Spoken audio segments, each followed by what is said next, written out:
afternoon. Good afternoon. We welcome all those that are tuning in or listening here. We have a great doubleheader on deck for you today.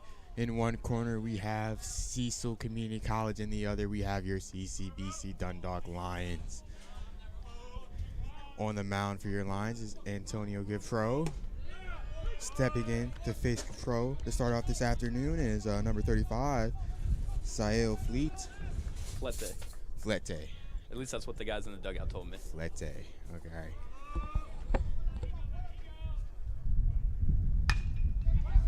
Flete sends a ground ball over, and this play is missed by first baseman in our first game of this doubleheader this afternoon, Mark Shelley. Your Lions on defense, of course, Mark Shelley at first, Aldo Mercedes at second, Julian Samonte at short, Isaiah Coxon at third, Robbie Smith in left, Hector Diaz in center, and Darwin Reyes in right. As a number 11, Dylan Byler will step in and take ball one off the plate.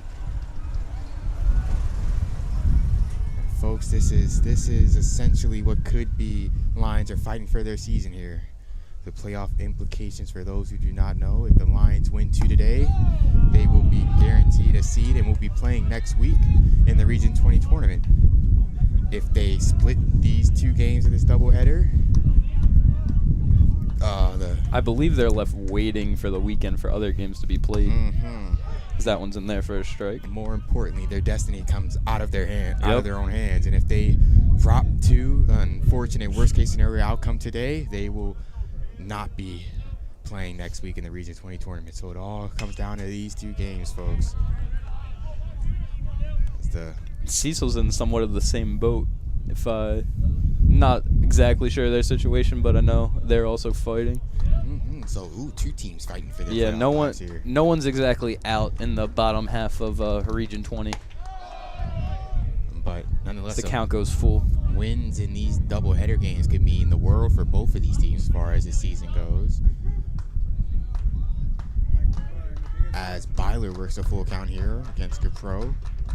Gifro lifted legs, fires, and this one is going to be sharp ground ball to Coxon over to third. He fires over to Shelley at first for the first out. Yeah, the runner going on the 3-2 pitch there. No play at second for Ice, but makes the throw to first. It's a good sign for this Dundalk defense to bounce back. They've had some defensive hiccups this whole season, but today they're going to need to play their cleanest brand of baseball here. Number 10 will step in, Nate Ewing out of Jersey Shore, Pennsylvania.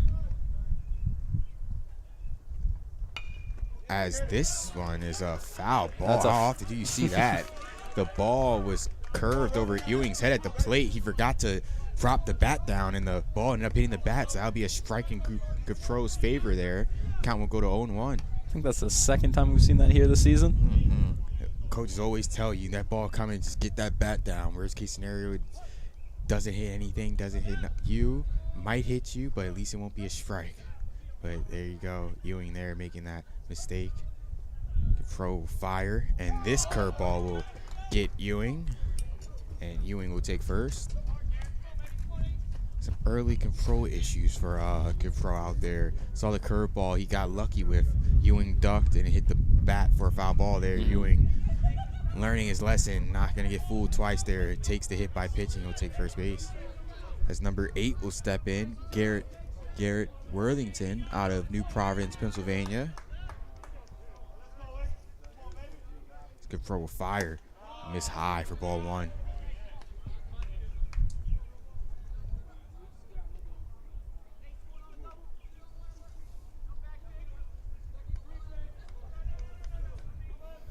Gifro lifts the legs, fires, misses out again for ball 2. Lions didn't have the best day yesterday. Yeah. The makeup of a rain delay game, or a game that got rained out halfway through. Antonio delivers.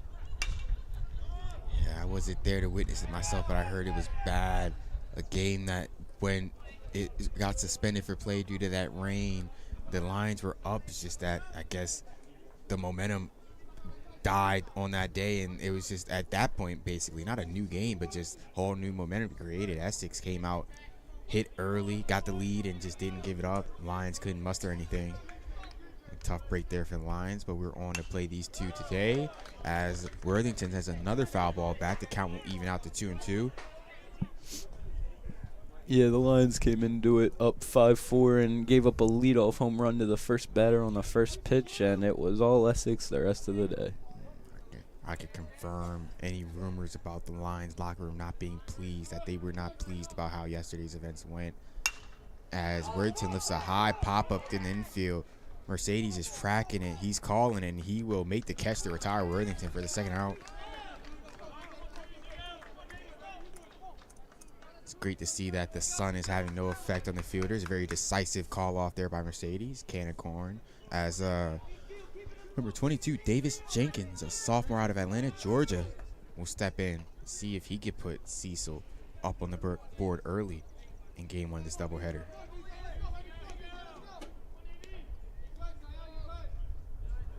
Skip Pro will lift and fire. One misses away for ball one. Side mode too earlier. The Lions were not pleased with how yesterday went, and they have kind of a fire, say, lit under them, that they want to come out and handle business today. Skip Pro fires, and this one is lifted deep, and it's going to hit above the right field wall. Jenkins is digging for second. A run will score. Shelley will fire it to the plate, and Ritchie dropped the ball at home. Sam Ritchie, the starting catcher for today, dropped the ball at home, and 2 runs will score off the double off the right field wall by Jenkins. And Cecil fires the first punch here, jumping out to a 2-0 lead. It's unfortunate there. Well hit ball, just raised out in right field, couldn't do anything about it. Just played off the wall. That plates 2 runs for Cecil. Some 2-out damage. That's the worst type of damage. As Pro misses high. It's been happening to the Lions a lot this year. Yeah. Just not a lot of very good 2-strike pitches. Pitches that can sometimes catch a lot of the plate. And you saw what Jenkins did there. And Pro fires. This will be fouled off towards the Lions dugout. Count will even to 1-1. Be interesting to see how much of it, with everything at stake, a whole bunch of things at stake today, how much of a leash that the manager, Coach Backert, gives to his pitchers today. As Pro misses high for ball 2.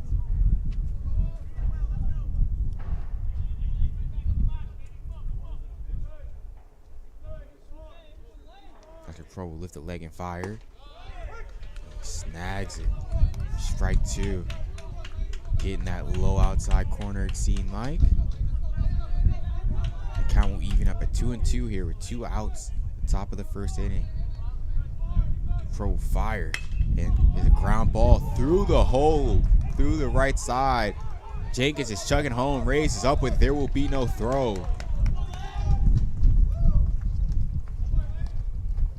And that will be an RBI single as Cecil passed their lead 3-0. Now stepping up to the plate, number 23, Kenny Scottborg.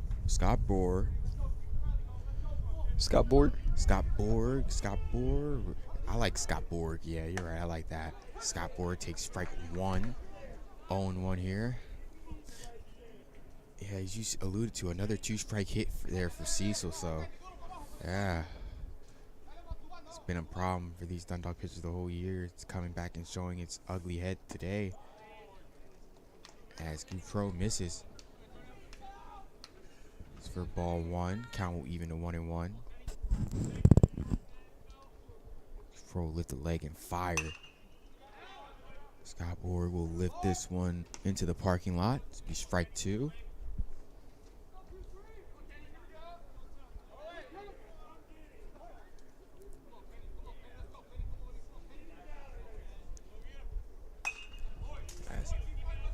Scott Burrow's putting up a good fight, lifts another foul ball into the parking lot. Count will remain at 1-2.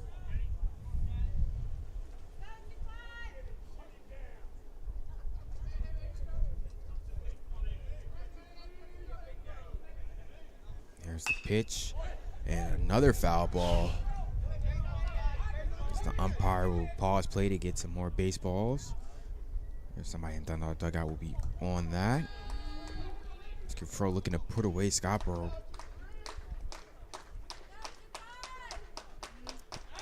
Fro will take a look off the mound, check on the runner at first base. He toes the rubber. Receives the sign from Richie.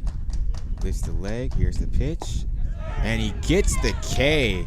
Ball that looked low gets the umpire strike zone. And a strikeout for Pro, but not before Cecil puts up 3 runs on 3 hits in this inning. And Dundalk, it's going to be another uphill battle for them. Let's see if they can put some hits together in the bottom of the first.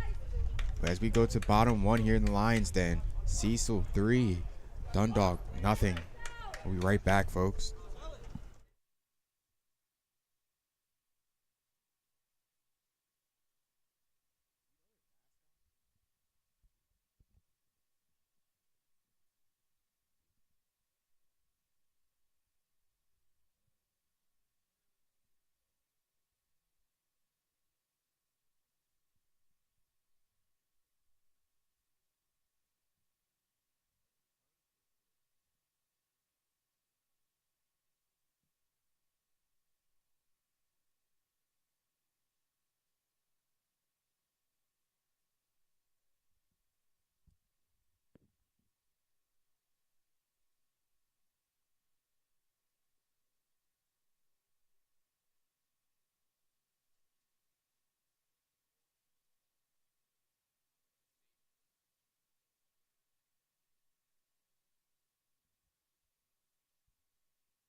And we are back here in the bottom of the first in lines then. Seahawks have put up 3 runs in the bottom of the first, on the top of the first inning, excuse me. Now in the bottom of the first, Dundalk will try to see if they get those runs back. And their pitcher they will be going up against is number 15, Jesus Ramos, sophomore out of Mocha, Puerto Rico. And the first batter to face him will be the Pride of Urbana, Julian Samonte. He'll take strike 1. Start off this at bat.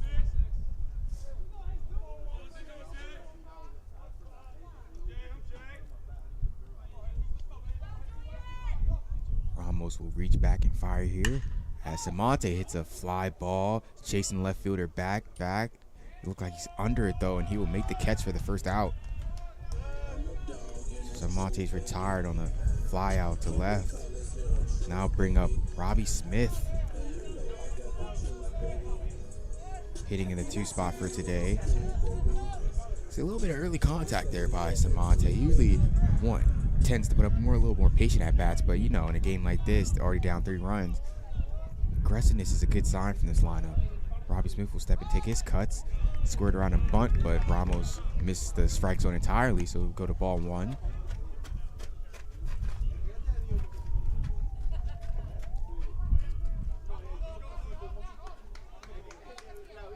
Ramos will reach back and fire, and Smith hits a sharp foul ball just out in front of it just a little bit.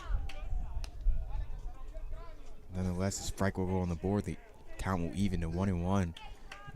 Robbie with those fast hands just got to that ball just a little too quickly. See if he can stay back here as Ramos will come to the plate, and Smith will swing right through that. It'll be a 1-2 count here. See what sort of fight these Dundalk hitters have, especially a game like this. Down 2 strikes in the count. Let's see what he can do. And a good take there by Smith. Even his count to 2-2. As I said earlier, Dundalk looking to come in this game with razor sharp focus here on defense and at the plate. Ramos will fire, and curveball breaks down right through the strike zone. It freezes Smith for the second out. Smith will go down with the backwards K, and that'll bring up third hitter in the Dundalk lineup. Be Sam Ritchie, the catcher for the first game in this doubleheader. Will take his cuts against Ramos. Looking to see if he can start something up here with 2 outs. And he'll take strike 1.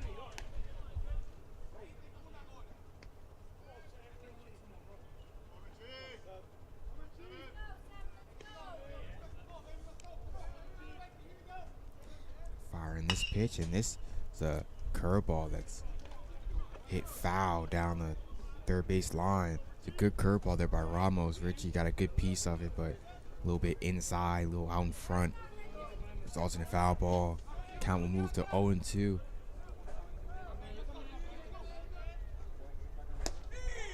And tried to stick the corner there. Didn't get the call.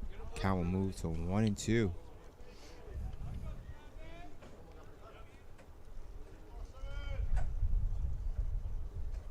Comes the pitch. The curveball that's grounded to third. Third baseman charging in. We up with the throw, and that's in time and on target.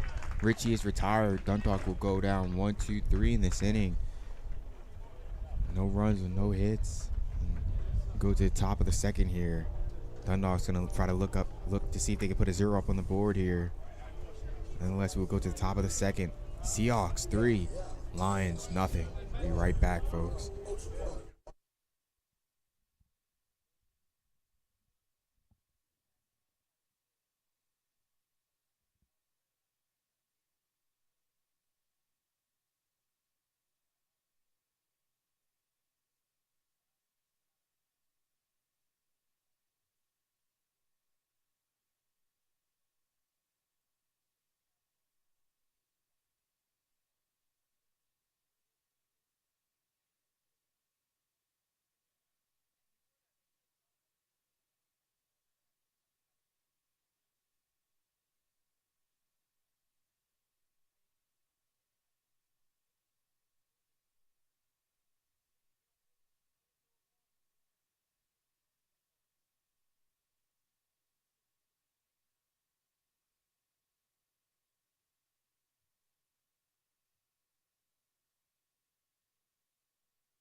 We are back here in the top of the second here in the Lions. Then the Seahawks out to a 3-0 lead as number 3, Evan Slayball, yeah. a redshirt freshman out of Rising Sun, Maryland, took strike 1 from Goupro here to start the top of the second. Interesting for a red shirt to play. Yeah, it might be a misprint or maybe, I don't know, but yeah. Well, he's out here today and he takes ball 1 high. Count even to 1-1. Pro will fire. He will miss away. Ball 2. You're good, Pro. You need a way to find some outs here. That's good. Pro will fire to Slay ball, and that will be a strike. Count even at 2-2 here.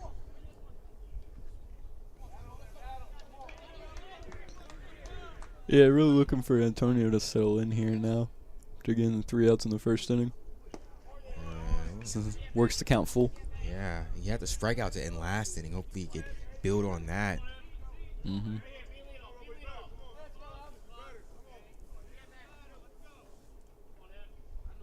Pro fire. And this one is like a little in-between dribbler. Falls outside of Goupro, and Mercedes charging in. Won't be able to make the play. And yeah, Goupro executed a great pitch there. Got the swing from Slayball, but he just got enough to muscle it out. Like a little in-betweener through the mound in second base. Got past Goupro. Goupro trying to make the heroic effort. Kind of maybe gotten the way of It looked like they Mercedes at fought for second. the ball. They both wanted to make a play, Yes. and because they did, neither could make a play. Yes. The ball just stayed on the ground. And now lead to the first base runner. He'll be awarded a hit. And this is ground ball up the middle. Mercedes will flip to Samonte. Samonte will turn and fire to first, and that'll be a double play. There So you go. Mercedes and Samonte on to Shelley, and they will roll up the Dundalk double here. And yeah, be 2 outs. It's a great a play that could really go a long way for confidence for this defense. Especially after you just missed him on the ground ball beforehand. So now we're back at the top of the lineup with Fleta. Should be a boost to get the good throw here that Mercedes and Samonte were able to work their magic up the middle as Flete swings and misses for the first strike.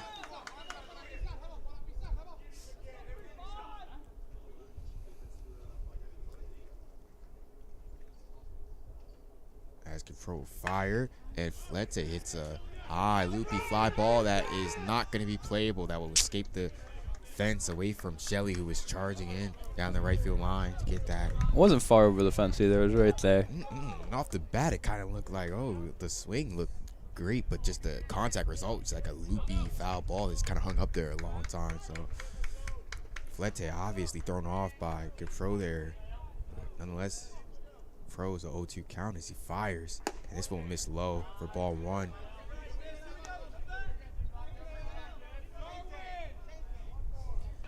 As they're gonna signal for the right fielder Reyes to take a few steps to his right here. Just kind of playing towards that right field line. His control will fire, and Flete sends a hard ground ball through the infield.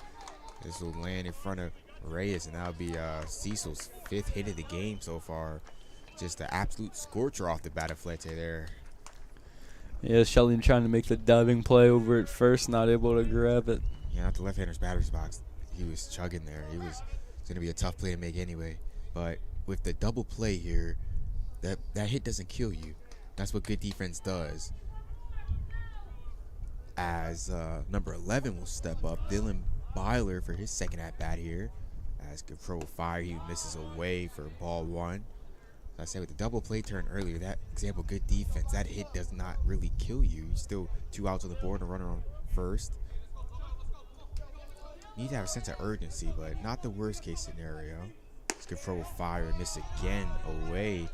Count move to 2-0.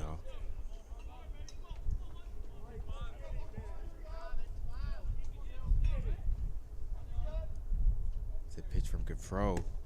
And this one will miss. They get away from Richie. Richie will fire. Runner going, and he is out.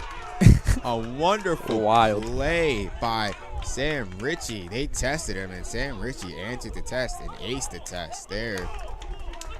Throws out Flete on the steal. Flete on the steal attempt, and Dundalk, through great defense, is out the inning. And they will go to the bottom of the second here in the Lions, then trailing 3 runs. But with this momentum, you only figure that with a game like the high stakes like this, it's only a matter of time for Dundalk to wake up and get the bats going. Well, we will see, folks. Here we are at the bottom of the second, Lions den.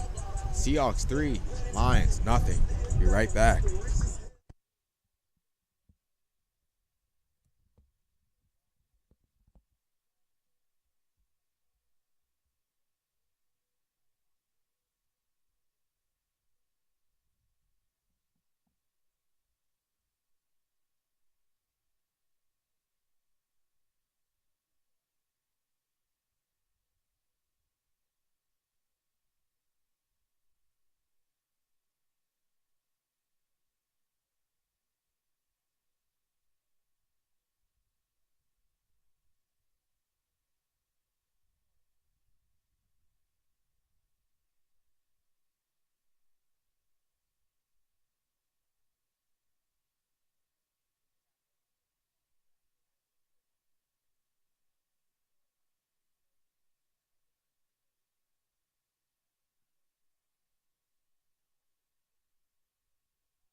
And we are back here.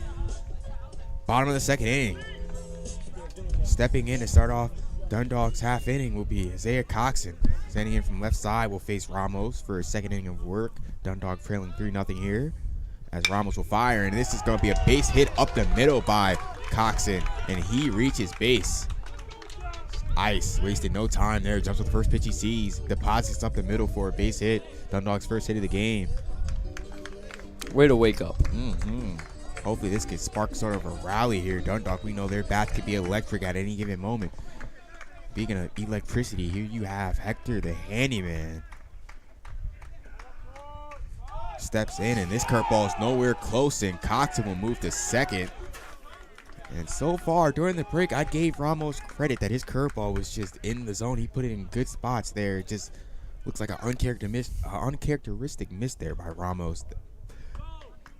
Curveball was nowhere close, was like 5 feet behind the handyman at the plate. Got away from his catcher, and Coxon easily takes second. Do you think Hector still bunts here? Possibly here. Depends. But if he does, we'll see exactly what type of desperation Dundalk is playing with here. But he will not square around a bunt, and this will be a foul ball out towards the right side. Will land harmlessly into the grass. Looks like everybody's okay over there. Yeah. Right behind some spectators. Yeah. Well, as long as they know the ball's coming their way. Yep. Think we've been about accident-free the whole year at the Lions then. Like to keep that going as Diaz takes strike 2 from Ramos.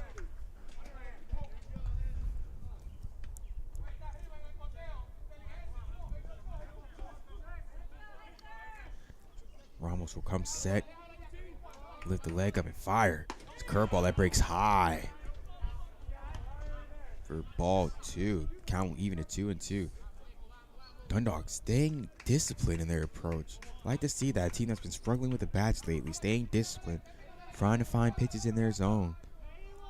See if Diaz can find one here.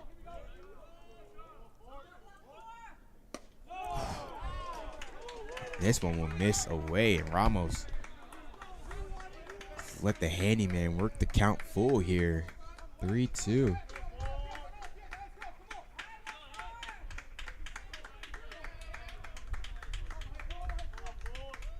As Hector will line this one right center gap. This one will hang up for the center fielder. Coxon is tagging. He will make the attempt to go to third.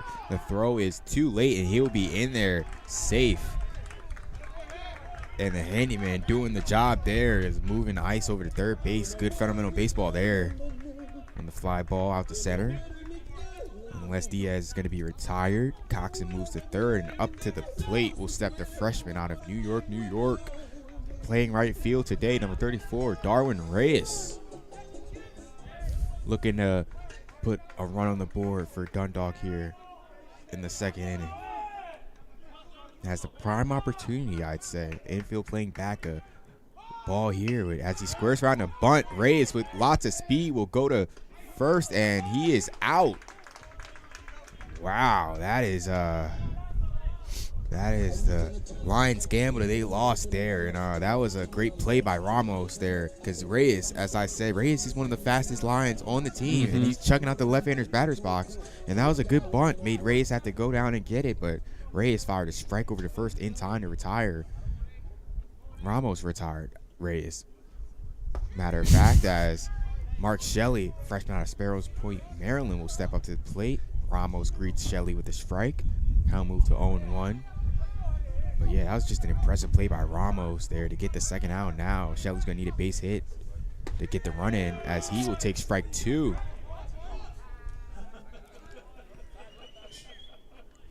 And Ramos kind of finding that curveball there, kind of giving the Lions fits here. Shelley's going to have to fight to keep this inning alive. I just was able to get on, but the Lions not able to do anything else so far. Yeah. As Ramos will fire, and Shelley swings at a curveball, comes up empty. Tag apply, and that'll be the third out of the inning. A missed opportunity there for the Lions, so to say. Long game ahead. Play by Ramos there was it was a tough play, and he, to his credit, made that play. But nonetheless, the Lions 1 hit, no runs will come up empty here. We go to the top of the third. Seahawks hold firm their lead. 3. Lions, nothing. Go to the top of the third, folks. Stay tuned.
And we are back here at the top of the third. Dundalk is trailing 3-0 here as Dylan Byler will step up to continue his second at-bat of the game. His teammate got thrown out during his at-bat, so he'll come up and lead us off against Antonio Gipro here. He fires, and he will get strike 1.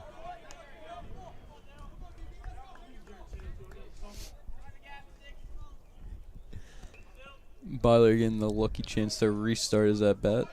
Fresh start. Gipro misses high. Be ball 1.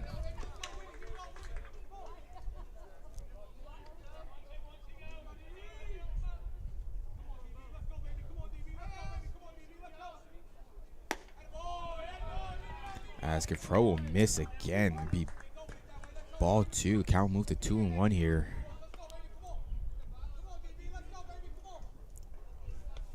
As Gipro will lift his leg and fire again, and this one will miss low for ball 3.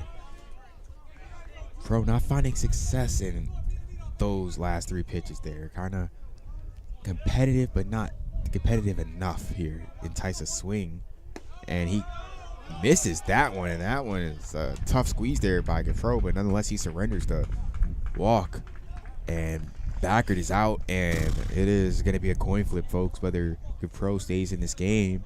We have the lefty Giordani warming in the bullpen, and he is going to get a talk.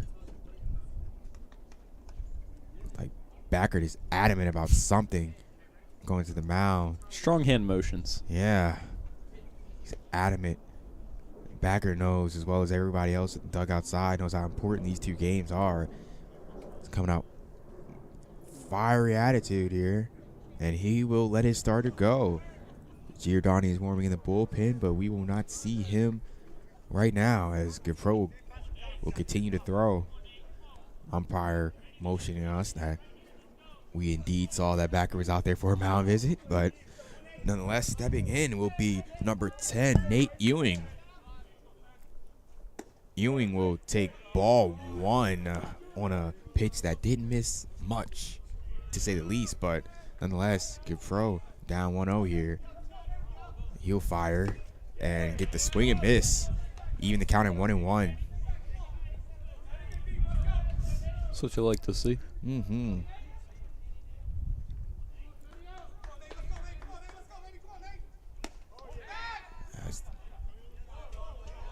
Richie did a good job of making sure Byler at first base didn't go anywhere. Nonetheless, the count moves to 2-1. Antonio keeps working away from the batter here. Looks like it's going to be away again. Man, he goes in and does not get the call.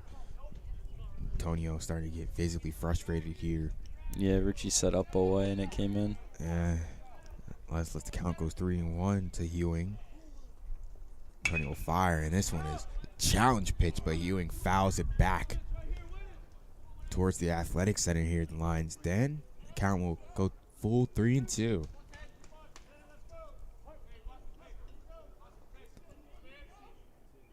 And there will take off. Ooh. As the Cecil dugout giving the third base coach a little shout out there. Missed ground ball. They don't like what they see. And not to poop on the third base coach's day, I didn't like that either. You gotta feel those, gotta have those. This kid pro will fire, and Byler's back in time. Yeah, third base coach didn't use any technique there, kind of just winged it. His dugout let him know. Tried to body catch it. His dugout not at first. Byler will go and went on a full count, but it didn't matter because the pro surrendered the walk, and Backert will be out, and this will end Capro's day as Giordani will make the slow walk out towards the mound from the left field bullpen, and Capro's day is done here. As I alluded to earlier, Backert with a very short leash is not playing around with these 2 games here. He's going to ask Giordani to be the next one to come up and throw here. As Capro's day is finished, surrendering 3 runs on 5 hits and a couple walks. I'd say like 3, right? Mm-hmm. So 3 runs, 5 hits. I think, 1K, 3 walks? 5 hits, 3 runs, 2 walks, 1 strikeout. 2 walks, 1 strikeout. 1 hit by pitch. That was the other one. 1 hit by pitch. Oh, yeah, that was what I'm thinking about. Wasn't far off, but nonetheless, Dundalk is still in this game. Mm-hmm. Don't want to let it slip further away with no outs and 2 runners on now. As you folks may or may not know yet, that these 2 games are basically, essentially, could you call it the season? Playoff hopes. Yes, if you lose these 2 games here, then the playoffs are no deal. But if you split these games, you're wishing upon a prayer that somebody can win for you, which is, it can work in some scenarios, but as a athlete, you would always want to have your destiny in your own hands here. Mm-hmm. Nonetheless, if Dundalk can pull the comeback and win this game and win game 2, they are going to firmly have a spot in the Region 20 tournament. So, to recap, if they win 2, they're in. If they split, we're going to have to do some praying, crossing fingers, reverse pajama pants, spoons and forks, whatever analogy you want to use. It's going to be a lot of that. And if we lose both these games, unfortunately, hopefully not, then Lion season will end this weekend, essentially.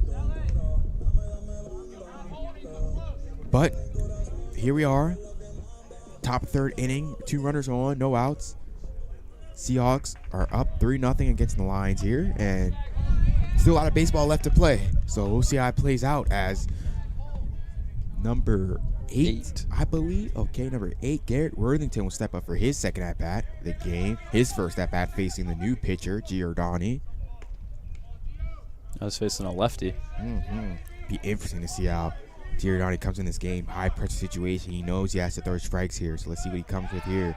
A pickoff. Well, just a little courtesy nod there to the runner out at second to Byler. Byler's back in plenty of time. There was no throw. And we assume Giordani will come to the plate with this pitch. Lifts the leg, fires, and this one misses away. Every runner holds content as Richie kept it in front of him. This will be ball 1.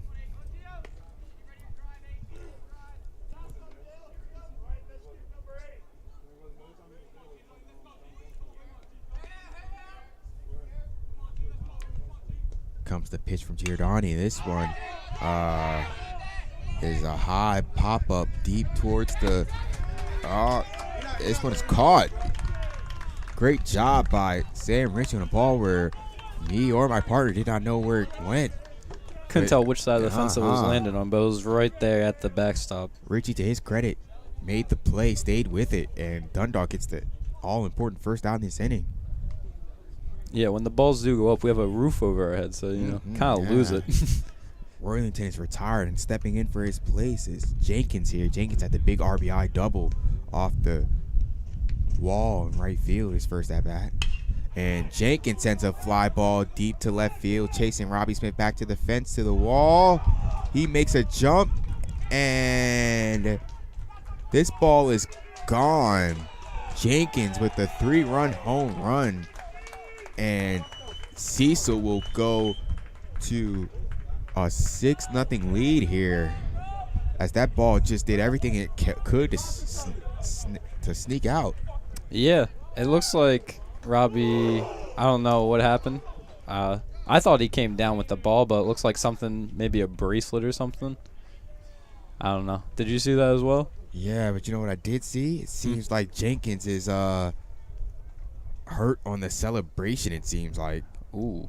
Yeah, they did the jump thing that the Lions are accustomed to doing. As we saw, the jump celebration can have a lot of repercussions to it. As we saw there, it seems like he might have bumped legs with somebody. Seems like our good trainer out here in CCBC, split between Essex and Dundalk. Taylor is out there working on Jenkins at the current moment, as he rushed over there as soon as Jenkins went down. And it seems like Jenkins is in serious pain now. Only hope everything turns out for the best here. Hate to see people get hurt, nonetheless, on a celebration. We will take this time to go to break. We'll be right back. We have further word on when this game might continue here.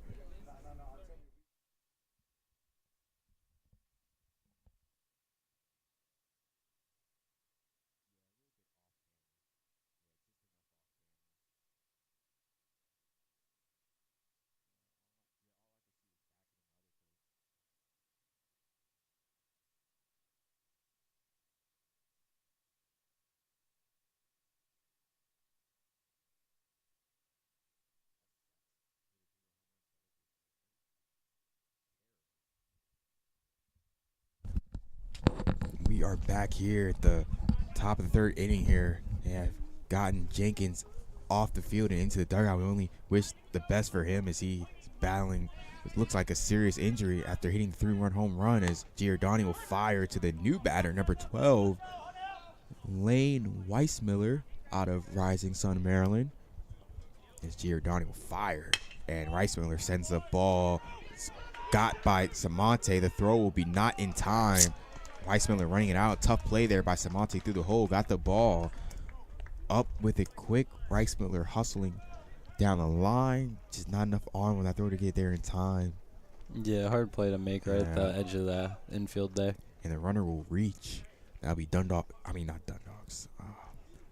Excuse me. That'll be Cecil's 7th hit of the game. Sorry, confusing. For those that don't know, the Cecil actually shares the same colors with Dundalk High School. So, yeah.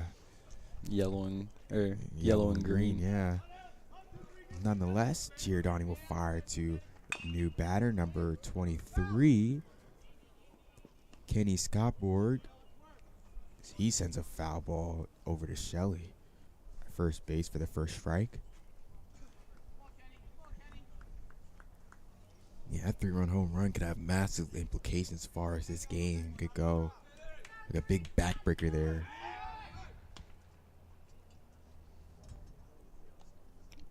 I feel like you could hear a pin drop at this point. Both teams kind of all low, with the Lions being down and then the Seahawks injury with their teammate being down. As Scottborough will lift a ball to deep right center field. This one's off the wall. And Scottborough will be in the second. And Weissmiller will hold content at third. It's a double for Scottborough here with 1 out. In the top of the third, it would be Cecil's 8th hit of the game. And not too many things are going right on a day where you need it to go right. So far, it's not been going right for Dundalk. As number 3 will step in, Evan Slayball, out of Rising Sun, Maryland as well, will step in against Giordani here. Giordani will fire, and Slayball hits a foul ball off Richie's mitt.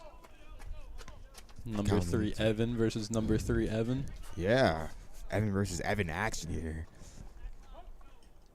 Hope that our Evan wins this one, as the infield draws in and he misses low for ball 1.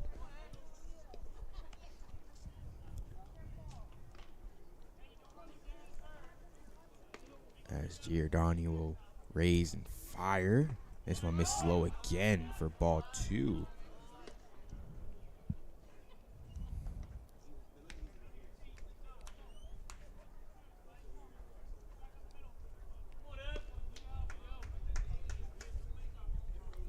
Giordani will fire, and Slay ball will want the right field, and Reyes will make the diving catch and fire the ball back in the infield, and the runner will easily score. Great play out there by Reyes, but runners will tag. Runner will come in, and other runner will tag along behind him to third. Those Slay balls retired though. For 17. Kevin Gamber will step in, and a tough play there by Reyes. I mean, I know it sounds crazy, but would you mind dropping it or just letting it drop? Because, as we said, the runner from third, as Gamber lifts a fly ball foul. Would have been Wes Miller. But yeah, Wes Miller was flying down the line. It seemed like from that far out, it's a tough play for any outfielder to make. It's cutting the runner down the plate. So maybe if you don't want to say let it go, but maybe it might not have been the worst thing in the world if that would have landed, bought Giordani another strike to maybe work a K or with the infield in to generate a ground ball. But nonetheless, the runner will score, make it 7-0. Giordani will fire with the 0-2 count. And that get the strikeout. Yeah, that bounced back with that hitter. But nonetheless, the Seahawks padding their lead. It has ballooned from 3-0 to 7-0 here, scoring 7 runs on 8 hits throughout this game. Dundalk's going to need an answer quickly here, as this game is only 7 innings due to the fact that it's a doubleheader. So Dundalk's going to need to find something quickly here. Let's see if they can come up with it here in the bottom of the third. From the Lions then, Seahawks 7, Lions nothing. We'll be right back here from the bottom of the third.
We are back here in the bottom of the third. Here, your favorite hitter will lead us off. Mikey Newsom looking to put some spark in this Dundalk lineup, trailing 7-0 here as Ramos misses away for ball 1.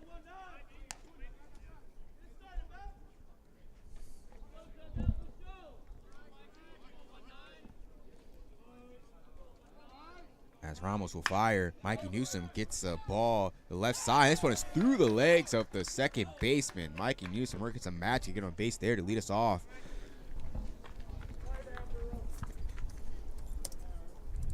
So to answer that question during the break, the injury was to the DH, so there was no replacement in the field. Oh yeah, his day might be done, but his DH status was certified there, as he had a double and a home run there. So yeah, Jenkins with a good day before the injury. Mercedes will now step in against Ramos here to continue try to move the baton, as he'll take ball 1 down and away. Mikey Newsom getting on base, trying to muster something. And if you're Dundalk, you have to muster something here. You don't have a lot of time to work with as far as offense. You got to muster something here, as Mercedes the ball will get away, and I guess the pitch was ruled a strike, I believe. Yeah, I think the movement there came out of the catcher's glove when he closed it. It Yes. closed it without the ball, and it kind of rolled away from him. But Unless the home plate umpire was on it, he called it a strike. The count moved to 1-1. Mikey Newsom not advancing on the ball that got away from the catcher. Stay at first as Ramos will fire, and curveball drops in inside corner. Catcher framing the pitch, but to no avail. Umpire does not like that pitch. Count will move to 2-1. Not aggressive. We haven't seen Mercedes much due to injury these past few games, so he's inserting this lineup. See what juice he can provide as he provides a ground ball to the Dundalk dugout. Move the count to 2-2. yeah, same thing with why I don't think we saw Mikey go on that, I guess, drop strike there. Oh, yes, it is the end of the season, so a bunch of the players, they might have major injuries, but there's certainly some knickknacks there. As Ramos will spin a curveball, and this one will get the inside corner to freeze Mercedes on the backwards K. And Mercedes is retired. And now bring up the top of the lineup, Julian Samonte. Had a somewhat of a deep fly out his first at bat. Caught a lot of barrel, but just hung up in the air. See what he can do again here. One out, Ramos will fire, and this curveball misses home plate, misses the catcher, misses Samonte and his bat, and it'll be ball one. I say it like that because we did have an incident where a foul ball is a curveball. It was nowhere close. The batter didn't get his bat down and ended up being a foul ball. As Ramos fires, and this one is fouled back towards us. I personally did not flinch. I wonder what that camera saw. Ooh, you know what? That was like almost hit the glass, almost like right between the glass. Like, yeah, those you watching at home, right into your living rooms, your work offices, spaces, right into the action. But nonetheless, a strike followed by a ball here. The count moved to 2-1. Like, yeah, we might have to go back and see the replay on that one. That one dangerously close to the camera. Hopefully I didn't scare anybody watching the game here. Just a harmless foul ball as Samonte will take strike 2 from Ramos. Count moved to 2-2. Samonte looking back at the home plate umpire, trying to figure out, get some bearing there on, might have been the counter where that pitch was, but nonetheless, turn his head to face Ramos, and Ramos lifts and fires and gets the strikeout on the curveball. Ramos has that curveball working, 2 straight strikeouts. One looking, one swinging. That'll bring up Robbie Smith for his second at bat with 2 outs here. Top of the 3rd inning. Bats. Somebody's got to be the one to get these bats going. Robbie Smith, a perfect candidate to try to wake up this Dundalk dugout. The big hit here. But it's going to be a tough task against Ramos. Nonetheless, we'll see how it shakes out. As he fires, he starts off Smith with strike 1.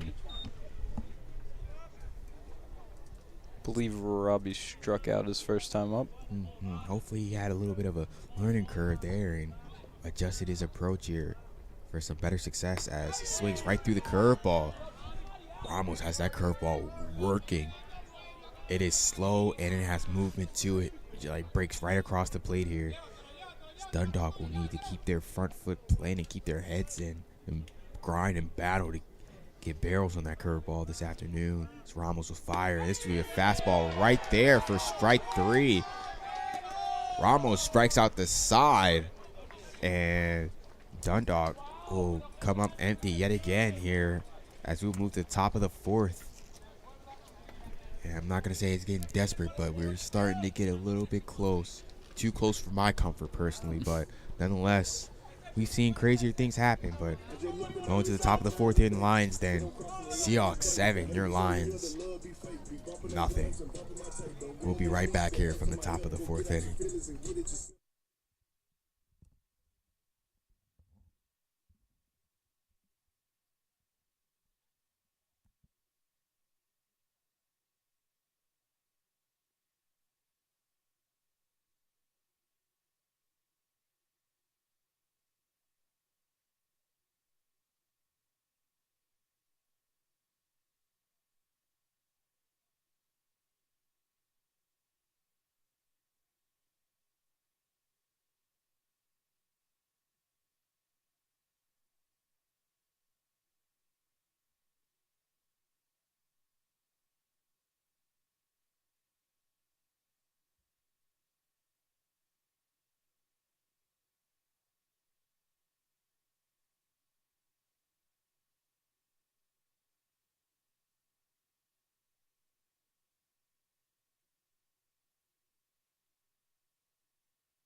right, we are back here at the top of the fourth in the Lions. Then Lions trailing 7-0. We have a lefty on lefty switch here. Giordani's now out the game in favor of Al Lorenzo, and he will face Flete to lead off the inning. Al misses for ball one here. Faster pace as Al fires again, and he gets strike one. Even the count at 1-1.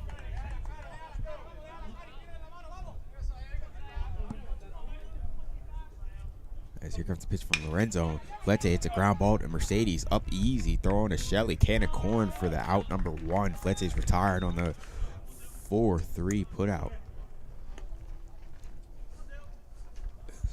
Al Lorenzo making quick work out the bullpen, getting that first out. Out the bullpen, getting that first out is so important, especially with the first batter you face. Confidence boost that can go a long way as Lorenzo will fire again and try to get it at the knees, but a little bit too low. It'll be ball one. Al Lorenzo will fire, and Byler will hit a high fly ball to left field, and Smith has got it, and Byler is retired. And 2 quick outs here for Lorenzo out the bullpen. All you can ask for Dundalk at this point is finding quick outs.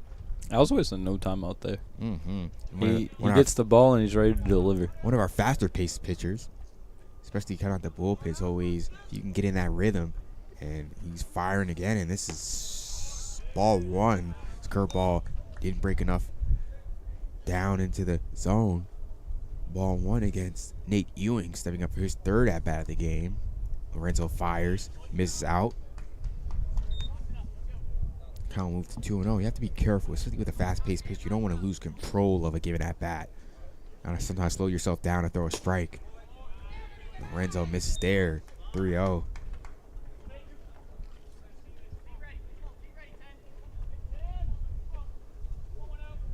Lorenzo will surrender the 4-pitch walk there to Ewing, and that'll bring up number 8, Garrett Worthington, for his third at-bat of the game. Yeah, as I said, you work fast. You don't want to lose the control in that bat, and that's what Lorenzo did there. It was just 4 non-strikes. And again with 2 outs and now a runner on base. You never know how those 2 out hits this inning could get, as Lorenzo responds with a strike. Good pitch there by Lorenzo to get a strike, a badly needed strike after walking 4 straight pitches. As he will fire again, and this one is a strike. Spawns with 4 straight balls with 2 straight strikes. It's a good response in my opinion, but he needs to finish off here. 0-2 count with 2 outs here in the top of the 4th. Lorenzo will fire, the runner going, and this one is this was going to be a K, almost like a half-hearted swing. The pitch fooled the batter, unless Al Lorenzo gets a K, and a very good start out the bullpen for Al Lorenzo, putting up a 0, a badly needed 0, and Dundalk will still be trailing by 7 runs as we go to the bottom of the 4th inning here in the Lions Den. Seahawks 7, Lions 0. See if they get the bats going in this bottom half of the inning. But we will see as we come back here. Stay tuned.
And we are back here at the bottom of the 4th of the Lions Den. Lions still trailing 7-0 as Sam Ritchie will try step up to the plate and get some of that Dundalk magic going here against Ramos. He's been very stout today on the mound.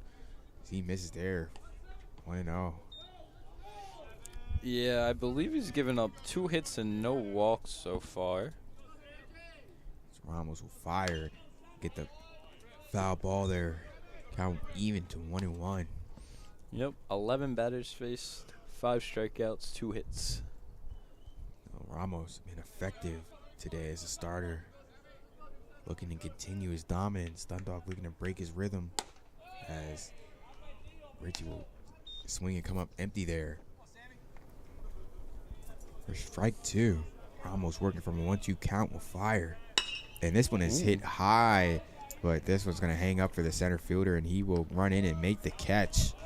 So Richie's retired on the F8 flyout. Almost said 8-3, but first baseman's not involved in this play. So F8 there for Richie. And now bring in number 9, Isaiah Coxon. Isaiah had a base hit up the middle his first at bat, and base hit was during the first pitch of that at bat. But this first pitch will miss low in the dirt for ball 1. This Ice has the advantage of Ramos beating a righty and Ice batting from left side. He doesn't get that call though. Count move for 2-0.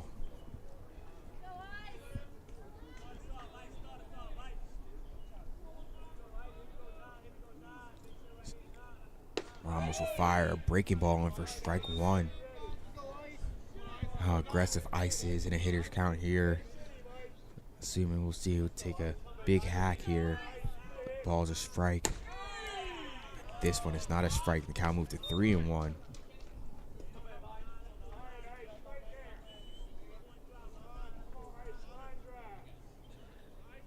As Ramos will fire and they'll miss away. Ice will reach base on a 5-pitch walk. That'll bring up the handyman, Hector Diaz. Diaz had the nice baseball play there. A fly out to right field, or center field, excuse me. His first at bat. Moved Ice over to third. Dundalk, though, could not capitalize. The handyman looking to see if he can capitalize on the walk. Ramos just surrendered. He sits there and he checks on Ice. See the sun peeking through a little bit here now. Nice little cloud cover we have over the den today. As Diaz takes strike 1.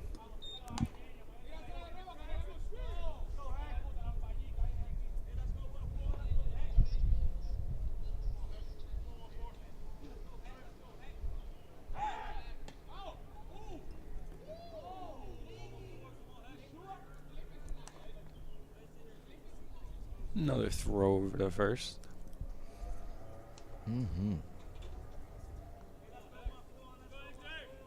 He can track Rice over there as Ramos will fire and miss high for ball 1.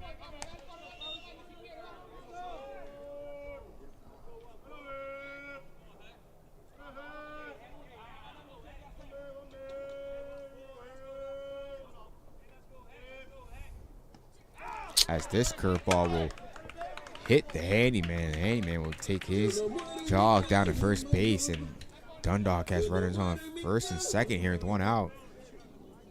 Potential for opportunity here. They put themselves on the board in the 4th inning here. As Darwin Reyes will step up to the plate.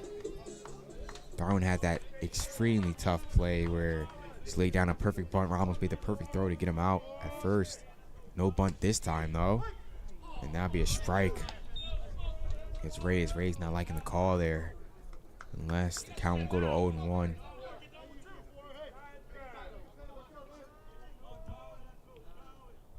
Comes the pitch from Ramos. This one will be strike 2. And Reyes down in the 0-2 hole here. Darwin brushing back or moving away from both those pitches inside, but both of them called strikes. Gonna have to put up a fight here. And here's the pitch, and he does just that. Flip a foul ball here. I'll move to 0-2. Sorry, got a little itch. Nose that can't see off camera. Got a little itch in my back. Ooh. nonetheless, we are all good over here. Count will remain at 0-2 as I put my broken arm back in my sling. All right, there it goes. Ramos will fire. This will miss away for ball 1.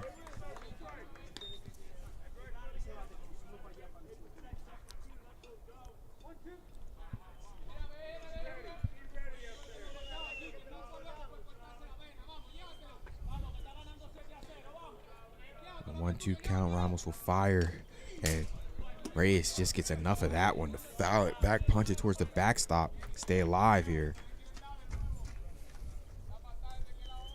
Yeah, Darwin didn't like those 2 pitches inside to him, and now it looks like Ramos is just coming back at him. Inside, inside, inside, over and over again.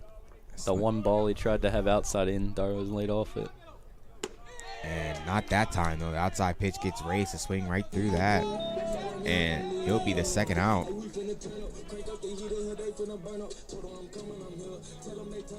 And that will bring up Mark Shelley, freshman out of Sparrows Point, Maryland. Struck out his first at bat, looking to change his fortune here with a runner out second and first here. 2 outs in the bottom of the 4th. Love to see Dundalk scratch a run across his board here. And this ball will get away, and this will go all the way near the Dundalk dugout. Not out of play, though, but nonetheless, Coxon hustling the third, and Diaz behind him the second. So Mark Shelley a base hit could give Dundalk 2 runs here. He's going to need to figure out a way to beat Ramos here.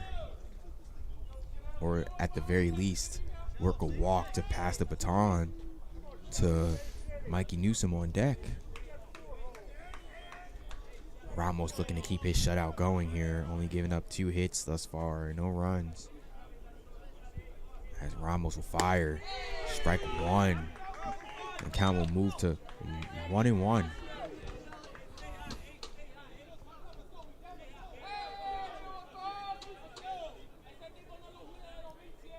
As Ramos will fire, and Shelley takes another strike, and the count moved to 1-2 here. A lot of looking at pitches here with Dundalk offense here. Line's got to get used to the strike zone. It's not changing as Shelley chases, and this will be out number 3, and the Lions once again will come up empty here.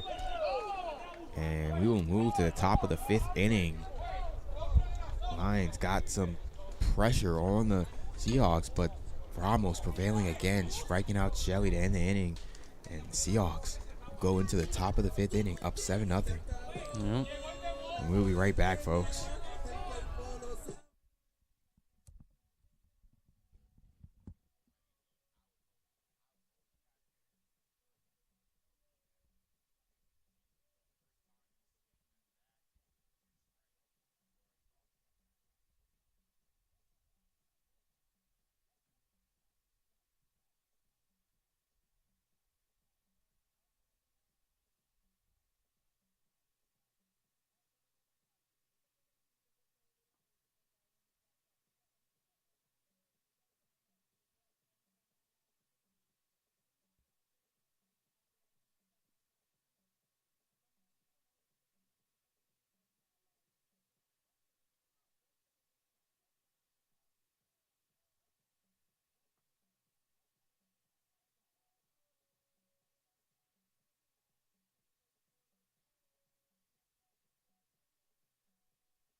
And we are back here in the top of the 5th inning. The Seahawks are up 7-0 over the Lions as number 22, Davis Jenkins, fresh off of what looked like knee injury or some sort. He's back out there. He hit the big 3-run home. Yeah, he hit the big 3-run home run in his at-bat before this, and then before that had a big double off the right field wall. So he's been doing everything here for the offense. Seahawks today. As he fouls one back, the count will stay at 0-2, and he looks like he's grimacing. He's working through that knee. Looks like laboring through it. Jenkins presenting the tough guy Moffrey here as he battle against Lorenzo and lose that battle, as that will be Strikeout for Lorenzo, who's continuing his dominance out of the bullpen so far, giving Dundalk important outs.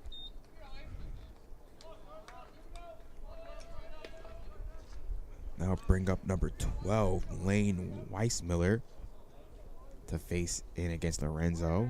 1 out down in the 5th inning. As this curveball will twist and miss low for ball 1.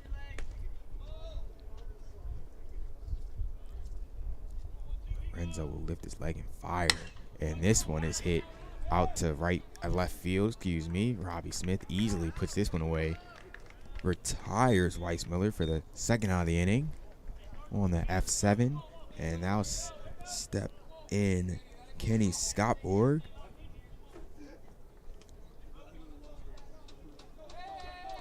Lefty on lefty matchup here. Scottborg, left-hander's batter's box. Al throwing from his left hand as spins that one in for strike 1.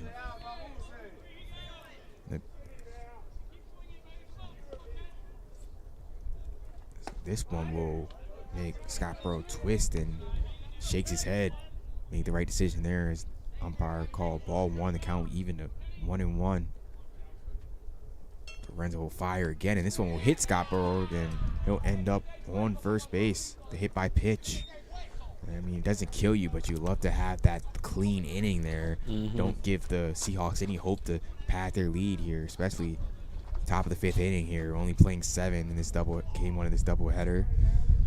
Nonetheless, that brings up Evan Slaybaugh. And he'll step in against Lorenzo with 2 outs here. And Slaybaugh lifts a pop-up outland foul somewhere behind us. Strike 1.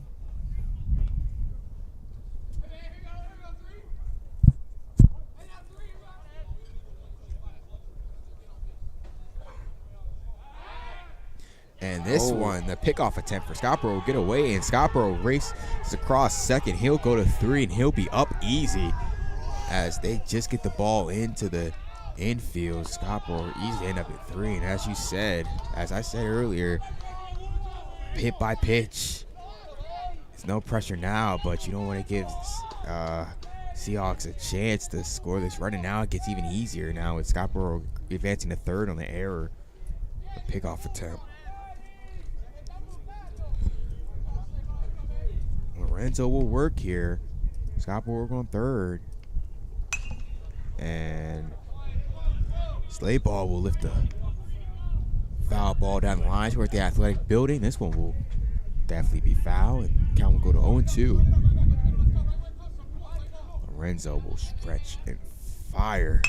And Slaybaugh lifts the foul on the middle. Mercedes up with it. He has it, and in time for the out. So they strand the runner at 3rd. Scottborg and Dundalk defense shutting the door to put up another 0, and their offense is going to need to wake up and match the defense's effort so far today, as they will go to the bottom of the 5th in a 7th inning game, down 7-0. Seahawks 7, Lions nothing.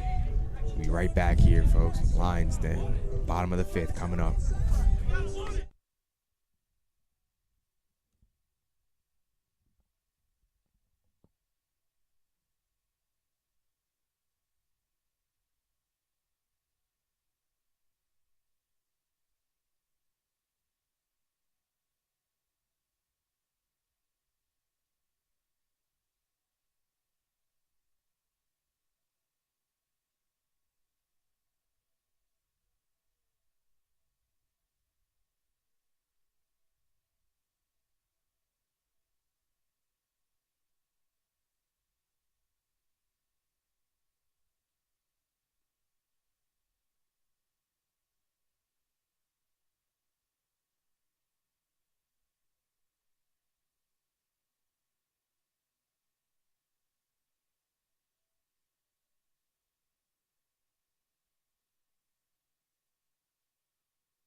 We are back, and you folks hear the theme music here in the bottom of the fifth. You only know one thing, and that means that your favorite hitter, Mikey Newsom, steps up to the plate, looking to pry and get something going for this Dundalk lineup that has been stifled today by Ramos on the mound.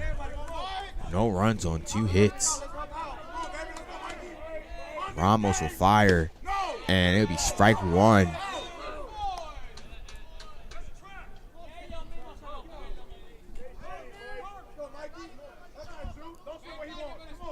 And Ramos will fire, and Newsom with a foul ball down the line. Rico knocks it down over there. It'll be the second strike of that bat. Goes 0-2 here. Mikey Newsom trying to have to put up one of his famous professional at-bats here. Try to get on base. And he'll lift the ground ball to first. Easy play for Flete, and he'll lift it over to Ramos at first. Newsom is retired. 3 unassisted. 3-1 there on the putout. And this will bring up Aldo Mercedes. And he will try to see if he can get something going for this Dundalk lineup this inning. Ramos will fire, and Mercedes went, and that'll be strike 1.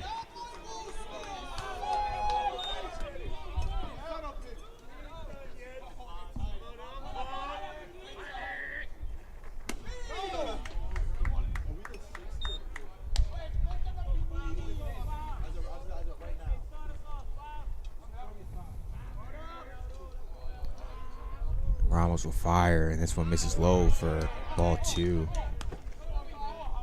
That previous pitch, Ramos missed high for ball 1. They're missing low in the dirt for ball 2. I'll move to 2-1 here. 1 out. And Mercedes foul tips in the catcher's glove for strike 2.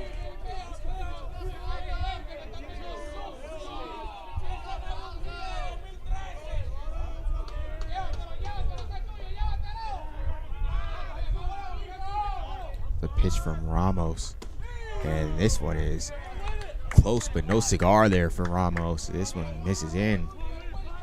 Runs the count to 3-2.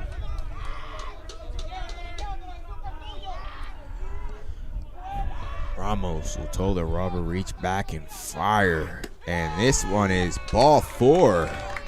Mercedes works the walk and reaches base. Try to see if he gets something going for this Dundalk lineup.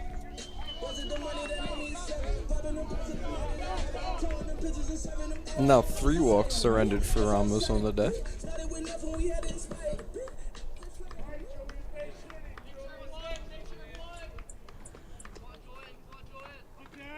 And Samonte, leadoff batter for Dundalk, swings through that pitch for strike 1.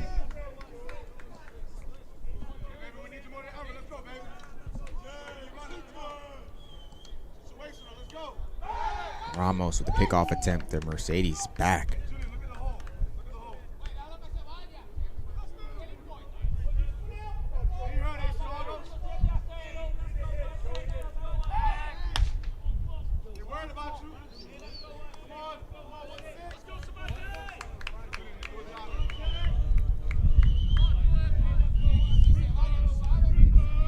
Here comes the pitch by Ramos. And Smonte puts the ground ball. It's going to be a foul ball. And this one's debated by the Dundalk dugout with a good reason. It looked like it was a fair ball. Skipped across the bag at third, and it looked like it was fielded in fair territory. But it was right there as someone lays on the horn.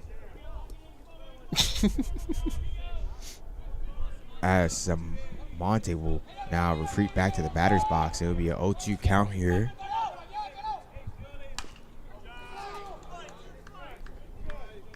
And with the foul ball, the Orioles have scored their 6th run of the game, which means if they win, I get 50% off any pizza at Papa John's ordering online tomorrow.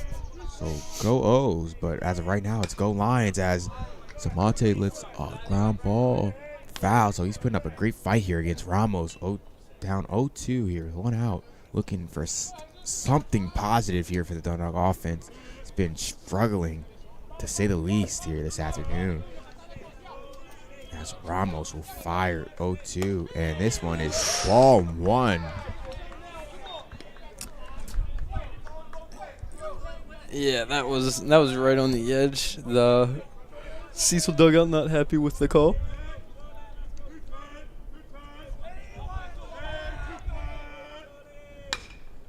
Monte stays alive.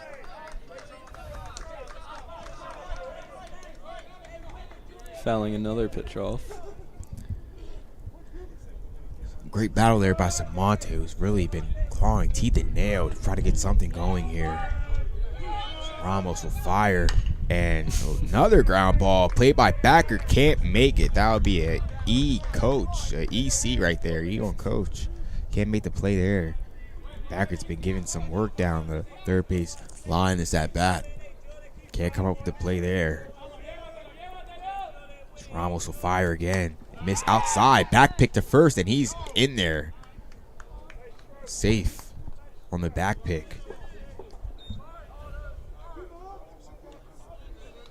If you're a Mercedes, you have to be smart down there. Don't know what you have this inning, but you can't kill it. And Samonte kills that one, but this one is going to go foul. Like I said, you can't kill the momentum there by getting picked off at first, especially with Samonte battling at the plate, looking to do something for this Dundalk lineup. Almost had something there with the sharp foul ball down the line, but just a little bit out in front. Yeah, that was a nice hit ball. Just maybe a chain link or two foul. Yeah. Unless the count will stay at 2-2. Comes the pitch from Ramos. Mercedes is going, and he will be safe. The pitcher did not know the runner was going, so he just put the glove up as if the catcher was throwing it back. The catcher understandably frustrated, but Mercedes will reach second safely on the stolen base attempt. Yeah, no one talking there. No one said runner. I didn't hear it at all. Yeah, nonetheless, Ramos shoots up to get the ball, giving Mercedes second base. The count moved full here as Ramos will fire. And this will be ball four. So a great at-bat there by Samonte. Works the walk, and that will bring up Robbie Smith here with one out. The bottom of the fifth. Dundalk looking to throw some sort of counterpunch here.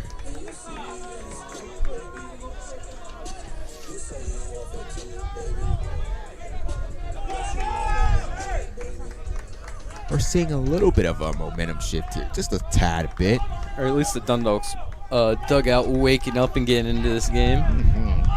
As Ramos will fire, and curveball breaks in for a strike. You know, don't want to be critical about the hitters, but they're just gonna have to include the curveball in their approach. It's there. They're just giving up on it, seems like.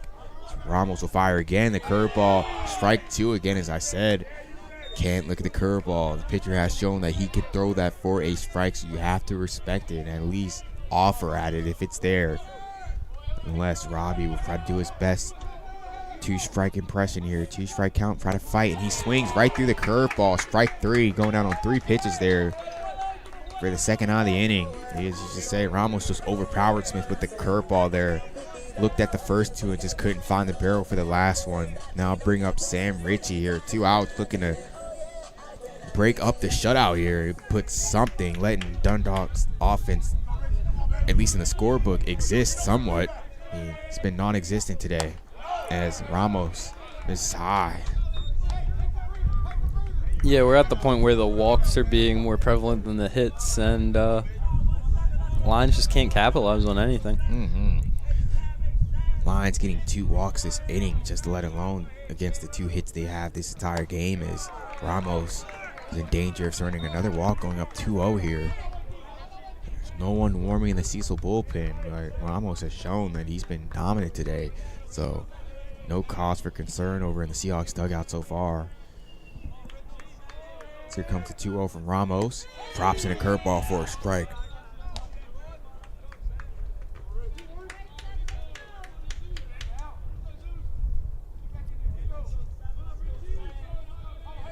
As Ramos will fire the 2-1.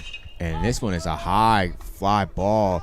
Drifting towards the line. Right fielder coming in, and he won't get it. And this one will land down. Fair ball. Mercedes will score. Samonte will score. And Richie will go to third base on the errant throw by the first baseman. And it is a 7-2 game. And Dundalk's lineup has officially checked in here in the 5th inning of this doubleheader. We're on the board. Sam Ritchie on a 2-run double there. That'll bring up Isaiah Coxon here, who's had a good day so far at the plate. 1 for 2, I think, the single in his first at bat. 1 for 1. 1 for oh, he worked the walk. Yeah, 1 for 1. Okay, so yeah, he did, batting 1,000 so far. Let's see if he can get it going or at least move the baton. Ritchie over at third here with 2 outs. Here comes the pitch. Will miss for ball 1.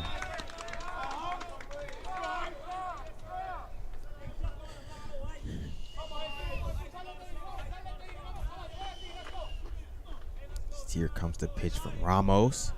And, ooh, aggressive approach there by Ice, and he fouls that one back.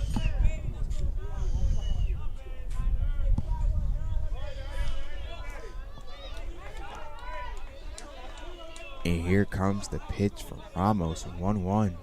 And, ooh, swings and misses that. Foul ball. Nonetheless, strike 2. You know, I don't know about you, but if they can scratch crawl this 3rd run here, I'm feeling good, Dundalk. I mean, I know it's going to be an uphill battle, but hypothetically, get this 3rd run across. 7-3 with 2 innings left to work. Don't want to leave guys on base here. Yeah. And that one will narrowly miss Ice and miss the strike zone entirely for even the count at 2-2.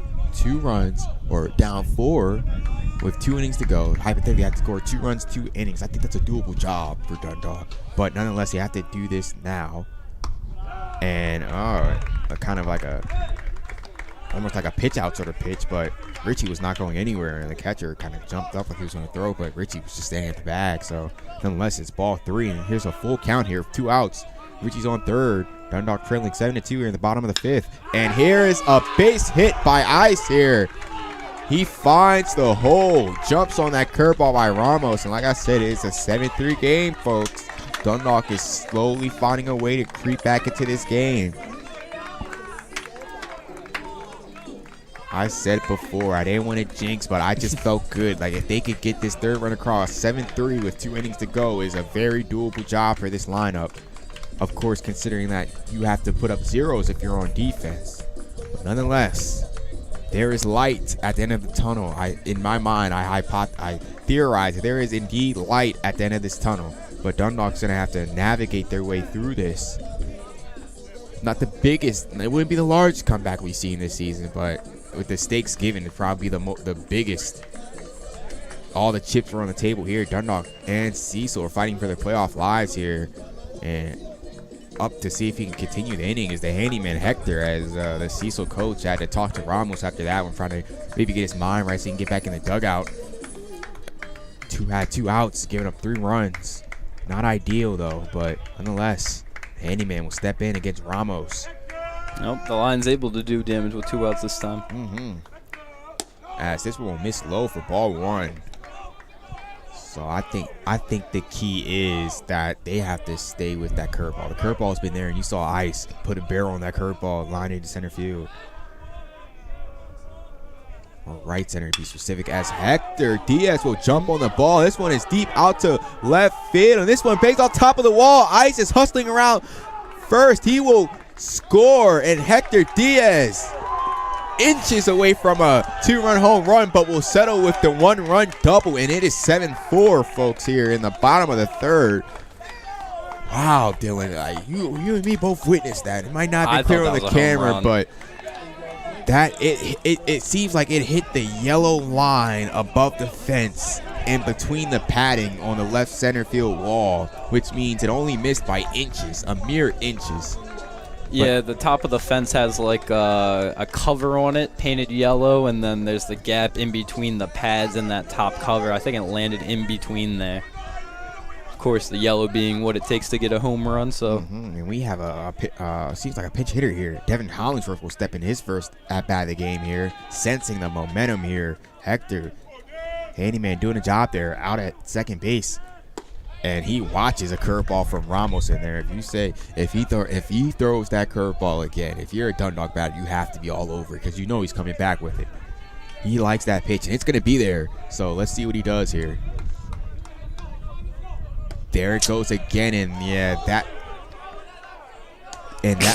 that's the one you would want to have, but the umpire saw different, and that's going to be ball one. This out. Yeah, that's going to be ball one. But nonetheless, you and me both give each other a look like that. If he throws that curveball again, you have to put a barrel on it.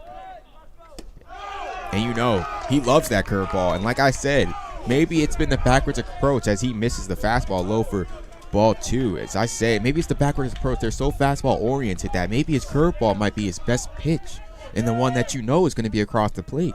So when you see it spin out of his hand, you got to do something like that. And this is going to be a foul ball down the right field line. A deep foul ball, but foul nonetheless. It's going to be strike two. Much like Julian's ball to left field, that one right there at the fence, but just foul. Like if you're a hitter for Dundalk, there is no excuse to be looking at that curveball. You've seen it the whole game. It's been giving hitters trouble, and it's been across the plate for the most part. It's been close. So with that strikeout there on the curveball by Hollingsworth, I'm not upset at that because that curveball is his best pitch, and he's been putting it across the plate this whole day. Hollingsworth will come up empty, though, but not before Dundalk makes a statement and says, hold your horses. Not done here yet. Lions putting up a 4 spot. 4 runs on 2 hits. And your Dundalk Lions have clawed back into this game here. The top of the 6th inning, we will go. The Seahawks 7. Lions 4. We'll be right back from the Lions then.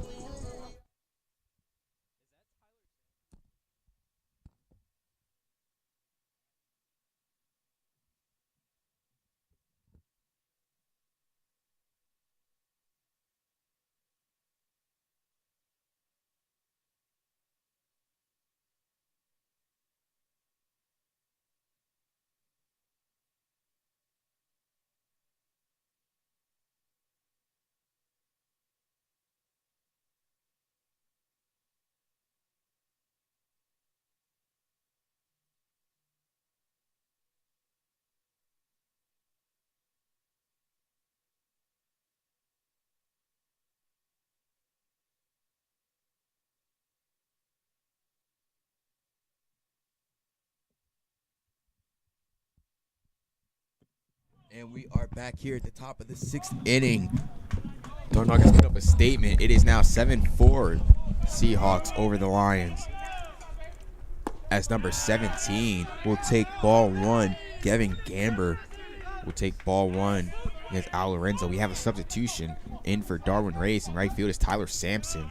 Kind of a interesting choice there as the Dundalk bench is given a bench warning by the home plate umpire. It must have said something over there. I don't know what was said, but the umpire felt like it was appropriate enough to call a bench warning there. But he won't call a strike on that pitch. Now move to 2-0. Is it 3-0? Because what was the one before the warning? He never called that. Oh, it might be 3-0. And it's 3-1 now. Umpire will let us know. Yep. 3-1. Comes the pitch. Lorenzo. And this one will, did not bend enough, and that would be ball 4.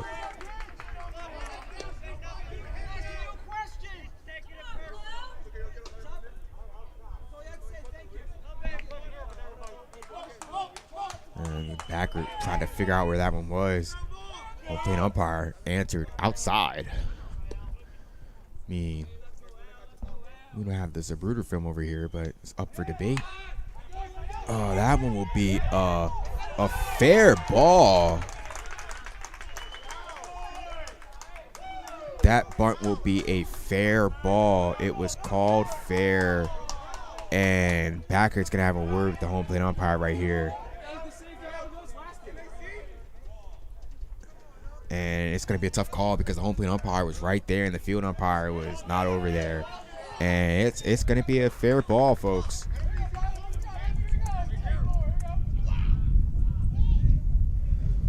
nonetheless, Dundalk now in trouble here. 2 runners on with no outs after the 4-run inning. Like I said, those 4 runs mean a lot, but you have to respond with zeros here.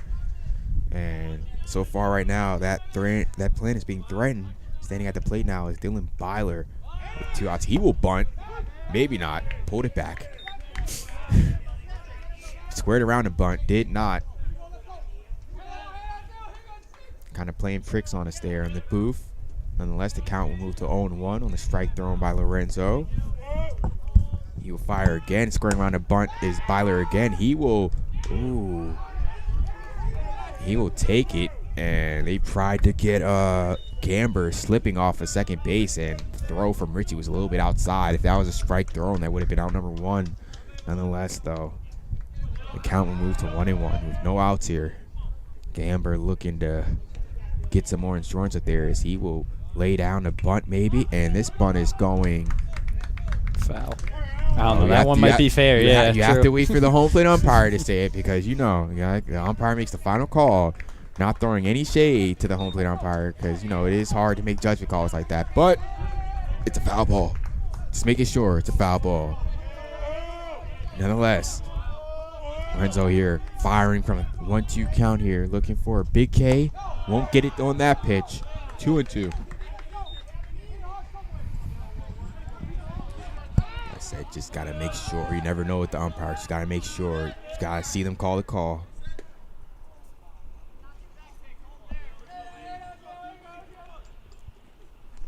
And this one will hit the batter.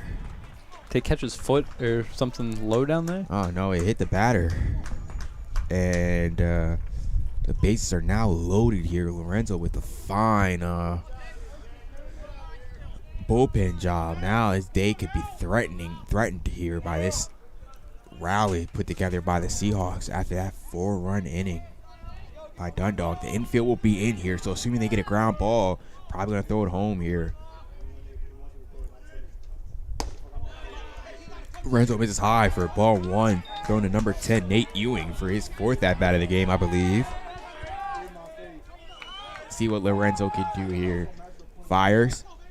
Strike 1. Lorenzo needs to throw strikes here because, as I said, bases loaded. Nowhere to put him. Got to make Ewing use the bat here. As Lorenzo will fire. And he will miss for ball 2.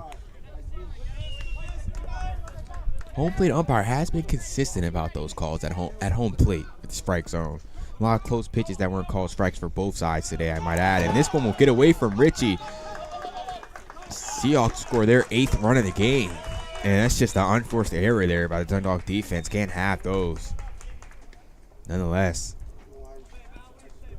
it has been presented upon us here in the top of the 6th. And it's now an 8-4 ball game here. Runners will move to 2nd and 3rd respectively off the pass ball. Ewing looking to add further damage here on a 3-1 count. Better believe if Lorenzo fires too good of a strike that Ewing will get a good swing off here. And here comes the pitch. Not good enough, and Ewing will walk to first base. Now bring up number 8 with the base loaded again here with no outs. Garrett, Worthington, and Backer will make the slow trip out to the mound. It looks like Lorenzo's day is done.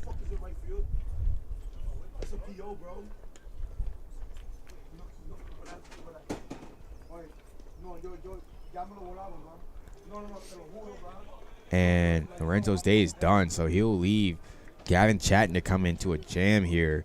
Down 4 runs, base loaded, no outs here. We'll see if Dundalk can work some magic, get off the field.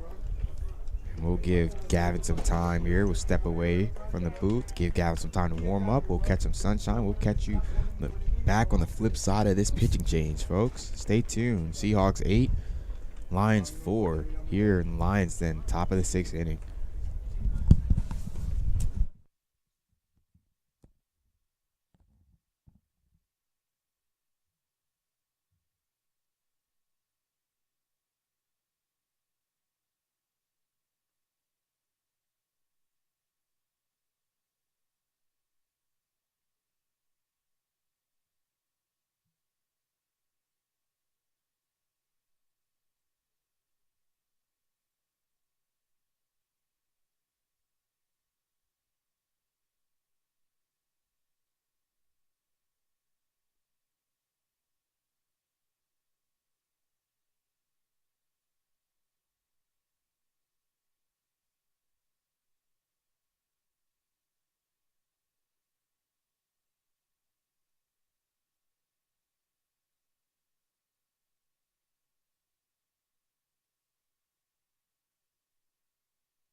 We are back here at the top of the 6th inning. Dundalk is in a jam here. Base loaded with no outs.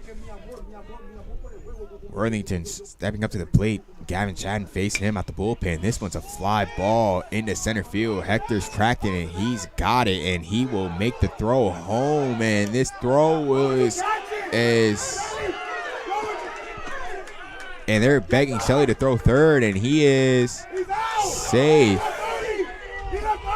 And the Dundalk bullpen is saying that he left early. And nonetheless, the questionable decision there by Shelley. A good throw by Hector, but Shelley cut it off. Lack of communication there. I would want to argue to say if Shelley did not cut that ball off, that runner, it would have been a play at the plate. And it would have, you know, with this umpire, debatably, if the play was close enough, you might have got out there. But nonetheless. Oh, wait. So they did call it out, it looks like. Right? They did call it out. What do you mean? We have out on the board, right? Well, Hector caught it in the center field. Oh. Right. Excuse me, folks. Hector did get all the mayhem and all the possible missed calls and controversy this inning. Let me recap here. Seahawks on that play scored their 9th run in the game. They are now up 9-4. The hit column and the run column are both alike. 9 runs on 9 hits for the Seahawks, 4 runs on 4 hits for the Lions here. As what happened on that play was Shelley was trying to cut the ball off. He didn't. He cut the ball off. The runner scored. The debatable call. And then the Dundalk dugout exploded. Shelley, throw it to third. As if they were trying to get a protest saying that the runner had left early. Turns out the home plate umpire did not see it that way. And they might have had a case there. But nonetheless, Chadden will work in a 3-0 count against number 22, Jenkins, the designated hitter who's been giving Dundalk their defense fits today. Home run and a double here. And he's down 3-0 here to Jenkins with 1 out. Runners on second and first. A lot of pandemonium here, and the bases are loaded again, and Dundalk is going to need an answer here from somebody. Whether that may be, at this point, anybody on the field, or just if you guys believe a higher power, a higher being, they're going to need a miracle here to get out of this inning with no other further runs being scored. Because it has been apparent Gavin Chadden has not found enough of his groove yet, and defense is going to have to make a play. As number 12, Lane Weissmiller will step up and take strike 1. As I said, folks, Dundalk loses this game, lose the next game. Their season is effectively over. No chance of playoff play. They split. It's going to be up for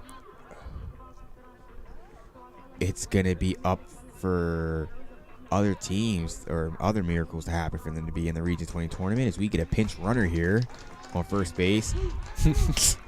And if they come back and win this game and win the next game, we'll cement ourselves into the playoffs.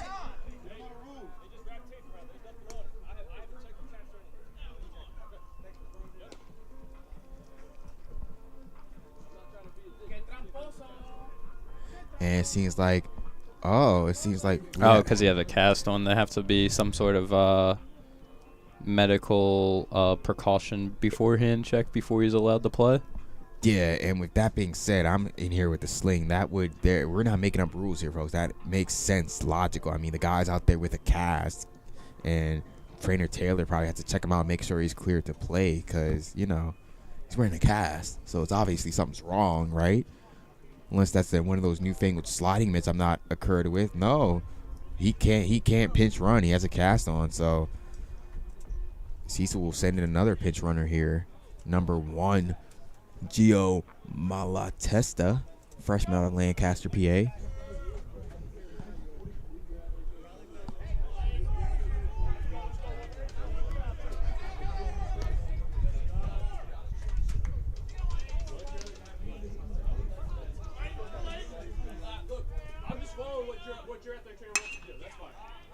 And number 12 is a fly ball deep to center field, and it will be caught by Hector. Runner will tag. There will be no throw home, and Cecil passed their lead 10-4.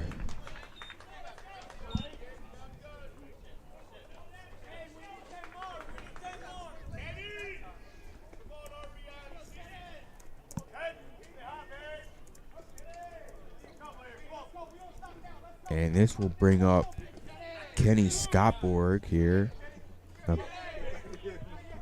Top of the 6th inning. Seahawks have had their lead to 10-4 now. And Scottborg will swing and miss. Strike one.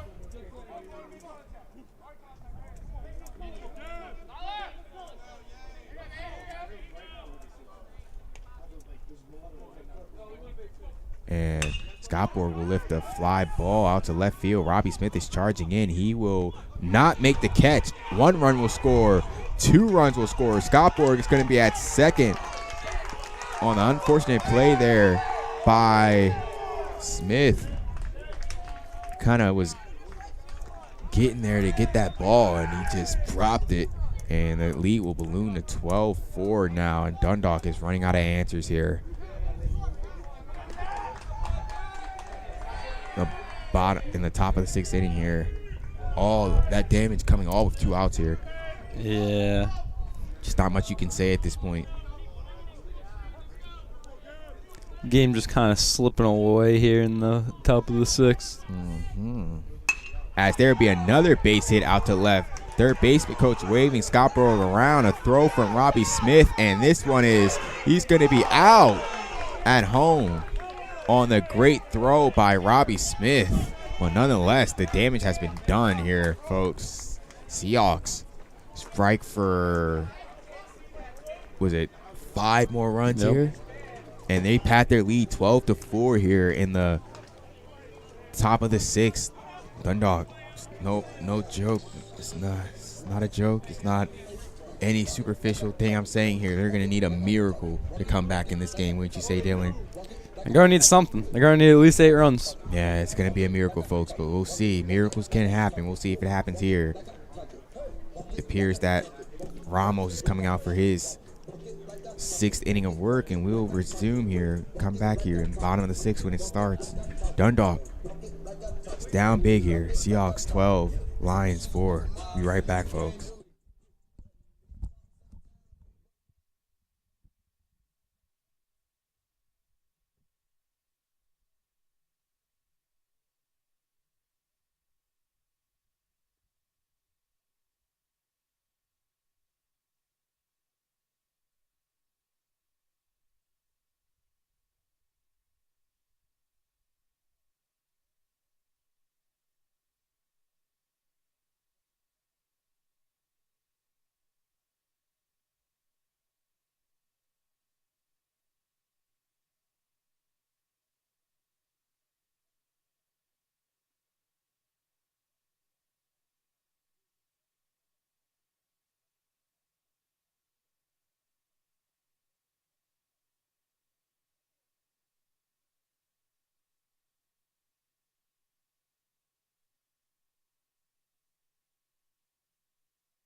The man, the myth, the legend, MJ Lux, the hero of game 1 of our doubleheader on Tuesday, steps back in for his first at-bat. And we'll start with a 2-0 count here as Ramos missed twice. Here in the bottom of the 6th, Dundalk's trailing by 8 runs. It's looking bleak here in game 1. Lux will swing and miss through that one for strike 1. Yeah, Lions able to get all 4 of their runs in the bottom of the 5th inning there, but looking to do some more damage here. Even though Cecil answered with 5 of their own.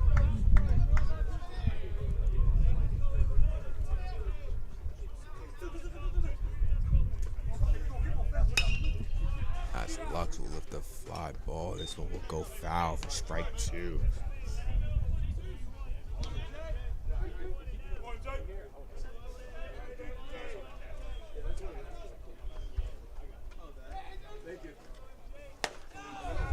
And Lux will work the walk here. Lead-off walk here by Ramos to start off the 6th. He'll bring up your favorite hitter, Mikey Newsom. See if he can try to get a possible rally going here in the bottom of the 6th. Take his cut, grounding out to first base, his first at bat. I mean, his previous at bat, excuse me. As this ball misses high for ball 1.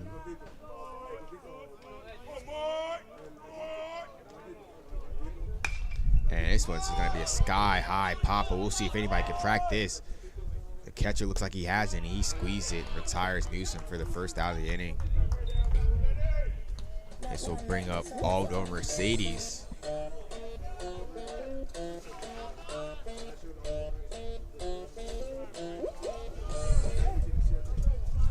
Let's see what Mercedes could do here. He worked the walk and was a big part of that rally that Dundalk had to draw closer the lead, and he swings and misses through that fastball. Strike 1.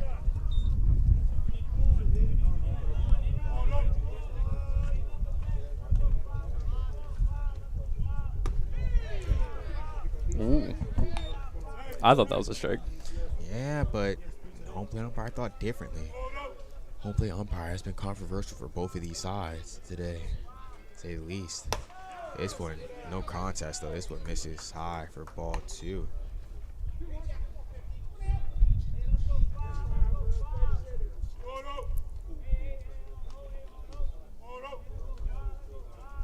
And Mercedes lifts a foul ball for strike 2.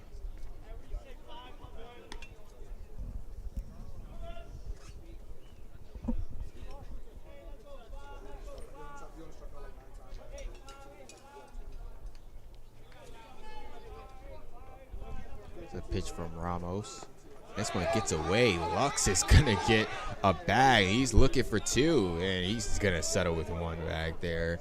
MJ showing off the speed there on the pass ball. Mercedes have once again worked his at bat to a full count. 3-2.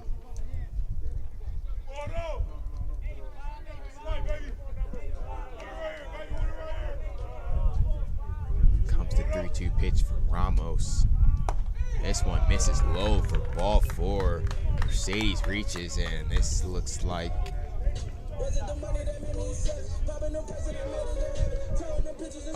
a mound conference, a possible pitching change. We'll see. And yep, this looks like it's going to be the end of Ramos' day. We'll get a new arm out the Hawks bullpen. Ramos pitching did the job today, it seemed like. 4 runs, 4 hits. I don't know how many strikeouts. Hard to keep count. Let's see. We have 5 hits, 4 runs, all earned, 6 walks, 9 strikeouts, 27 batters faced. Yeah, it's just a great day there by Ramos on the mound. Kept Dundalk separated for a large part of this game. Last inning kind of got a little bit murky, but offense battled back and got those runs back. And it's a bleak situation here if you're Dundalk. Have runners on first and second here. Lux on second, Mercedes on first. And in relief, we have number 23. No. 29? 29, looks like. I believe. Long hair. 29. Vinny Kirshner, sophomore out of Douglasville, PA. And he will be in relief of Ramos here.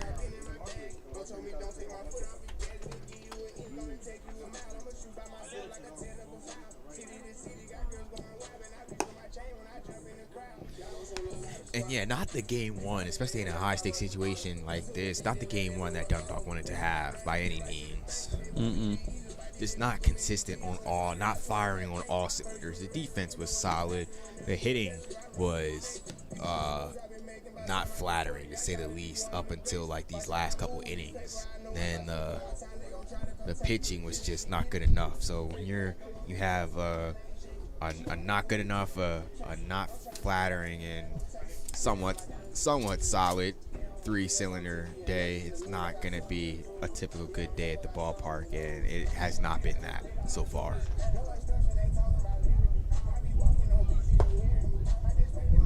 It's not over though. Nope. There's Ooh, well, there's one out on the board, so there's 5 outs left for the Lions to score 8 runs. But like they had trouble doing in the top of the 6, they got to put up zeros on defense. I said that's all important. You draw in 7-4. You're right there, and yet you just can't get that 0 to go up on the board, and you give up more runs, and now you're in a bigger hole with less time to work with here. As we reach in the 6th inning, bottom of the 6th here, halfway into the 3 o'clock hour here in Dundalk, as Samonte will step in, leadoff hitter for Dundalk lineup, takes ball 1.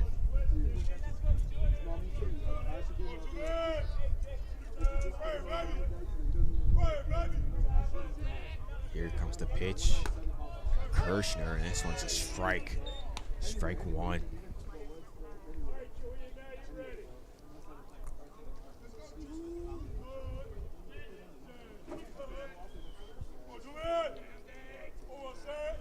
The pitch from Kirshner. This one's a high fly ball. Center fielder's tracking it. He's under. He's got it. Lux will fake. Going to third. He'll hold at second, and it's the long out there by Samonte. Kirshner picks up the second out of the inning on the F8. Now bring up the second inning lineup. Robbie Smith out of Kennesaw, Georgia. We'll see if he can keep this inning going by means of hit or walk. Robbie having a tough day at the plate so far. Ramos sort of kind of overpowering him in his previous at-bats. See, he gets a fresh taste at Kirshner here. See, he get a pitch that he can drive here. One thing you can say about Robbie, he has been disciplined for the most part. We can see him sometimes chase at balls outside the zone. He has been disciplined today.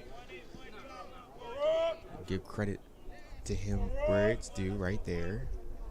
Nonetheless, Kirshner will fire with 1-0 count. Again, he took a ball. Strike 2. I mean, ooh. Blah. Ball 2. Can't take a ball for a strike. Pretty sure, 99% sure that's not how the game works. Unless it's 2-0. Smith sitting pretty here, and he takes a pretty hack at that one, but comes up empty. 2-1. There's the first strike in the at-bat. None of the pitches before were strikes, according to the umpire. Nonetheless, the umpire has been making questionable calls on either side of the game, and he tries to bunt there. Ball that missed high, probably backer, explaining that backer. Robbie probably should have pulled the bunt back there. It's an obvious ball, but nonetheless, go from 3-1 to a 2-2 count here. 1 out. Not looking good. But we'll see what Smith can do here, as Kirshner's taking a long time to get this sign. Finally receives it. Looks back. Looks at second base. Turns his head to home. Fires. And he will. Smith will go down to a knee. And that'll be the 3rd out of this inning. As apparently 3rd out of this inning. Yeah. Just an ugly swing and miss by Robbie Smith there will end the inning, and we'll go to the 7th here. Top 7th. Seahawks 12, Lions 4, and we'll be right back, folks.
Here we are at the top of the 7th inning here. Chadden will return for his 2nd inning of work.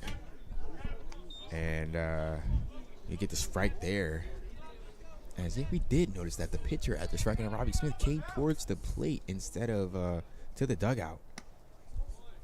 Hopefully umpire with no control over that situation. You know, not to rag on the open umpire, that can turn a little bit ugly there. It's not a disrespect there shown by Kirshner walking towards Robbie Smith, who was struck out at the plate, already retired. But to say the least, umpire didn't think much about that. Both sides went back with no confrontation, but just ultimately, like, the 1-2 count, and this one is going to be, a diving play. This one will get away from second base, the shortstop off of his glove, and Gamber will reach. And yeah, it's going back to that. It's a subtle situation, but just like something like you just don't see every day. The pitcher kind of showing up the hitter there. Just a little bit of bad sportsmanship there. Say my 2 cents. I'm all for competitive nature, but with 2 outs, I'd see you run off the field there with your teammates. Oof. Big swing and a miss there from Flette.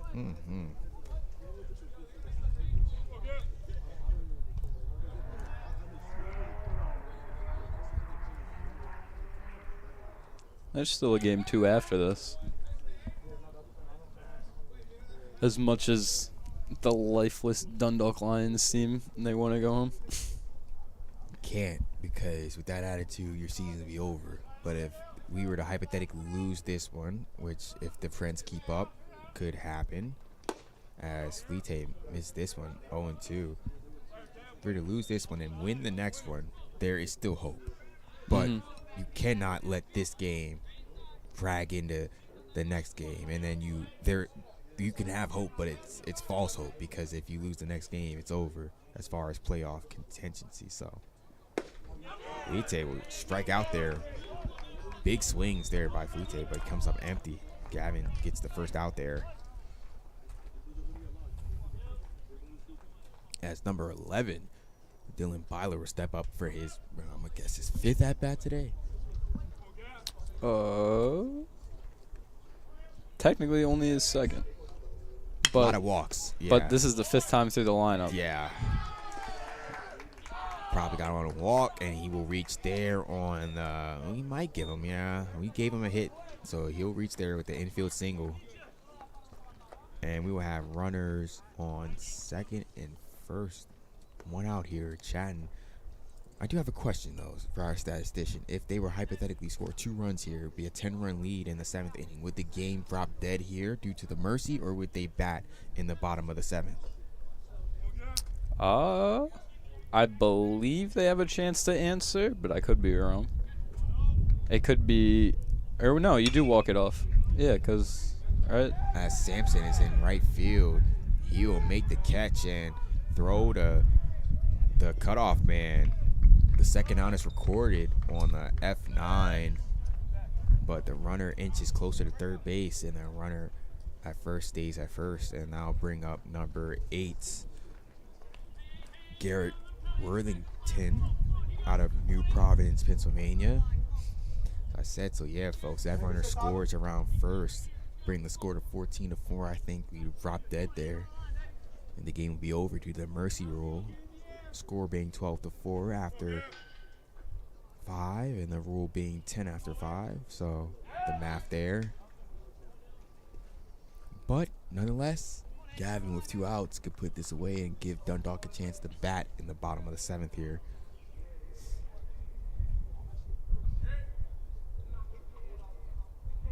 Here comes the pitch by Chad, and this one misses for ball 1. Tough pitch there by Chad, not to get, kind of missed high a little bit.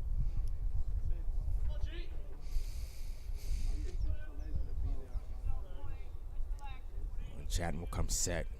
It's the pitch. And this one is grounded towards shortstop. Hits the chest of Samonte. He'll flip to 2nd for the put out there. Dundalk's out the inning here. No runs scored. They will go down to bottom 7th. Last chance here for game 1 of this doubleheader. Got to get 8 runs to keep this game going. Let's see if they could do it. Seahawks 12. Lions 4 here in the Lions Den here. Bottom of the 7th coming up. Stay tuned, folks.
And we are back here in the Lions Den for what could hypothetically be the final half inning here for the Lions, as Sam Ritchie will step in and lead us off against Vinny Kirshner.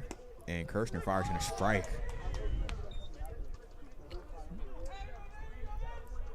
And it's just not been a good day for the Lions so far. And Ritchie fouls one off towards the dugout. Count moved to 0-2.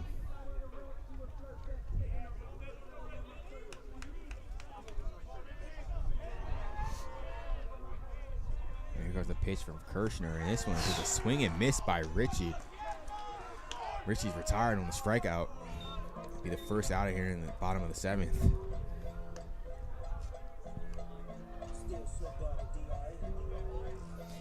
Here to bring up one of the few bright spots in this Dundalk lineup as far as today, Isaiah Coxon. He's had a nice game. A couple singles, a RBI. Tried to pull this lead a little bit closer here. Dundalk was making a run, and umpire rules no pitch there.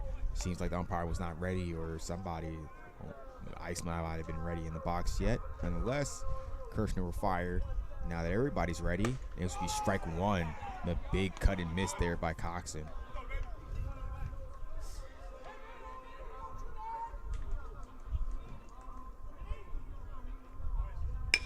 And this one will be a dribbler out to second base. Second baseman's up with it and will fire in first in time to retire Coxon for the second out of this inning. That'll bring up the handyman. It was the last hope for Dundalk to try to keep this game going here in the bottom of the 7th.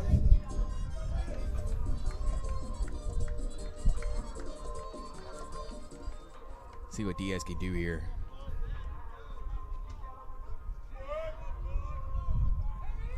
Kirshner putting up a good effort in relief here. Gotten a lot of outs. Misses there though for ball 1.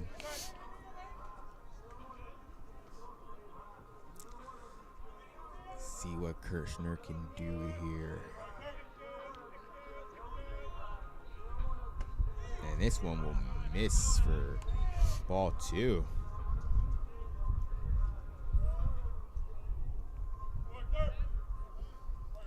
Kirshner will fire. This one's in there for strike 1. Dundalk's down to their final 2 strikes here.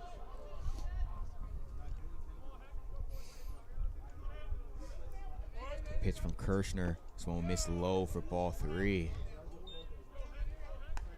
Kirshner starting to get a little bit out of his groove here.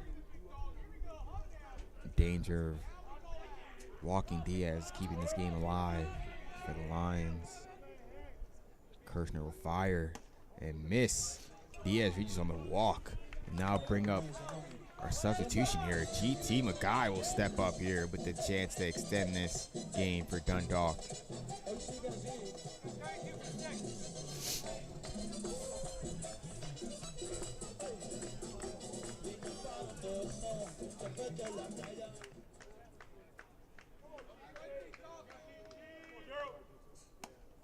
this one will get away from the catcher.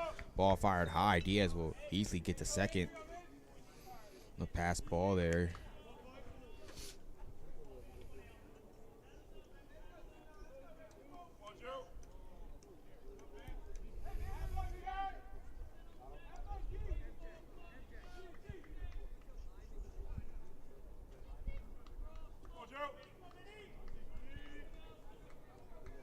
It's a pitch from Kirshner. And Magai sends a ground ball to short. Shortstop's up with a throw in time on the first, and that will do it, folks. Dundalk drops game 1 of this doubleheader. 12-4. Seahawks score 12 runs on 13 hits. Lions respond with only 4 runs on 4 hits. Just an ultimately disastrous game by the Lions here. And now this next game is essentially the season here. It's going to be do or die time for the Lions. Due to the loss in this game, it now becomes if the Lions win, they have a chance to still be in the playoffs, but need a little bit of help from other conference opponents. If they lose, there'll be no playoff tournament for the Lions this season. And it's getting grim here. Sort of a grim stigma approaching here in the Lions Den. It's not over yet, but Dundalk needs to find everything they have, everything that they've worked for in the offseason, everything they've done since the fall, in the winter, needs to come down here in this second game here as they fight for their playoff lives. As for us, me and my partner Dylan, we will see you guys in about approximately 30 minutes for the start of game 2 of our doubleheader. The Cecil Community College Seahawks and the CCBC Dundalk Lions here from the Lions Den. Folks, grab a snack, grab a bite, go to the bathroom, do whatever you need to do, because when you come back, your Lions will be fighting for their season here, right here in the Lions Den. Me and my partner hope they could pull it out, but we'll see here in the Lions Den. Be right back, folks.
And we are back, folks, here in the Lions Den. Here's the quick rundown, folks. As bleak as it sounds, this is it for your Lions, folks.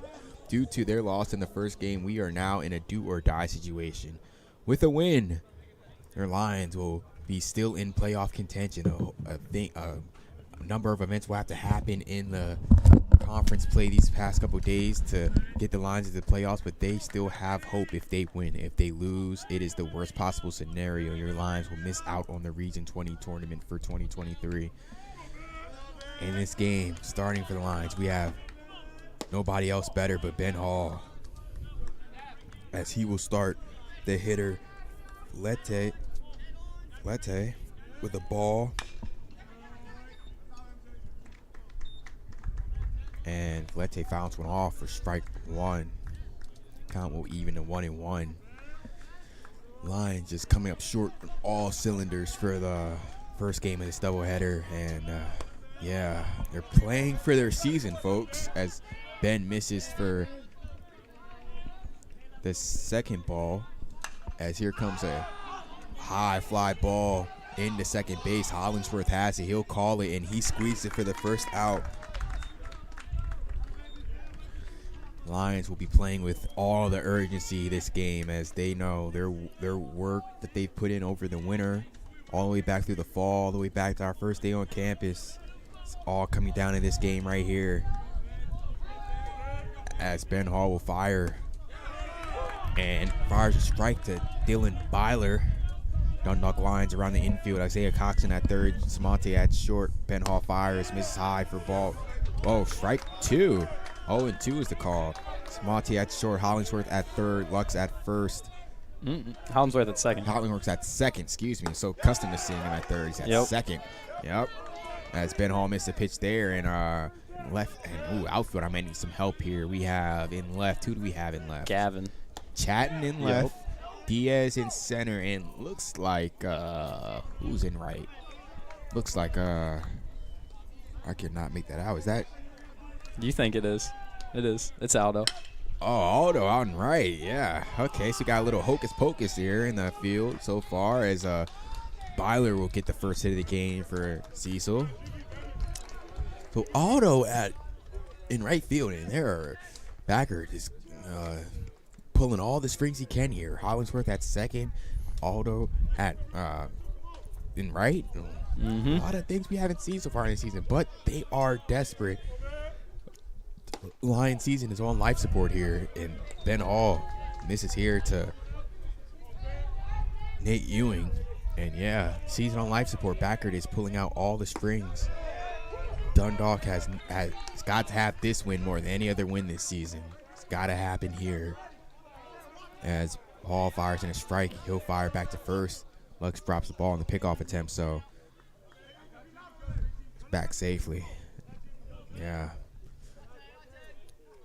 All comes down to this, folks. Here's the pitch. Strike two by Ben Hall. Ben Hall trying to bounce back after that outing on Tuesday that is better left unsaid, as he gets the strikeout, and he is amped.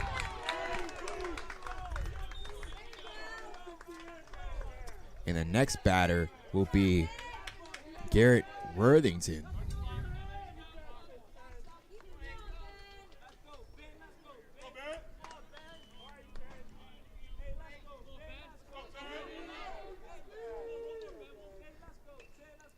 Ben Hall will fire. Misses for ball one. Be interesting here to see how long it go in this game. That breaking ball will be indicative that has to be there. His fastball is there so far, but that breaking pitch, he has to meet his fastball. He missed high with the fastball there for 2-0. If he can ride out with that breaking ball fastball combo, it's going to be a tough day it's going to be a tough second game for the Seahawks hitters there. But it's got to be there, and it was there for the taking there. Challenge pitch. Curveball 2-0, foul back. Count moved to 2-1. Because that curveball's not there. Seahawks are going to sit on that fastball. We know what happens when people sit on Ben's fastball. 3-1 count there as Ben misses low in the dirt. Dundalk, it's going to be key. Unforced errors here. Got to play clean brand on both sides of the ball as Ben misses for ball 4. And this will bring up number 27, Justin Cordero out of Queens, New York.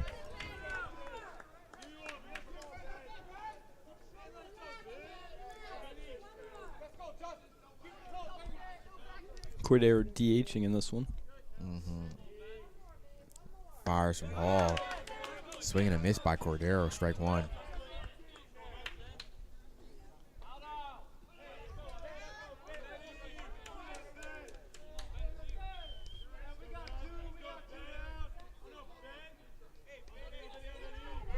And the pitch from Hall from outside.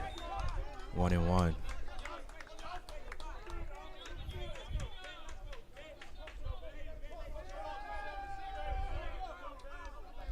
Comes the pitch from Hall. Strike 2. Got Cordero fishing there for that one. Ben Hall's 1 out away. Noticeably Dundalk, they know how badly they need this game. The energy has really came up from the end of that last game. Pouring everything into this one. They have to. There's no excuse not to. And ice, the diving play on the line out by Cordero. And Ben Hall gets out of the inning, and the Dundalk dugout is hype. And Seahawks get 1 hit, but no runs come home. And we are going to the bottom of the first. 0-0 here, folks. Lions playing for their life in the den here. Return here. The bottom of the first. Lions, nothing. Seahawks, nothing.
And we are back here in the bottom of the first in the Lions den. Number 13, Kyle Stively will be the pitcher for the Seahawks in this second game. Stively out of New Providence, Pennsylvania, will start off the game against Julian Samonte.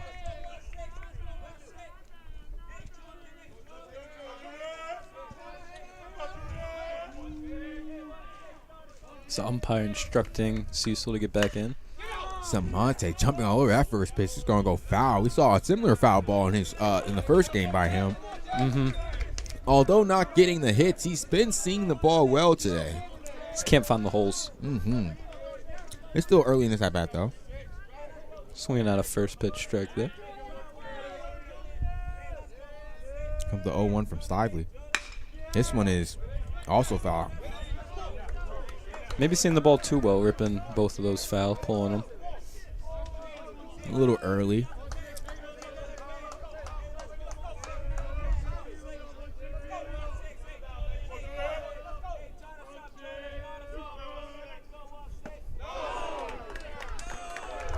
This one is down for ball 1 and 2.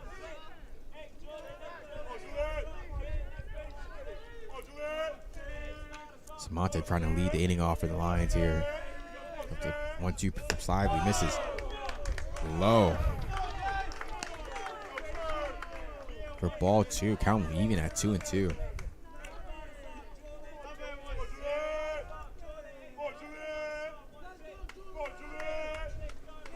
The pitch from Stively misses away. Oh, you're working from a, what was it, a 0-2 count to a full count. Putting up a quite in at bat here for Dundalk to lead off this game, though. Nonetheless, Stively will fire full count and will miss low. There'll be a leadoff walk for Stively. And Samonte with the great disciplined approach there. Doing his job, getting on base. Setting up the handyman who's hitting second today. He'll come up and take his hacks. And here comes a bunt attempt, and the bunt will be foul.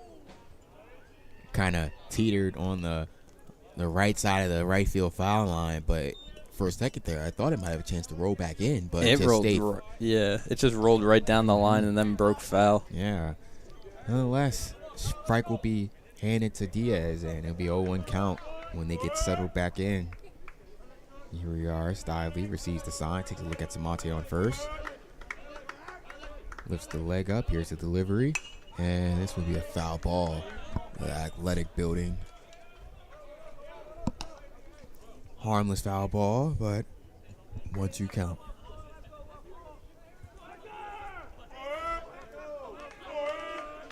Excuse my language, folks. It's an 0-2 count. No balls have been thrown yet.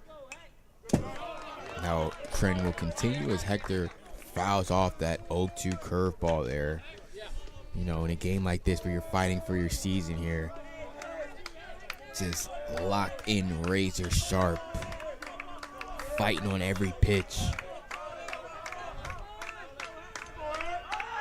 And here goes Samonte. He will be safe in there. The throw is in center field, but Samonte will be content with the stolen base at second.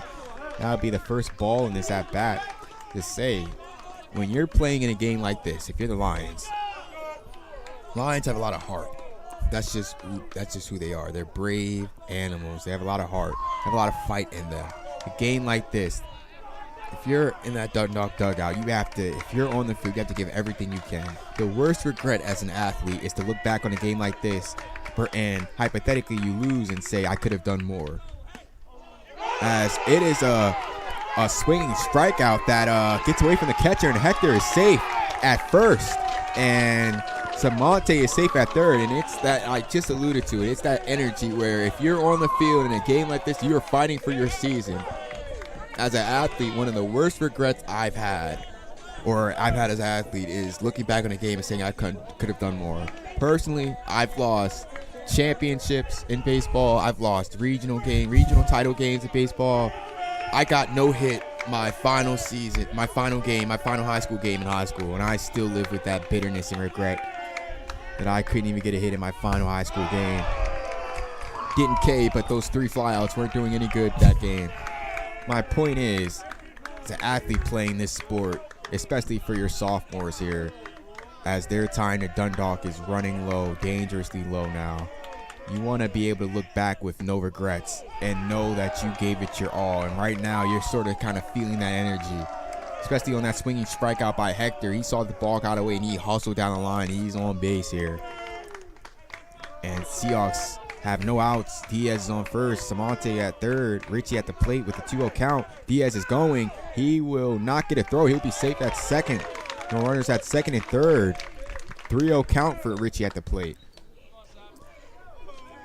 I mean, not meaning to talk my partner's head off, but like I cannot stress this enough. That regret that you will live in, knowing that you could have done more to prevent a loss and your season ending today, it's not a good feeling. And the Lions so far have came out and played like their seasons and their careers are on the line here at Dundalk. And they are in the driver's seat as of right now as Richie works a 3-1 count. This will be a walk. Samonte Cecil gets past the catcher, and he will score Dundalk's first run.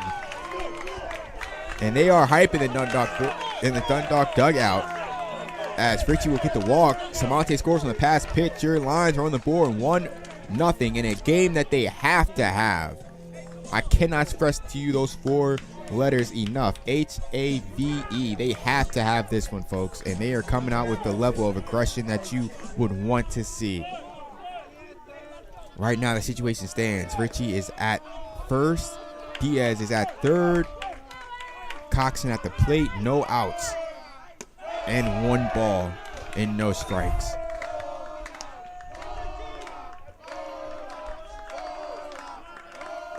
And as you see, Dundalk dugout is alive. Coxon steps to the plate. 1-0 count. It's a pitch, fastball, swing and miss. Firm swing and miss. Those cheers turn into a collective ooh. Yeah, that's how you know you're locked in. Everybody's watching the game. And nonetheless, it's a 1-1 count. It's a pitch from Stively, and this is going to be a dribbler out to second. Richie will get in the way, and there will be a play at first. The runner is out at first. Coxon is retiring on the 4-3 putout. Richie will move to second. Diaz will score, and Dundalk balloons their lead to 2-0 here. Doing just enough to score that run. Good baseball there being played by Dundalk as Hollingsworth will step to the plate now. Saw Hollingsworth get a hitting appearance in the first game.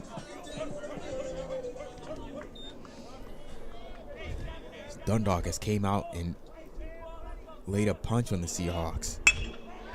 And this one will hit the ump. This one has hit the ump, and the ump is down, and the ump is hurt. And it looks like Hollingsworth will reach first safely.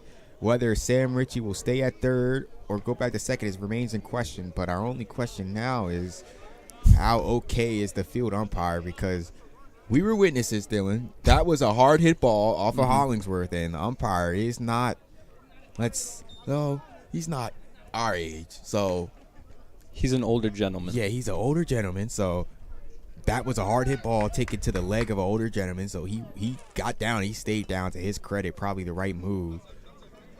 Looks like Richie will go back to second. Hollingsworth will reach on what could be called an infield single, maybe.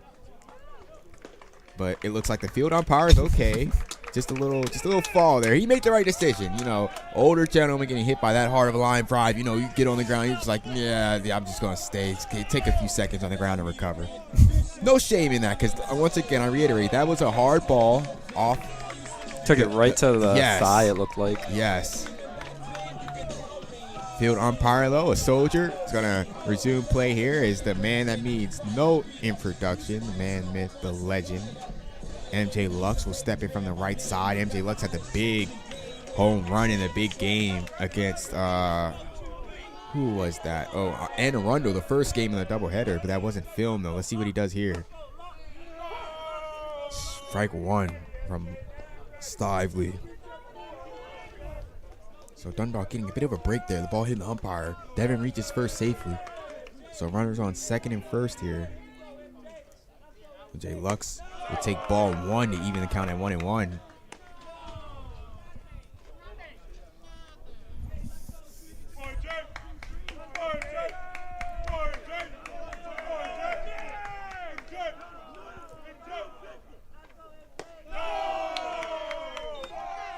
That's ball 2 from Stively. Stively yet to find a groove. They already have an arm working in the Cecil bullpen. Looks like a lefty.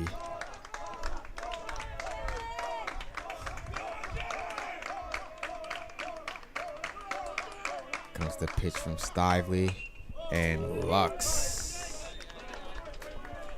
fouls that one away. 2-2.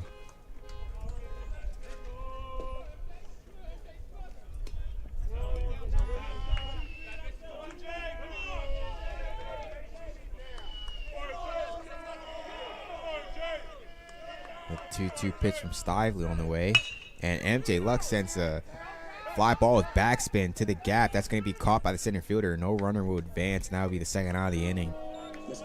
Lux is retired on the F8 and stepping up to the plate, Gavin Chatton. Saw Gavin with some relief effort in game 1. Didn't grab a bat. That changes now. Steps to the plate. 2 outs here. Richie's on second. Hollingsworth's on first. 2 runners already in.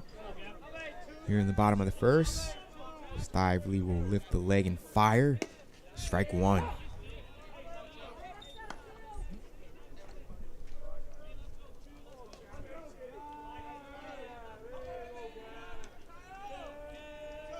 Comes the pitch from Stively.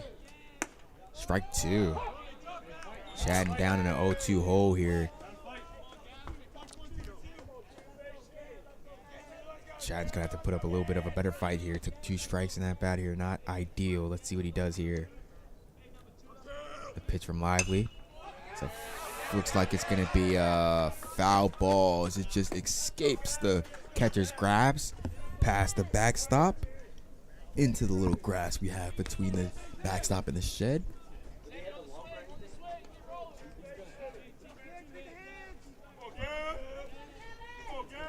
Chatton fighting with the 0-2 count here. Let's see what he can do. You know, those 2 strike hits can be mental backbreakers as a pitcher. See how it works. And he went. And the field umpire made the call. He went, and the inning is over, but not before your Lions strike for 2 runs on 1 hit and jump out early in this do-or-die game here in the Lions Den. Top of the second. Lions 2, Seahawks nothing. And we'll be right back here from Lions Den. Stay tuned.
We are back here in the top of the second. Ben Hall fires and misses low for ball 1.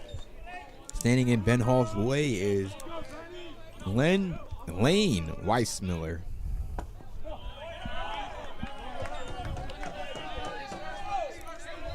Ben misses again. The count moves to 2-0. This one is lined up the middle by Weissmiller, and he will lead off the inning with a hit. Seahawks' second hit of the game. And up after him is Evan Slayball. So it seems like the Riverhawks going with, I mean, not the River, the Seahawks. Riverhawks a couple days ago. Tuesday. Seahawks today. Seems like the Seahawks are going with a little bit of a similar lineup the first game. As Slayball, it's a foul ball down the left field line. Not to mention the College of Southern Maryland Hawks. So what next year? I got to remember this Riverhawks, the Seahawks, and just the Hawks. Yep. Mm-hmm. Maryland JUCO doesn't get better than that as far as names. 3 Hawks, the Skipjacks, the Dragons. Dragons. The Raptors. Oh. So funky names. Yeah. The pitch from Hall, and this one will be a ground ball. Hall will wait for the second baseman to get in position. He's there, and he will flip to first. No play there, but they will get the out at second. Slayball will reach first in the fielder's choice. And stepping up to the plate will be Gio Malatesta, freshman out of Lancaster, Pennsylvania. Pinch ran in game 1. Yeah, I did see that number in game 1. Just didn't know where. And that would be a strike by Ben Hall. Kind of stuck it there.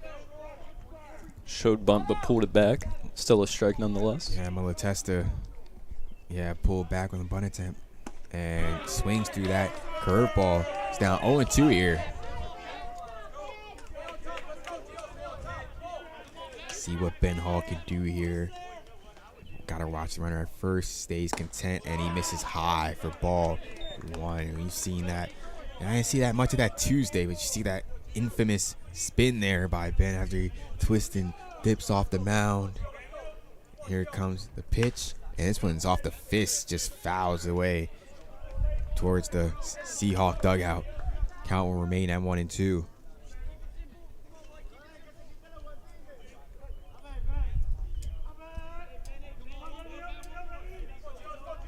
Malatesta listed as a utility guy, so he's everywhere on defense apparently. And I saw the umpire nod, but didn't make the strike call, so count moves to 2-2. Curveball is a little bit up, possibly outside. Here's the next pitch by Hall. This one is low and outside. Count will move full to 3-2. So this pitch could go a long way to determine how this inning goes. As he would check on the runner there. A walk or a hit. Runners in at least second and first, 1 out. Out here, probably be possibly an inning double play or just 2 outs with the runner on first. Let's see. And runner went. Foul ball. We will do it again.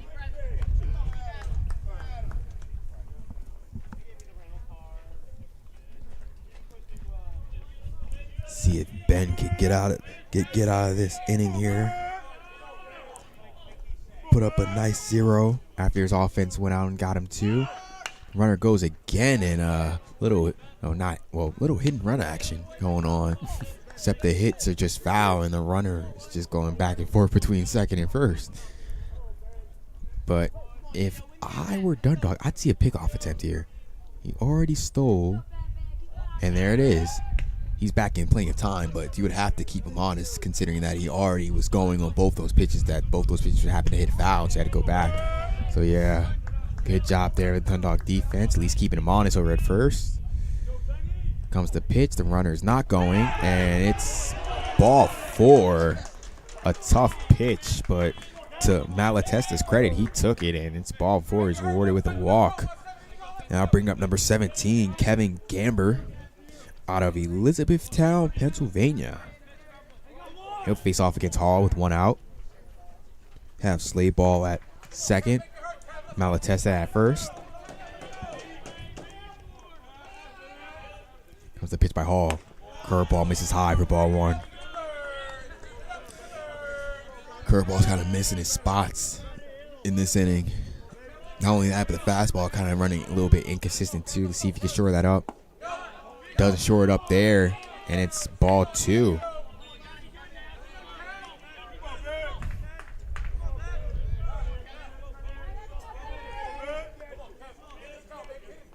Here's the pitch by Hall. Missed high for ball 3, and starting to lose a little bit of control out there. I'm going to mind to see if somebody calls timer for us to go talk to him. 3-0 is the count.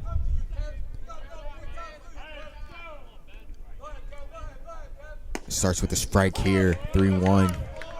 First step to climbing back has got to be that first strike. Fires it there. Let's see if he can do it again twice here. And does it again, 3-2. A full count with 1 out. I think this is the ninth hitter lineup up. Yep. And it's a very important at bat here. You don't want to get to that top of the lineup, bases loaded. And it's a ground ball out to short. Flips on the second for one. Hollingsworth turns and he will get, and MJ Lux can't make the pick. Lux cannot make the pick and the ball will go out of play. 1 run will score. Bender will go to second and that'll bring up number 35. Sayel Flette. I forgot the last name pronunciation. Flette? Flette. I was close. Come on. No confidence in myself. I was close. Flette. There we go. Sayel Flette. 35. Digging from right side. Looking to try to tie this game. Bender's at second here in scoring position. Off the error. Out of play. And that's exactly what he's going to do. He's going to deposit this one in the right. Aldo corrals it. The runner will go home easily. And Flette has a RBI single to tie this game. And just like that, the Seahawks are right there back in it. I alluded to earlier, those at-bats were so important because you just know you prolong the inning. Nothing good can happen when you prolong the inning. And Dundalk can knock it out in this knock it out of this top of the second. And Seahawks are hit their way back in it. And now number 11, Byler's back up. I think he had the game's first hit in his first at bat, I believe. And then, Devin at second to throw to first, and then Aldo bobbled that ball in the right. And you have an inside out swing out to second. Hollingsworth a dive on his knees in time. There you go, Devin. For the first out, but nonetheless, the Seahawks throw a punch back. And they have tied this game at 2. So the Lions and Seahawks knotted at 2. Going to the bottom of the second. 2's running wild here. The Lions then. We'll see how the Lions can respond here. Be right back. Bottom of the second. Be there.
And we are back, folks, here in the bottom of the second. Aldo Mercedes will face off against...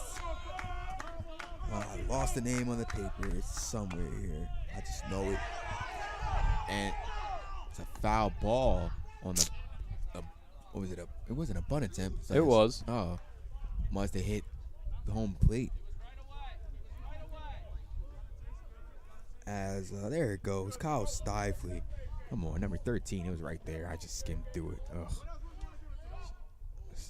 Umpires converse to be a foul ball. Bottom of the second, Stifley will come out for his second inning of work. Will face Mercedes with a no ball, 1 strike count. Seahawks tied the game at 2 in the last half inning. Dundalk looking to respond here. Just a pitch from Stifley. Ball 1. Missed high there with that fastball.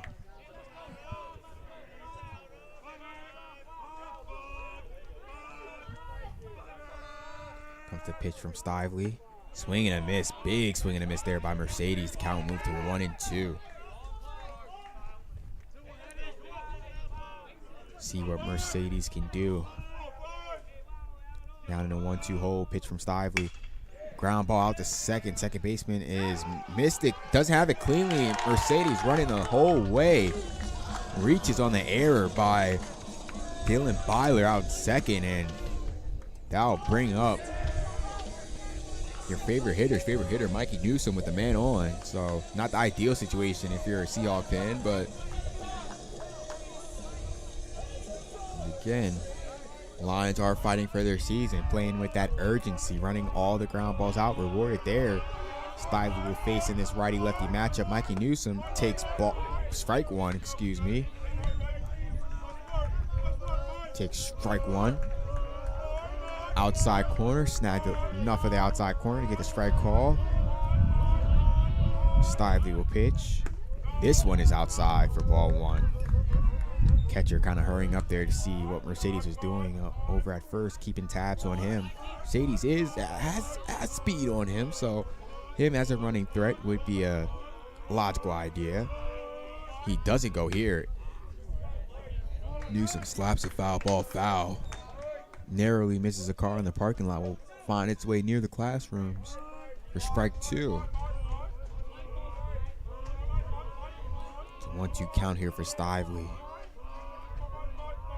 Mikey looking to prolong the at-bat. Here's the pitch. Mercedes is going, and this is going to be a high chopper at third, and Mikey is down, and he fell, and it's going to be an out. And folks, Mikey Newsom is not right. It's obvious he's not right. He's not healthy. Yeah. I don't know if his health or a nagging injury issue attributed to that fall. What did it look like from your viewpoint, Dylan? What did it look like? Mikey tried to get the first and couldn't make it. And he was out. It looked like there might be a nagging injury behind that, as he might go get checked out by Taylor. Maybe not. Maybe he just slipped. The weird play. Samonte lifts a fly ball to left field. This one is going to be off the wall. Mercedes is going around second. Left fielder has trouble with the ball. Mercedes will score. Samonte with the 1-out double to score. Mercedes, and Dundalk has retaken the lead 3-2 here in the bottom of the second. As we said, Samonte was, oops. Ooh, look at that. How my voice goes from high to low just like that. But as you said, as we were talking earlier, Samonte has been making a lot of good contact, and he just hasn't been found the holes. That way, that pitch right there, he found it, and he's rewarded with a double. Let's show you, kids. Just keep on swinging. Even if the ball's not dropping, keep on swinging. As that bring up Hector the handyman, he's going to try to lay down a bunt. Pulls back for ball one. As we said earlier, Samonte was hitting the ball firmly. Just a lot of foul balls, a lot of tough luck. That time his luck turned, and he got the RBI double to put his team up here in the bottom of the second. Diaz with Samonte at short looks to try to double the lead here as he takes strike one from Lively.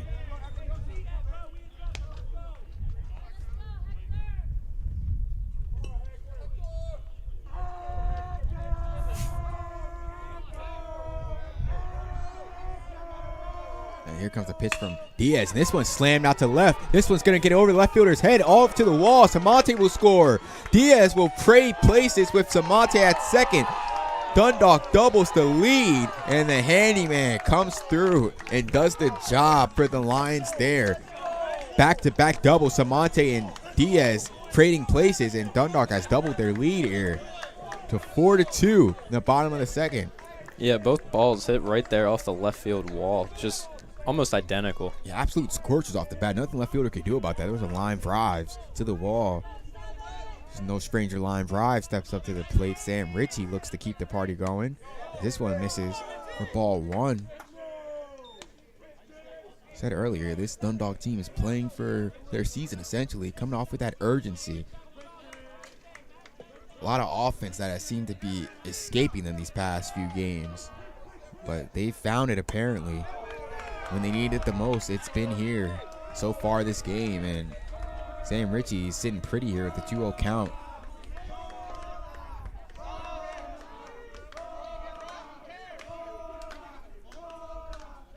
As Stively will fire, and that'll be strike one.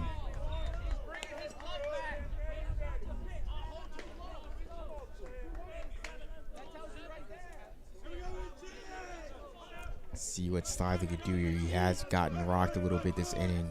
See how he settles in. As this one will be a high drive out to center field. Center fielder's not getting this one. This is off the wall again. Richie will go to second, and Diaz will score. So Samante, Diaz, and Richie trading places at second base.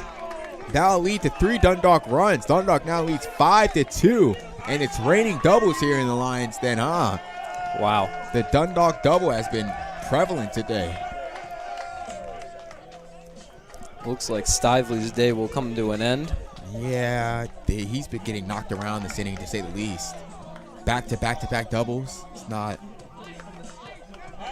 good production here from Stively.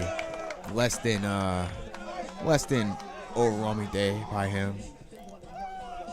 No, Just his fastball was just there. It's got too much of the plate for these Dundalk hitters. Once again, it's hard because you are pitching against a team that's playing for their season. So they do come out with that focus. They do come out with that aggression. And you see it here, folks, right here live on camera in the Lions Den. Is that number 38 on the mound now? I think, I would say, it might be number 35 if I was a betting man. Actually, yeah, that's 8. You're right. Number 38 will replace Stively. That will be Mr. Garrick Harsh out of Lampeter, PA.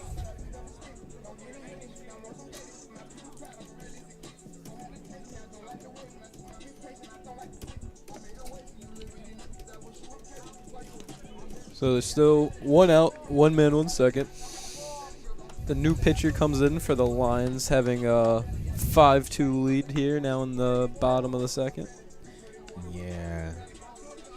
Just great hitting here. Dundalk is hitting like a team that's fighting for their season, wouldn't you say? The energy out of this bullpen has been unmatched out of anything this year. It came into it game 1, and they were acting like it was the 9th inning and they needed 3 outs. It's just been, they really, you can tell the season ends right here. As you folks may or may not know, due to Dundalk dropping the first game, it's now do or die. They have to win this game in order to have a chance to go to the postseason here. A win, and you're waiting on other things, other dominoes to drop, but you're still alive mathematically. A loss, you're not alive. Mathematically, theoretically, and literally, you're not alive. Postseason dreams die with a loss here. And Dundalk is making it hard for the Seahawks to beat them in this game 2 of this doubleheader, as Isaiah Coxon will step into the plate, and he will be the first batter to face Harsh out the bullpen. Harsh with already 1 out here. As, Ice taking a very, very ultra, probably overly aggressive hack there. The guy throwing his first pitch out the bullpen. Ice probably senses blood, but that's not the way to go about it as far as an approach standpoint. Like to see this pitcher make him throw the first strike out the pen before you go after him. Nonetheless, a 0-1 count here. Richie's out at second. Here comes a pitch from Harsh. From drops, but not far enough in the strike zone for ball 1. Count will even at 1-1. Is Ice a switch hitter? Yes. Ice is, that's one of the phenomenons about Ice. You watch him in BP, he hits just as well from the right side as the left side. Yeah, he's a switch, all right. Third first pitcher switch hitter. And here's the tomahawk ground ball out to short, and the shortstop's up with it and on to first base for the out. The runner will not advance, and Richie's still at second, and Hollingsworth will come to the plate. Now with 2 outs here, bottom of the second, Dundalk already with 3 runs home, taking the lead 5-2. Hollingsworth looking to make it 6-2. The ground ball with eyes here, or shall I say another double maybe? Maybe I'm being too greedy. I don't know. Nonetheless, Harsh looking to end this inning and shut the door here to get his bats up in the top of the third. Comes the pitch from Harsh, and this one is a foul ball that will reach into the seats over it with a Seahawk dugout. Back onto the field, recovered by Rico, and it'll be 0-1.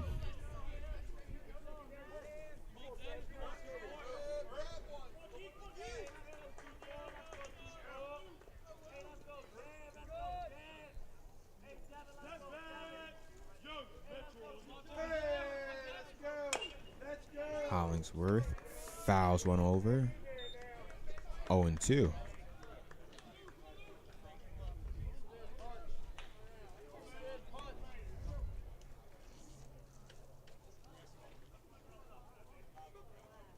As the catcher's getting a new baseball for the pitcher.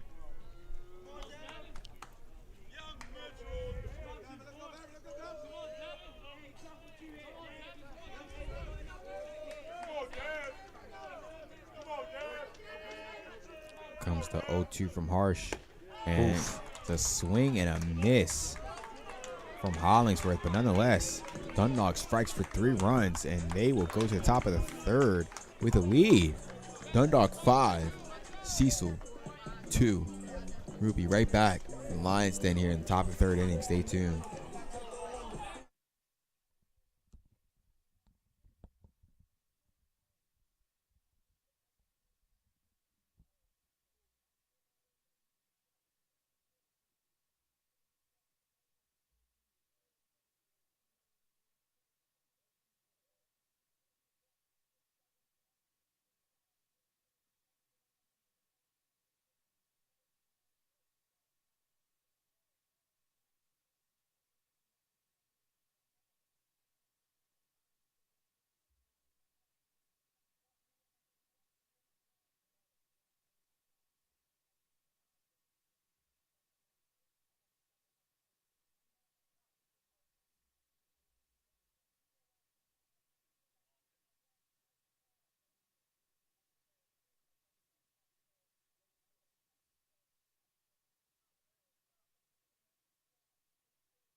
And we are back here in the top of the 3rd. It will be Ben Hall firing to a swinging. Nate Ewing. Yes, for the first strike. Dundalk has retaken the lead 5-2 after a 3-run barrage of doubles in the last half inning. As Ben Hall missed high there for ball 1.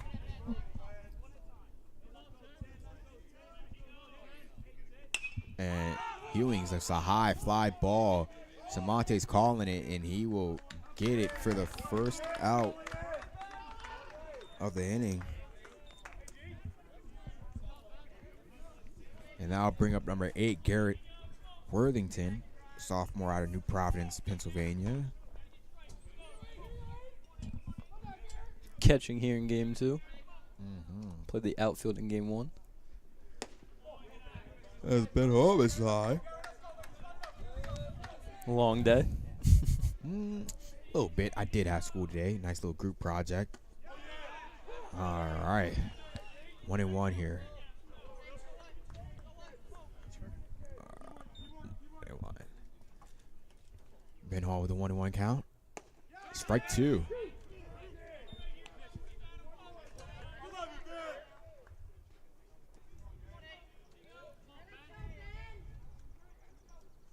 Pitch from Hall. Miss high for ball 2, and he kind of did a intense spin, almost fell over after that pitch. Nonetheless, stays on his feet. Count even to 2-2.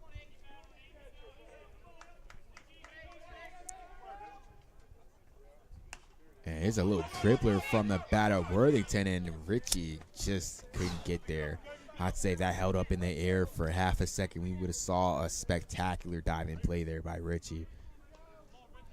Just the ball did not hang up for just a half second longer. Yeah, that was a light pop. Didn't make it quite over the backstop. Barely made it to the gravel warning track. To Richie's credit, he read it perfectly, too. It's just oh, yeah, Ben pointed at the ball. Richie turned, snapped to it, almost got there. Yeah, it's just the ball didn't hang up long enough, and Hall misses high to make the count full, 3-2.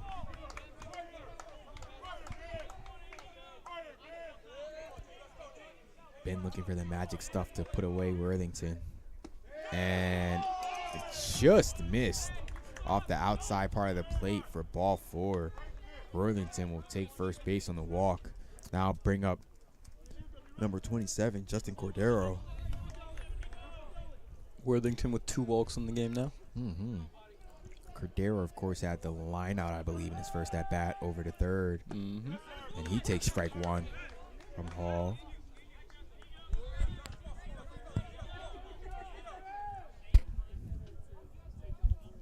Comes the pitch from Hall. Strike two.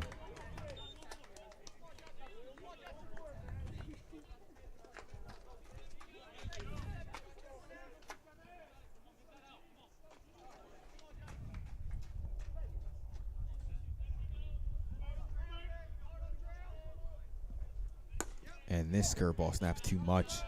Nowhere near close to the plate. The count will move to 1-2.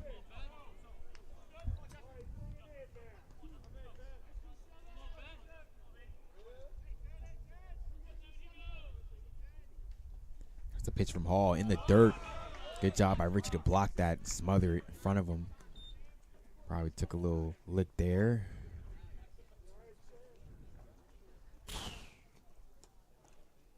And it looks like it might have caught him in a spot.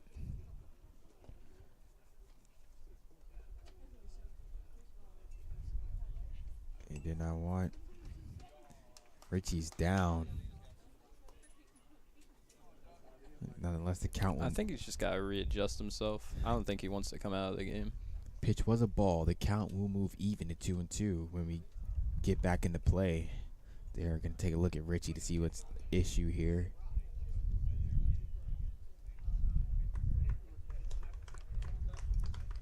And Richie's back up on his feet. Looks like it probably was a little bit of a stinger at the plate, but just him going down on one knee was probably just a wardrobe malfunction. Adjustment there by Richie. Nonetheless, we're good to go. Count moves to 2-2 here. Cordero at the plate. Worthington at first. 2-2-1 out, and this one is nowhere close to the plate. That curveball has got to be located better by Hall. Curveball is essentially at this point is a waste pitch, but nobody's biting at the waste pitch. Saw pitch was nowhere close. The count will move full here with Worthington at first. Comes the pitch. Worthington stays, and this will be ball 4 to Cordero. And Ben Hall's going to need to make an adjustment here. Mm-hmm. Back-to-back walks. Mm-hmm. Curveball not really coming anywhere near close to the plate either. Basically a non-competitive pitch at this point. Now bring up number 12, Lane Weissmiller, back up to the plate.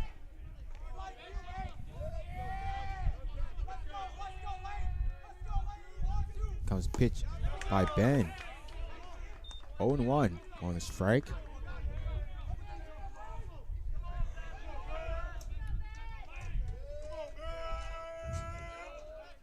Comes the pitch by Hall.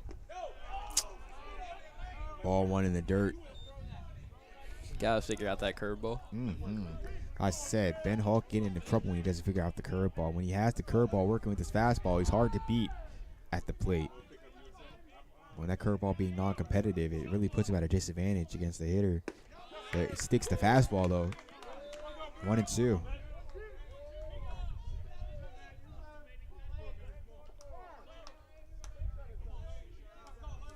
Seems like Richie called time, or No, he has to tuck his shirt in. yeah. And Ben with the famous untucked look. You know, Ben doesn't really have to really get told to tuck in his shirt a lot.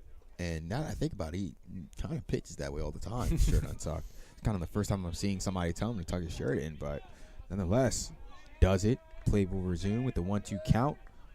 Worthington at second, Cordero at first. 1 out here. It's the pitch. A swing and a miss by Weissmiller, and he goes down swinging, and Ben gets that important second out, and Weissmiller will hand his bat to number 3, Slay Ball. He'll come in. See if he can salvage this inning for the Seahawks. Maybe put a sneaky run on the board, try to get them closer back into this game. Hall fires, though. Misses outside and away. 1-0 the count will be. Got to do a better job. Sometimes I think he can fall off. He might not finish pitches. He might just yank those pitches outside. See what he can do here. Stay strong there. Comes back with a strike. I think sometimes that might be just it. The way he falls off that mound, he kind of yank his pitches towards that batter's box a little bit. Kind of adds a tail to it. Yeah. As he stays strong and firm there in his front leg, lands firm, he could just throw from there, and you see good results as he's now fired back with 2 straight strikes to put the count at 1-2 here. 2 outs. The pitch and missed again here. Nowhere close to the plate. 2-2. Looking to retire Slayball to get back in the dugout. Keep getting the bats going for Dundalk. Comes the pitch. And this one is a tapper out to right field. Hollingsworth's calling for it. He's got it. Like a wide receiver getting a pass. Goes back to it. And receives the ball. And we'll go to the bottom of the third. Dundalk's defense holds. We'll go to the third. Lions 5. Seahawks 2. Be right back, folks. More action. Bottom of the third coming up.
And we are back here at the bottom of the third. Here in the Lions den, the man, the myth, the legend, MJ Lux will step in from the right side to face off against Harsh, who starts MJ off with a strike.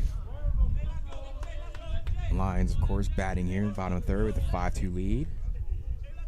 It's the pitch from Harsh. In the dirt, ball 1.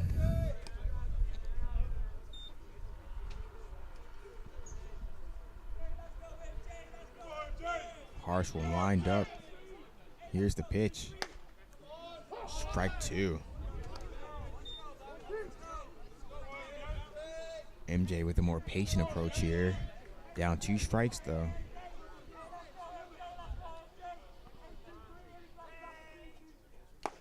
And ooh, MJ goes down, swings and a miss. Harsh gets the strikeout.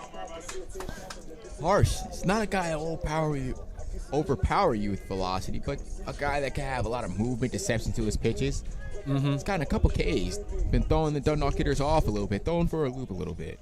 As Gavin Chatton will step in here, take his cuts, and he lifts a fly ball to right field. This one will hang up right to the right fielder though for a nice easy F9 there for the second out of the inning. And stepping up to the plate will be number 5. Sounds like from the walk-up music, Aldo Mercedes. Just that it's getting a little bit of whatever work done or something over there, but he's up at the plate now. 2 outs here on the third, looking to extend this inning, try to get something started here for Dundalk. Inning has went by fairly pedestrian so far. Let's see if Mercedes can break that trend. And this one's a ball hit foul territory down on the Seahawks side of the field. Be a foul ball though, so strike 1.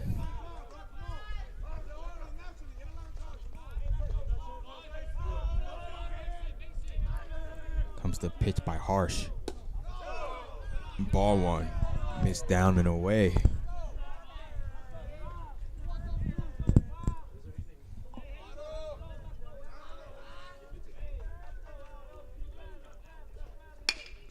Harsh will get Mercedes to get ground ball to third, and throw is up in time for the 6-3. Ooh, no, the 5-3 put out.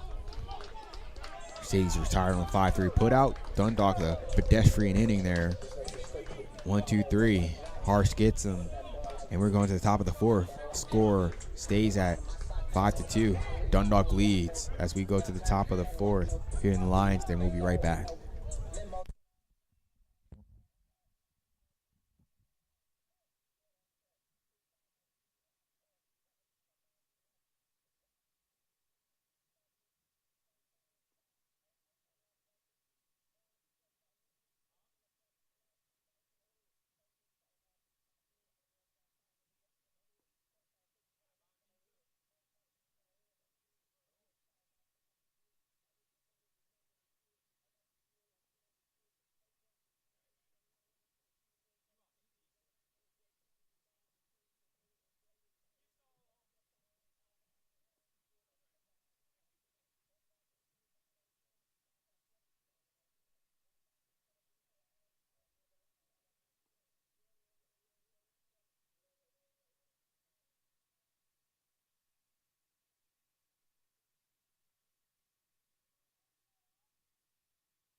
And we are back here at the top of the fourth inning. Dundalk leads 5-2.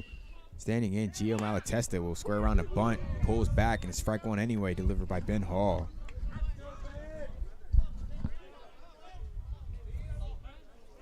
Ben Hall will reach back and fire again. Ooh, close miss, but no cigar there. Ball one, count even. Comes the pitch by Hall. Strike two on the foul ball there by Malatesta.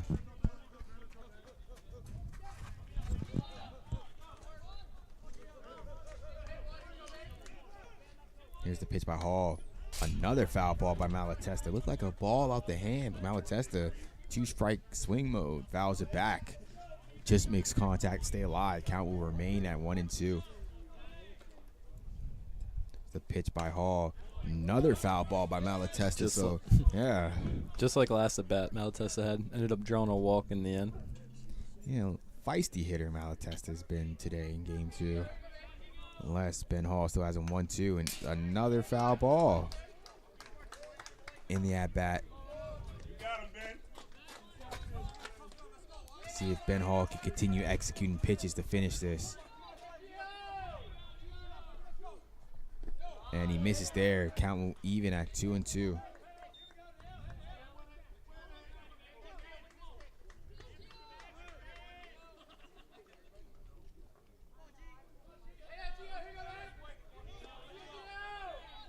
Ben Hall will look back, wind up. Ball three. Malatesta, he said in his last at-bat, worked the at-bat, full count. Here we are again, full count. And Malatesta will lift the fly ball to right field. Mercedes is, no, he dropped it.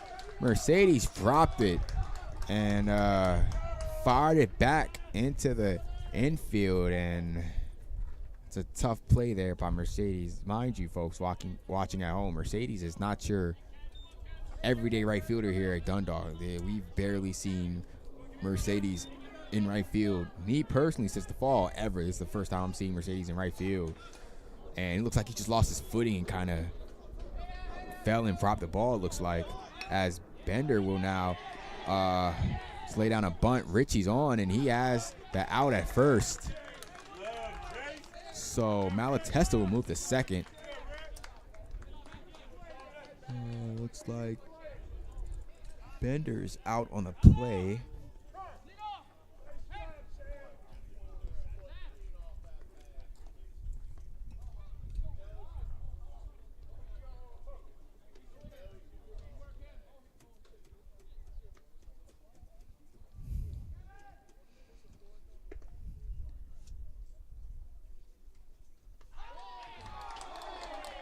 And it looks like Gamber's safe on the play.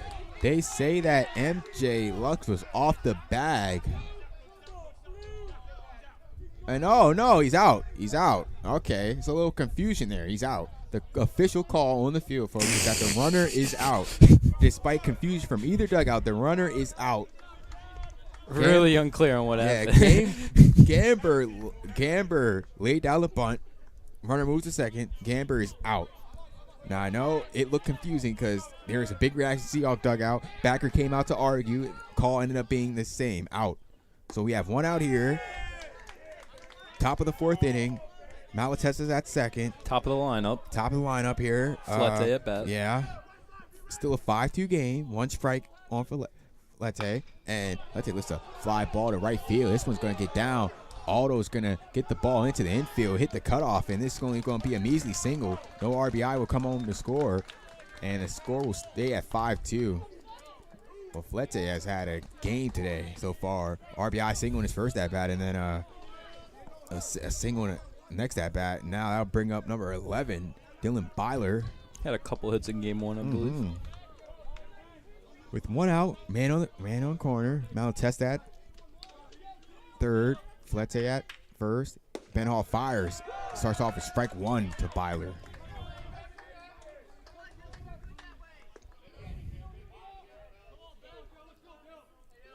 Hall will fire. This one is inside for ball one. Not a lot of inside pitches from Ben here. Have to be careful with that, though, coming inside, as Byler will lift a pop-up to Lux, and he's retired on the 3 unassisted. Or not 3 unassisted, but just a P9. What's that? How you say a pop-out? Just a F9. Or not an F. Shoot. Where am I? Baseball jargon. Yeah, all you baseball junkies, get on me in the chat. I deserve that one. F3 or pop 3 or P3 is a pop-up. Third base handled by Lux. We have 2 outs. Yeah, the baseball junkies are going to let me have that one in the comment section. They're listening. I deserve it, though. I take it on the chest. I pride myself as being somewhat knowledgeable about baseball. That was not one of my best moments there, but 1-0. That's the number of the hitter. And also the count 1-0 on Ewing here with 2 outs, runners in the corners. It'll be 2-0 to Ewing.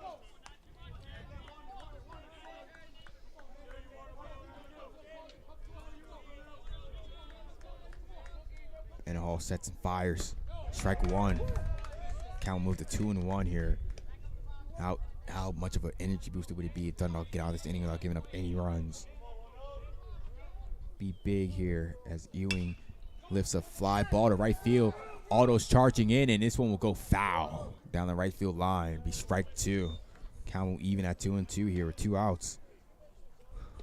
Dundalk 5, Cecil 2. Malatesta at third.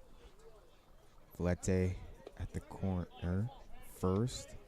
2 outs, 2 balls, 2 strikes. Here in the top of the fourth, Hall will fire to Ewing here. Looking to end this inning without giving up any runs, putting up a nice 0 on the board. And Ewing hits a fly ball right center field. Hector's tracking it. He's under it, and he's got it. Squeezed it for the 3rd out. So Ben Hall gets through 4 without any trouble. Keeps the lead right where it is. Dundalk 5, Cecil 2. Be right back. The Lions then bottom 4th. See Dundalk get some hits going, folks. Stay tuned.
Here we are at the bottom of the 4th inning here in the Lions Den. Lions up 5-2 over the Seahawks. Your favorite hitter's favorite hitter, Mike Newsom, leads off the inning. He takes a strike from Harsh.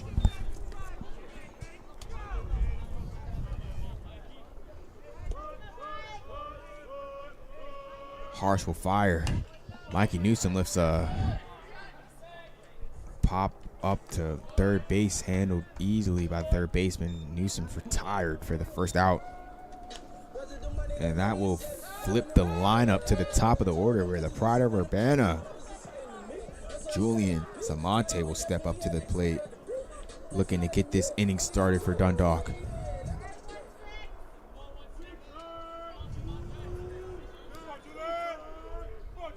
Harsh will fire.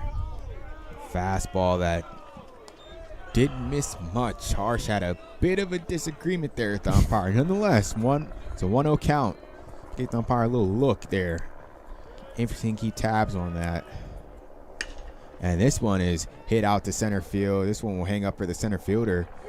Retire Samonte easily there. The Seahawks have got their first 2 out on less than about 5 pitches, I'd say. Yeah, Harsh is kind of coming and closed the door on this game for Cecil here. But not so fast. The handyman looking to get on base to prolong this Dundalk half inning as he sends a foul ball down the line. Count go to 0-1. Handyman was part of that double rally there in the bottom of the second, I believe. Yeah. Put Dundalk in the lead 5-2. He will take strike 2 there. And Harsh is a strike away from getting out this inning. Interesting to see what the handyman's plan of attack is here. Here's the pitch. And he'll lift the pop up in fair territory. Taken by the first baseman in Dundalk. Pedestrian inning there. 1, 2, 3. We'll go to the top of the 5th. No change in score. Your Lions 5. Seahawks 2. Be right back. Top of the 5th in the Lions Den. Stay tuned.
And we are back here at the top of the 5th. It will be number 8, Garrett Worthington leading off against Ben Hall. Score is still Lions 5, Seahawks 2. Ben Hall misses high for ball 1 here to start the top of the 5th. It's the pitch from Hall. Ball 2. Fastball kind of running wild here for Hall. Worthington might have Ben's number. No idea of past history, but Worthington has been drawing 2 walks and now 3 straight balls here from Ben. I don't know, man. Maybe he has some dirt on Ben or something. I don't know. 1, nothing to do with him until that strike.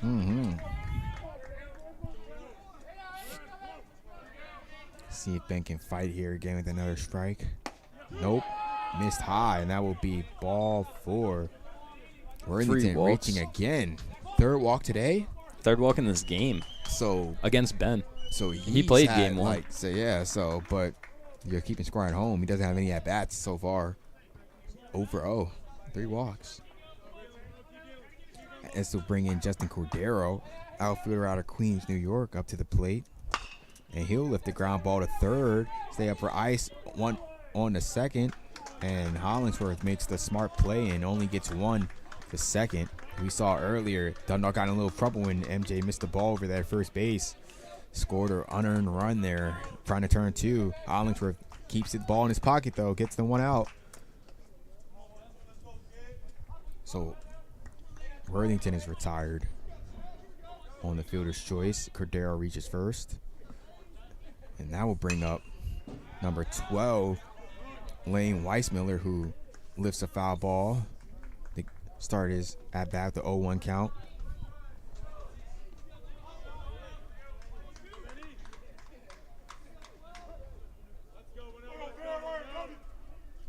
Comes the pitch by Hall. Strike two.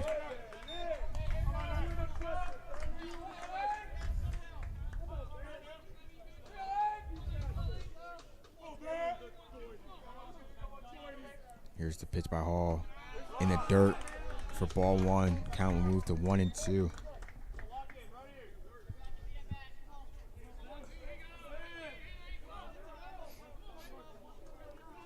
Hall comes, sets, fires. Strike three right there. And Weissmiller has some grievances with that, but to our vantage point, that was right across the plate, it looked like. And Hall gets the backwards K, and that will bring in number 3, Evan Slayball.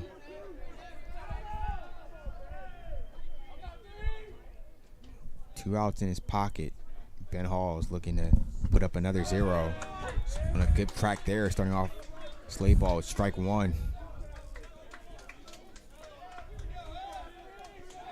The pitch by Hall. Be ball one there. Count will even at 1-1.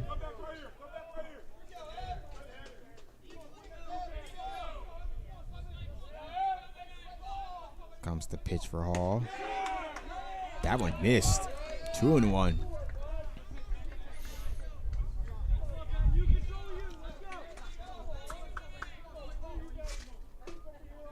The pitch by Hall. And Cordero not moving at first base through the swing and miss by Slayball. And the count will move to 2-2.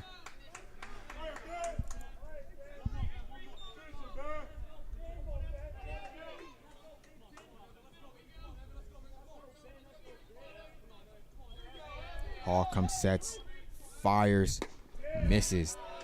Not close, non-competitive pitch there. Move the count full, 3-2, 2 outs.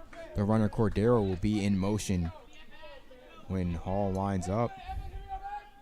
Line up from Hall. Cordero in motion. He'll reach second safely anyway on the full count walk.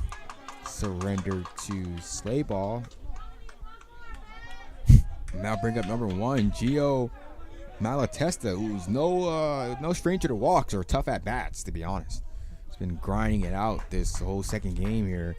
Tough at bat after tough at bat. So Hall's gonna have his work cut out for him, and he's gonna drop down a bunt, and this one is gonna be foul.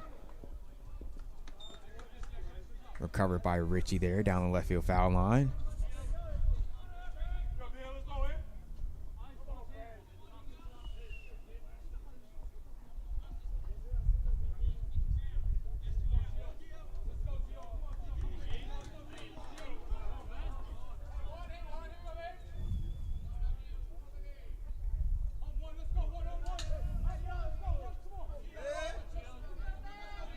Comes the pitch by Hall. The ball one. Count moves to 1-1. With Hall, these balls are not even competitive pitches. They're like just waste pitches almost. I think Ben's gassed at this point. A little bit. Seems like it. Nobody's warming up in the Dundalk bullpen, though, so. And he misses low there for ball 2. It could be fatigue. You have 2 outs. I feel like Ben's starting to slow down. Just a little bit. He's not going with that fast pace, probably trying to gain a little bit of control here. Malatesta's at the plate, and he'll lift the ground ball through the hole. 1 run will score. Racing to third is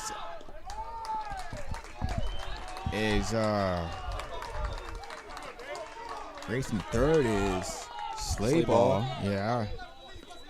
And Malatesta has himself an RBI single. Seahawks notching closer here. 3-5. As that'll bring up number 17, Kevin Gamber. Looking to add further damage to this inning here. Comes the pitch by Hall. The runner's going, and it'll be a free run. The throw end up in center field, and Sladeball will come home to score, not in the score at 5-4, Dundalk. Malatesta will go to third on the errant throw by Richie on the steal attempt. Not quite sure why you throw that one. And yet, here's the 1-0. That one misses high for ball 2. Even if you try to do that little fake throw at the play there, you have Devin there. Devin's not the normal second baseman. Seems like all too often as Hall works to count the 3-0.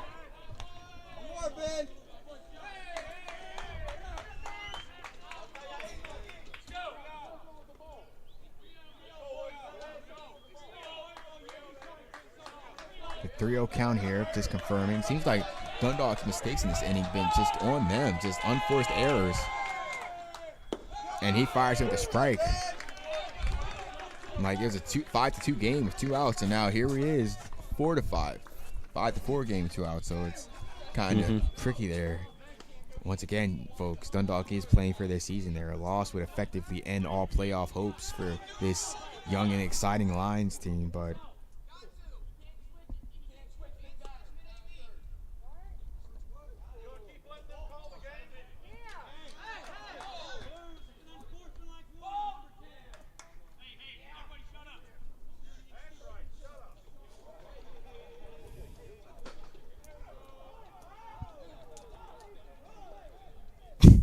what are they complaining about? I don't even know. I do not have any idea. I thought it was about the count.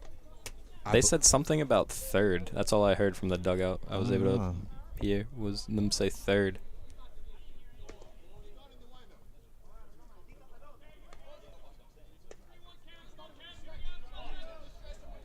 Something about his delivery. I think he was in the windup or something.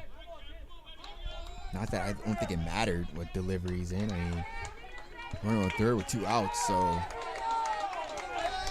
We get back to the action. Both dugouts wake up. Yeah, 3-1 here. 2 outs. And Gamper will reach on a infield single to tie the game. Tough play there by Samante. He made the play on a ground ball by Gamber, and he just couldn't have enough arm to get the throw there in time.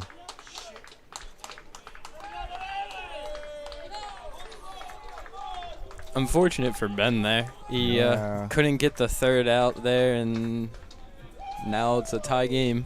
And Dundalk, fighting for their season, will now turn to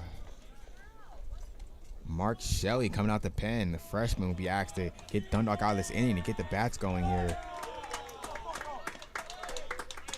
As Ben Hall's day is done.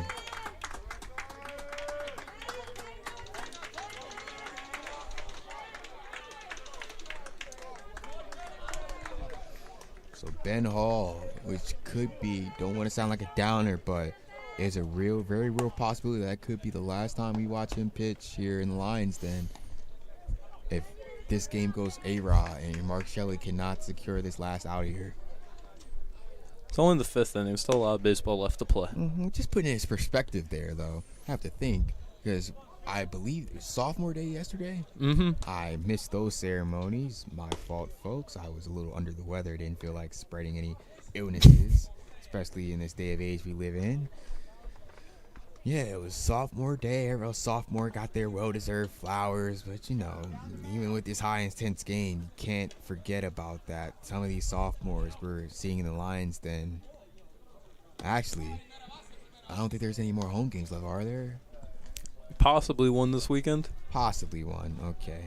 But these are our last few games of us seeing our beloved sophomores here playing in Lions then, folks. Not to make you guys shed a tear, but just, so to speak, just some added perspective.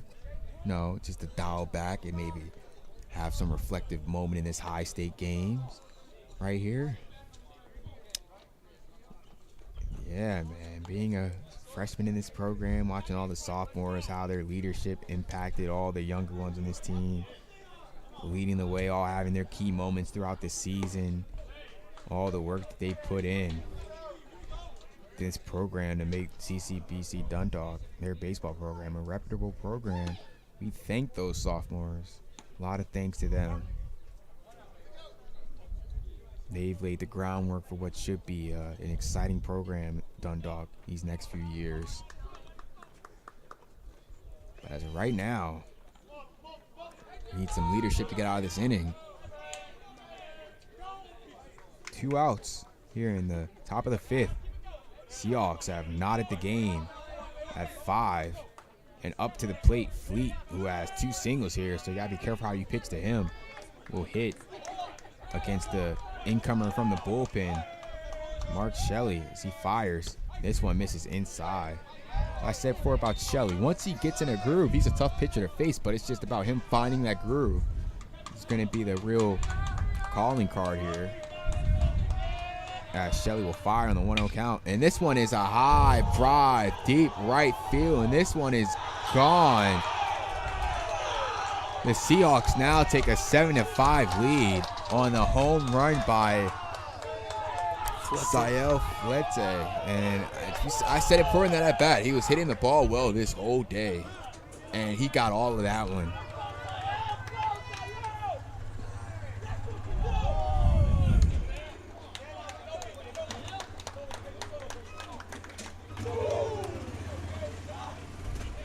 Saw they do the celebration there, a little less emphatic after the incident we had earlier in game 1 of this doubleheader.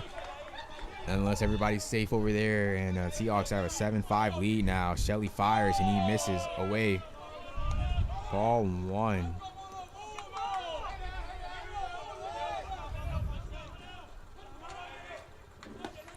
And that'll be strike 1 by Shelley.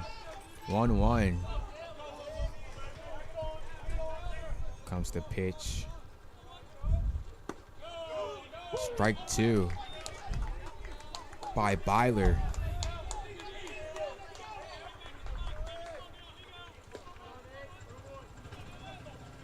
Comes the pitch. Byler sits, takes it. 2-2. Shelley looking to get out of this inning here. What turned out to be a disastrous inning for Dundalk. And this one is hit out to right field. This one's going to be playable for Mercedes. He's got it, but not before the Seahawks strike for 5 runs in the inning. And they have taken the lead here in the 5th inning. Seahawks 7, Lions 5. And we will go to the bottom of the 5th, where now more than ever Dundalk's bats will need to come up big and try to save their season here. We get lead into this game. Dundalk has relinquished the lead, and we'll be right back here from the Lions Den. Stay tuned.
And we are back, folks, here in the bottom of the 5th. Your Lions are going to try to fight for their season here. They have relinquished the lead here in the top of the 5th inning. Seahawks scoring 5 runs to take a 7-5 lead here. Sam Ritchie will lead off against the pitcher Harsh, and he'll take strike 1. You know, since Harsh has come into the game in the top of the 2nd, or bottom of the 2nd, he hasn't given up a base run yet. So good relief appearance by Harsh as he fires strike 2 against Richie. And if I don't mean to sound like a negative Nancy here, but if you're Dundalk, you cannot let the bats go silent here. You got to put bat on ball here and give yourself a chance. As Sam Ritchie does that, grounds one to the shortstop. Nice and easy overthrow to first, and he is retired. Now I'll bring up Isaiah Coxon. Some of you may know him as Isaiah. Some of us may know him as Ice, but nonetheless, we're going to see if he can start off this inning here for Dundalk. Try to get this lead back. Here comes the pitch from Harsh. Curveball drops in there for a strike.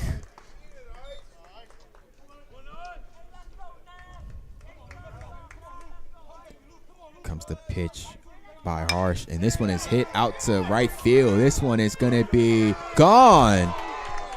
And Dundalk draws closer to the home run. On the home run by Isaiah Coxon. Found that little right center power alley there, and Harsh not toting a bunch of velocity. Ice sat back and waited for his pitch, and he promptly delivered it over the right center field fence.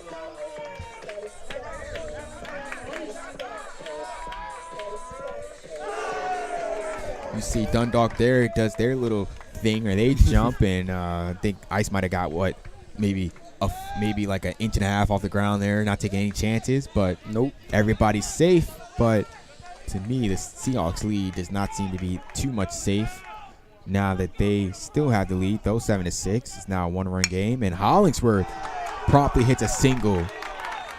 So here we are. Dundalk is starting to punch back here. And MJ Lux is going to have to do a job here. As the coach for Cecil will come out and talk to his pitcher Harsh, who has been getting hit hard these past couple pitches. You know, he hadn't given up anything to the Lions up until that home run, and then Devin gets one with a single. So, coach out there to maybe calm Harsh down a bit. Yeah, and this done. Oh, it looks like his day is done. Oh, like we will have a new pitcher here. No one was warming up. The pitcher might be on the field. Oh, is that why? Oh, yep. Looks like it. And that will be Sael Fuete. So it looks like they're moving people around here. Cordero will now go into the outfield. And as we saw, the Cecil coach not wasting any time there. Got his pitcher up out of there, so to speak. Still with the lead with 1 out.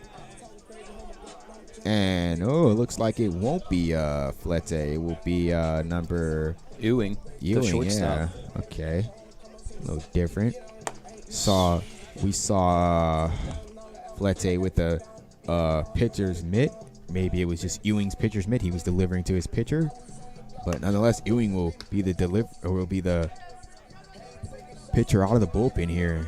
We'll take a little break here and let Ewing warm up. Dundalk fighting back within a run. Seahawks 7, Lions 6. Be right back here, bottom of the 5th, for more action. The Lions Den. Stay tuned.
Here we are in the bottom of the 5th inning. Dundalk trails 7-6 here to the Seahawks. MJ Lutz will stand in again against Ewing, the relief pitcher out of the bullpen.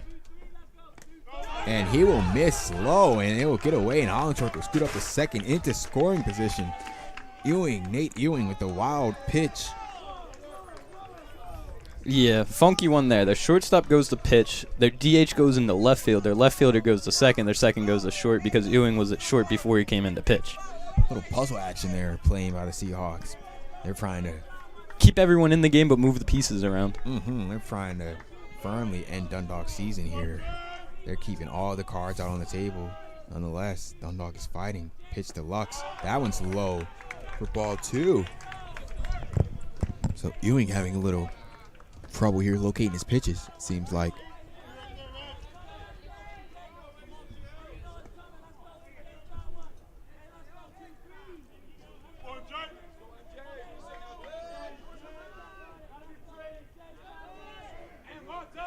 Comes to 2-0. Will be ball 3, 3-0.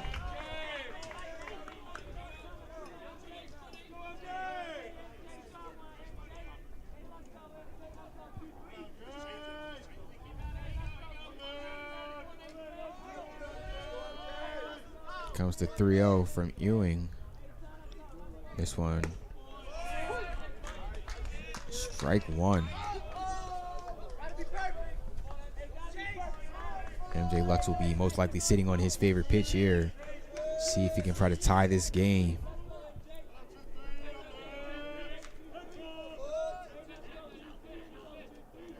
Here's the pitch from Ewing. Ball 4. MJ Lux will take the base on a walk. Now bring up Gavin Chatton here. Hollingsworth at second. Lux at first. Gavin Chatton will hit with a chance to tie this game. Excuse me, Lux will not be on first. He will be pitch ran for by Darwin Reyes. He will be the pinch runner, adding some little bit of speed around first base there.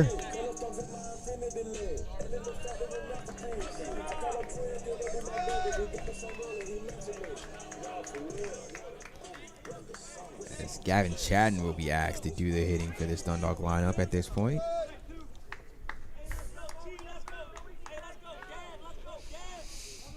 Gavin Chatton, a line drive hitter. Doesn't hit for a lot of power, so to speak, but can, nice line drive through here. Would do a great job. Would go far for this Dundalk offense in terms of this game. He'll foul one off down the third base line for strike 1. Now, there's nothing wrong with being a power hitter, but sometimes as baseball players, it's good to know your role. Not saying that Gavin does have an established role in this team, but his bread and butter is line drives into the outfield. And I should be expecting that should be his approach here. Nice line drive into the outfield. That line drive found the third baseman's glove, and Hollingsworth spraying it too far off the bag, and Dundalk will get 1, but not 2 back, and they will go to the top of the 6th. Down 1. Seahawks 7. Dundalk 6. Buckle up, folks. Season is on the line, and we're in for a wild finish in the lines then. Top of the 6th, here we come.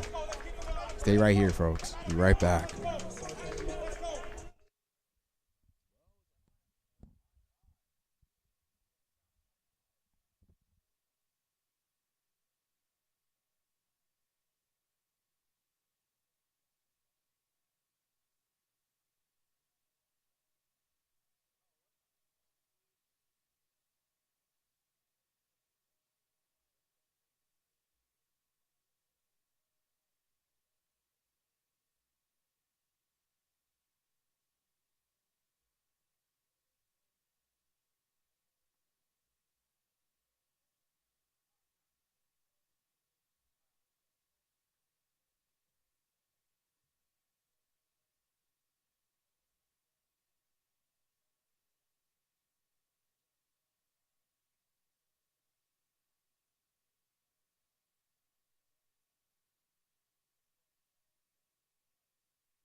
here we are. Mark Shelley will fire to begin the top of the 6th, and this one is hit by Nate Ewing, and this one is going to be a gapper to the wall. Ewing started off the inning with a double.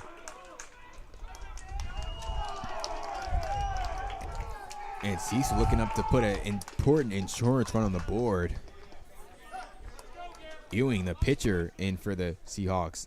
Cash helping his own cause there with a double. I believe that was on the first pitch. Mm-hmm. Didn't waste any time there. And that will bring up his teammate, Worthington. I think his battery mate at this point, Worthington, the catcher in this game. Yeah. His battery mate will have a chance to bring him in here and try to extend this lead.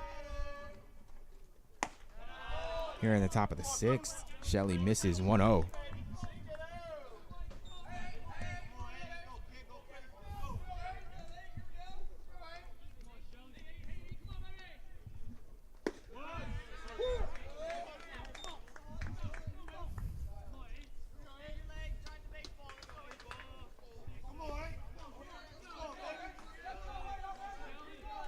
Comes the pitch by Shelley. A high pop-up, man, this will be foul. Strike 2.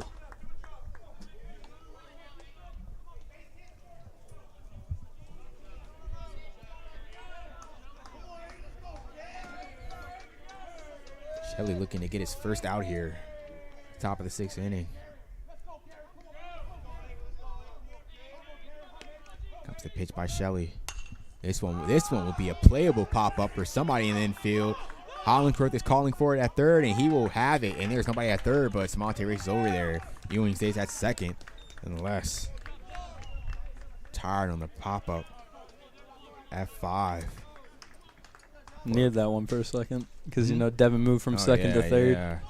Aldo moved from right to second. Darwin went out there, stayed out there and right after coming in for MJ. One out. Shelley will face Justin Cordero, the outfielder from New York. And Cordero laces a line drive, and this is going to be a run. And Cordero will race around second, and this is going to be an RBI double. And that'll get the lead to 8-6 here. And that will be the end of Shelley's day. They're going to call the lefty in pitch, Hunter Wright. And Shelley's day is over with.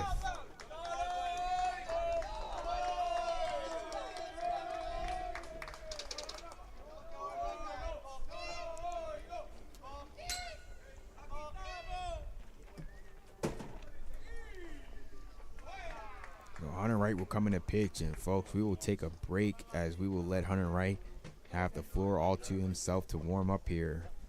The top of the 6th from the Lions then. Seahawks 8, Lions 6. We'll be right back, folks. Stay tuned.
And here we go. Number 12, Lane Weissmiller will lead off the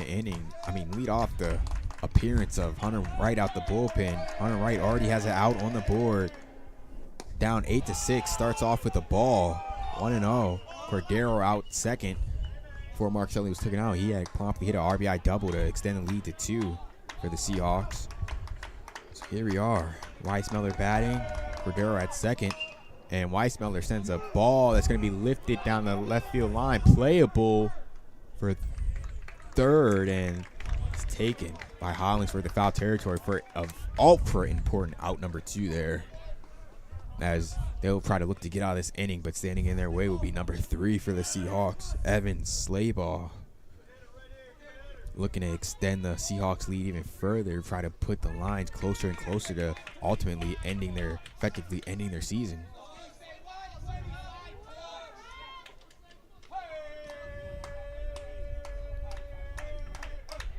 Comes the pitch from right. Miss high for ball 1.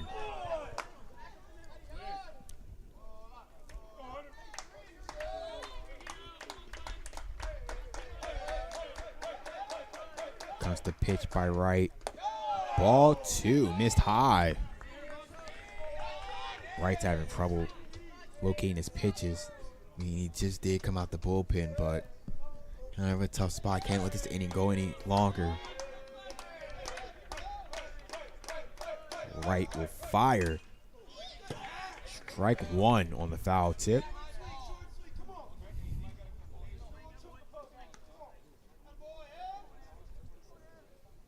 As we reach late into this 6 o'clock hour.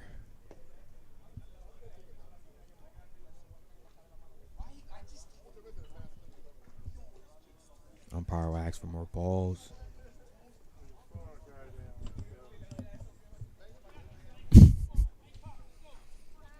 Umpire has his baseball. We will resume play here. A 2-1 count with 2 outs here on top of the 6th inning.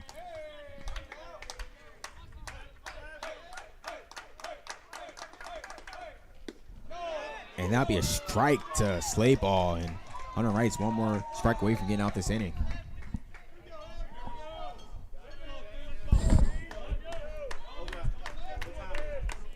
Six. Hunter Wright fires. It's a high pop-up that'll end up out of play. Slayball fighting. We'll live to see another pitch.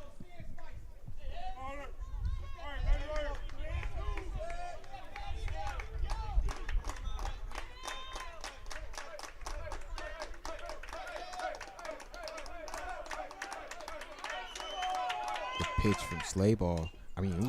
Slayball fights off that pitch from Wright. Slayball being a tough out. We've seen a lot of hitters in this Seahawk lineup. Tough outs to get that grind them out mentality you have to have in JUCO baseball.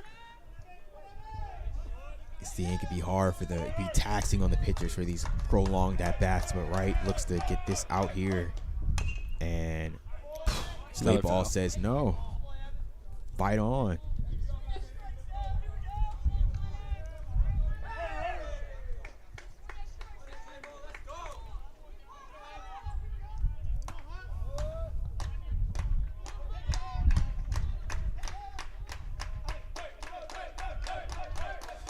Pitch from Wright. Ball nowhere near close to the zone. 3-2. Slayball has worked the count full.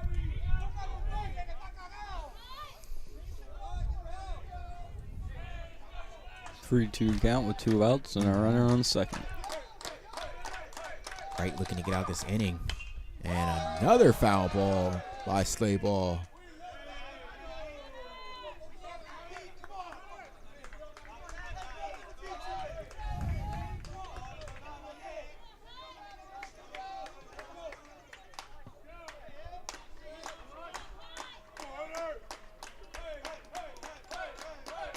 Comes the pitch from Wright.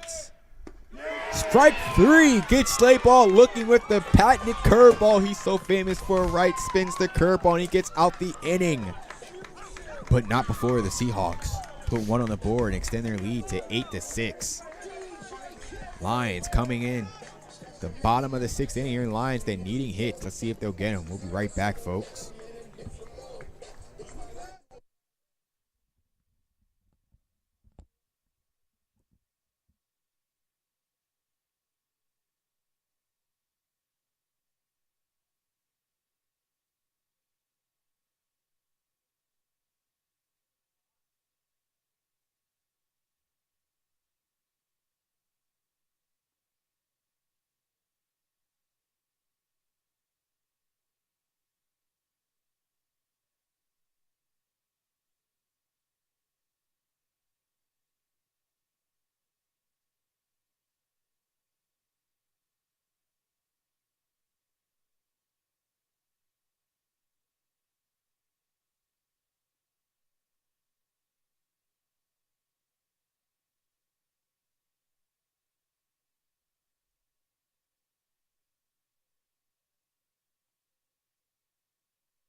And we are back here in the bottom of the sixth. The Seahawks have added to their lead.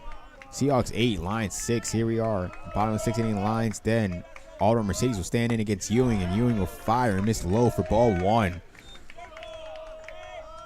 2-run game. Dundalk running out of outs here. Try to save their season here. 2 runs, 6 outs. Very doable job, but you have to take it one step at a time. First step is getting on base as the ground ball slipped to short. Shortstop's on, makes a strong throw. Scooped up by Fletair for the first out. Now bring up your favorite hitter's favorite hitter, Mikey Newsom, stepping in.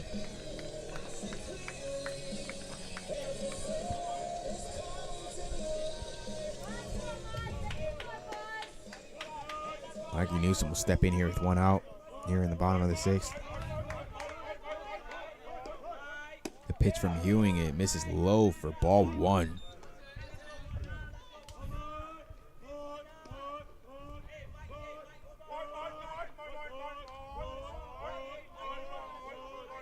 Comes the pitch from Ewing. Swing and a miss by Newsom. Strike 1.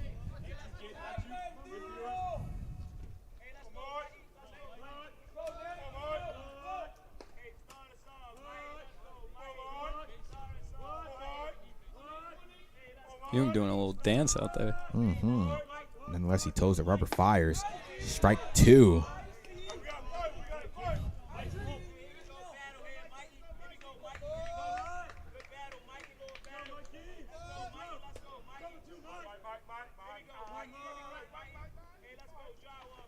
And Newsom swings and misses. A rare occurrence there by Newsom, but Ewing gets the strikeout. Now there's 2 outs in the inning as the lineup turns over.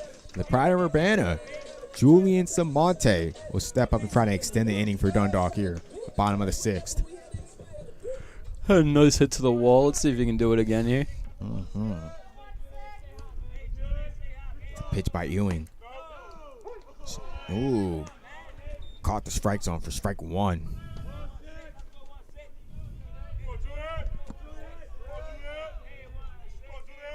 The pitch by Ewing. Strike 2. Samonte going down to a knee on the swing there. He's going to need to find some magic to prolong this at bat. Try to fight, extend this inning here. Lions are starting to run short on outs here. It's the pitch. High for ball 1. Count moved to 1-2. Kind of start to get in that little pins and needles feeling, sitting on your hands if you're a supporter of Dundalk here. Down 2 runs here, bottom of the 6th, 7th inning game. And a foul tip, and Ewing gets the strikeout. And we'll all come down to 1 inning, folks. 7th. We will go into the 7th in the Lions den. Seahawks 8, Lions 6. We'll be right back, folks, with the most important inning for the Lions season right here. And we'll go to break here. We'll be right back.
And we are back here at the top of the 7th inning. Here the Lions then. The Seahawks lead 8-6 over the Lions.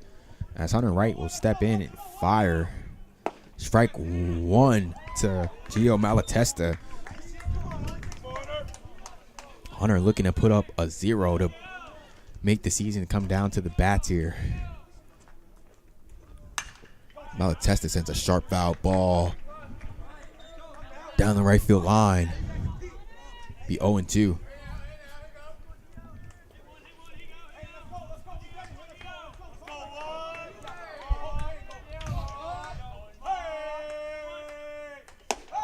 And ooh, missed high there.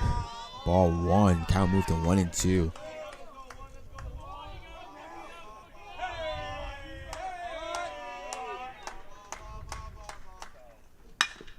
And Malatesta finds the hole through the right side. Leadoff single for Malatesta. That'll set the table for number 17, Kevin Gamber. Malatesta doing a nice job leading off the inning there for his squad. Dundalk's defense is going to have to hold serve here. Hunter Wright will set. He'll fire. It's a bunt. That will go foul. 0-1.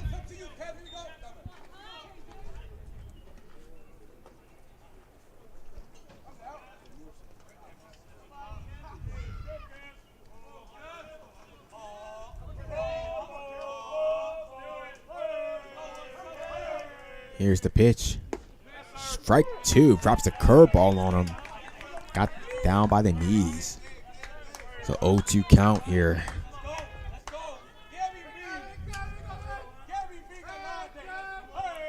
Comes the pitch from right. Malatesta's going, and it will be a foul ball. And Malatesta will have to retreat back to first base. We will do the 0-2 count over again. Hunter Wright will look to pick up an out here.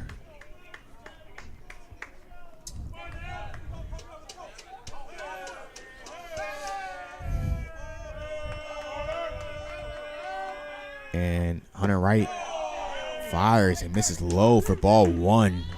Count will move to 1-2. Especially when you have Fletty sitting in the on-deck circle. You want to try to get as many outs as you can here. And there is nobody at the bag, and this ball will get into center field.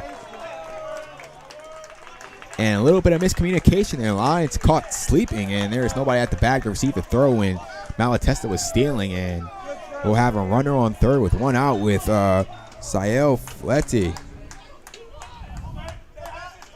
at the plate here. Looking to add some insurance to his squad's lead here. Here in the top of the 7th inning.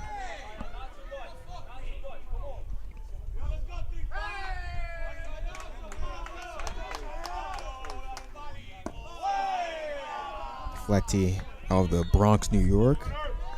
Played his high school at Morris High School, probably one of the many high schools, thousands and thousands of high schools across New York City.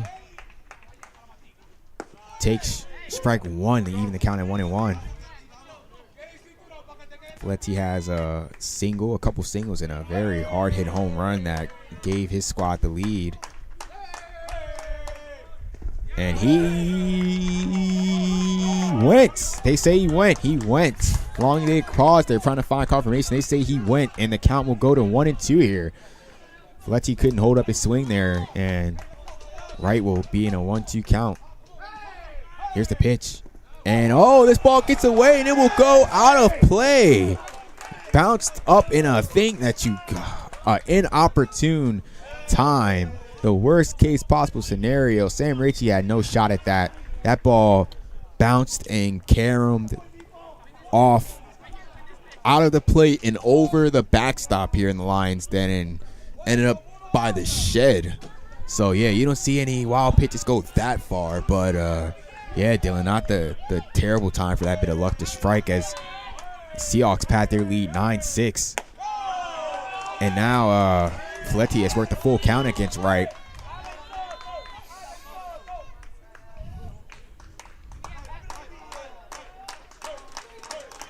Here's the pitch by Wright.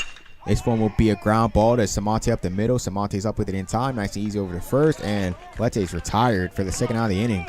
Now I'll bring up number 11, Dylan Byler, trying to keep this inning alive for the Seahawks.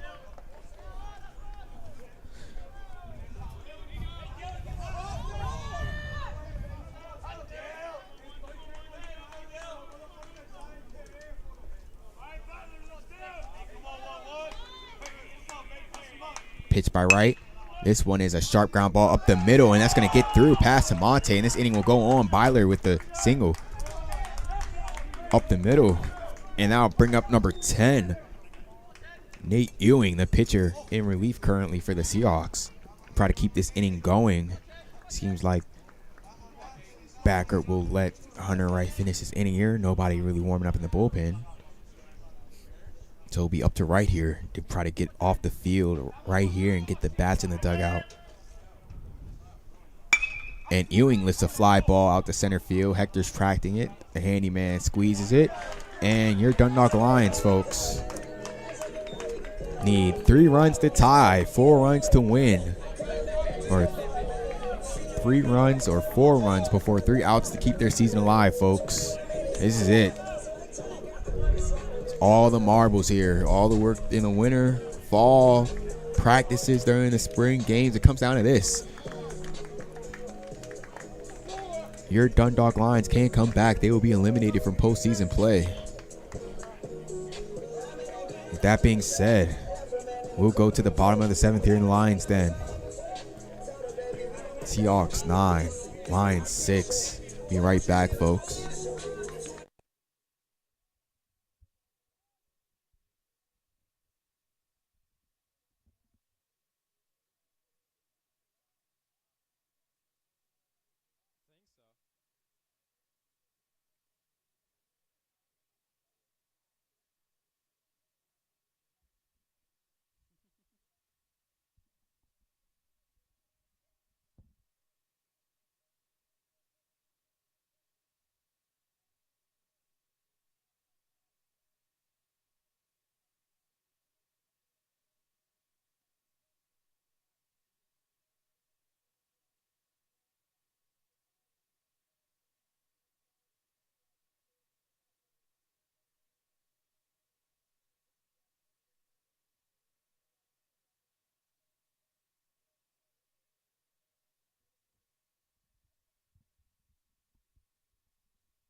All right, folks, it is now or never, do or die time. Whatever euphemism you want to add to my sentiments, it is time, folks. Dundalk is trailing 9-6, and they need 3 runs or 4 runs to extend their season. The handyman Hector takes strike 1 to lead off this inning against Nate Ewing, the relief pitcher for the Seahawks. They can't come back and win this game. As I said earlier, postseason play will be out of reach for this Lions team as Diaz swings strike 2.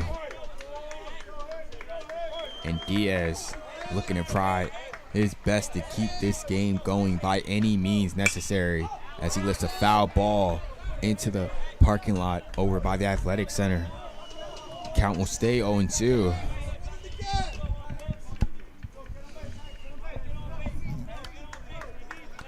Here comes the pitch. And this one gets away, knocks something into me or like a little piece of gravel. Let's see what this is. Oh, look at this. It's a piece of the fence. Knocked the piece of the fence into me in the press box here. The count will go to 1-2. You don't see that every day. You should turn away from those balls at the fence. Oh, yeah. Like, ball hit so hard, it ricocheted off the fence and knocked a piece into me. And Hector grounds a ground ball here. And this one is missed by the second baseman. And by any means possible, Hector is on. Hit or error, however you want to say it. I don't think that's an error. That's one of those. It's a tough play. That's just like there's that little dead zone by the pitcher and second base where if a ball falls there. I'd give him a hit. Not to show any favoritism there, nepotism or bias or whatever term you want to use, but yeah. I'll give him a hit. Now I'll bring up Sam Ritchie here with nobody out. Dundalk trailing by 3. Need all the runs they can get now. And this will miss low for Ball one. That's Ewing. How do you come across this lineup? I mean, they're fighting for their season here. Dundalk has no hitting slouches in their lineup, so this is going to be probably the toughest inning of Ewing's season, arguably here. Because the pitch foul back by Sam Ritchie, out of play. And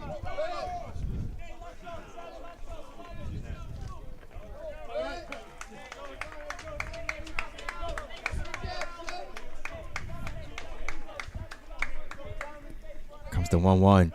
This one gets away, and Diaz will skirt on to second here. Ball will make the count 2-1.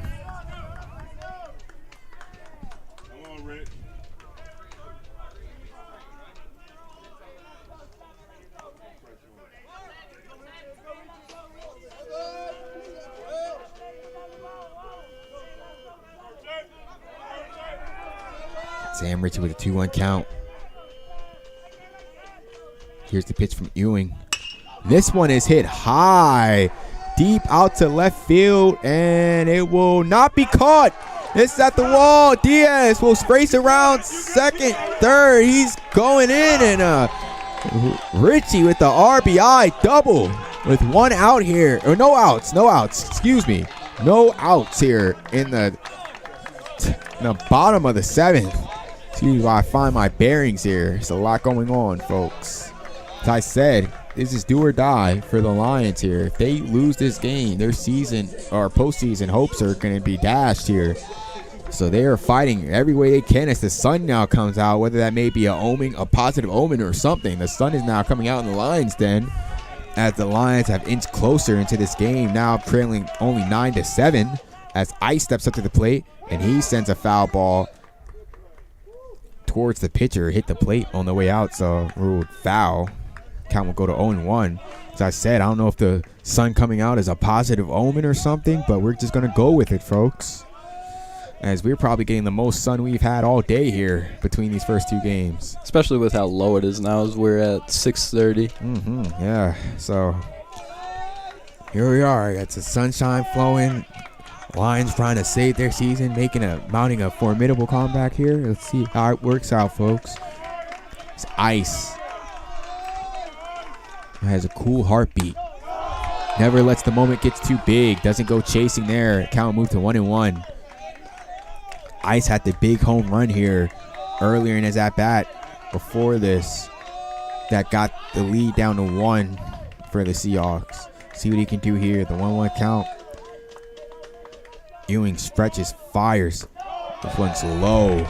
It's corralled by the catcher, Worthington. Count nonetheless will move to 2-1.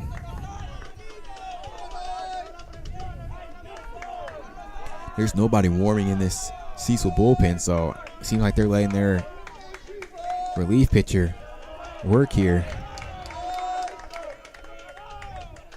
Here's the pitch, and Ice swings through that one.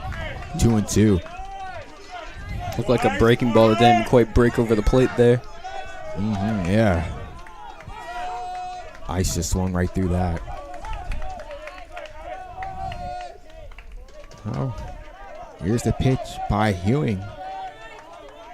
He will stretch, he will fire, will miss low, and the count will go full. 3-2 here.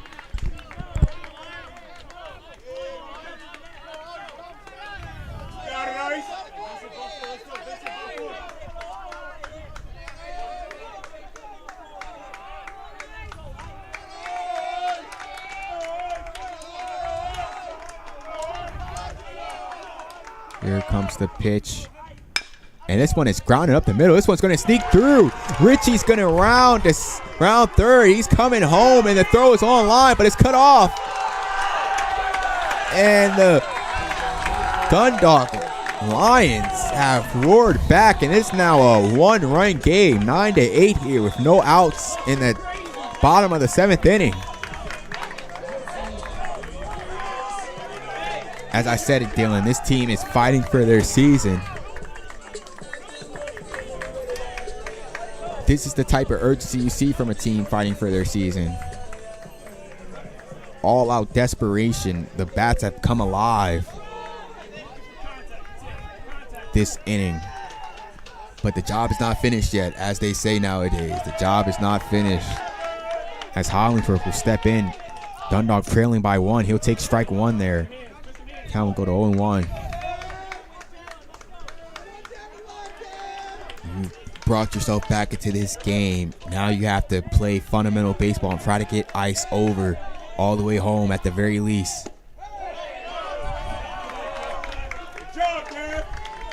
And Ewing misses that pitch. Count moves to 1-1. Got to play some fundamental baseball here. See if Hollingsworth can cook up a line drive here in a gap. Not on that pitch though. He swings through 1-2.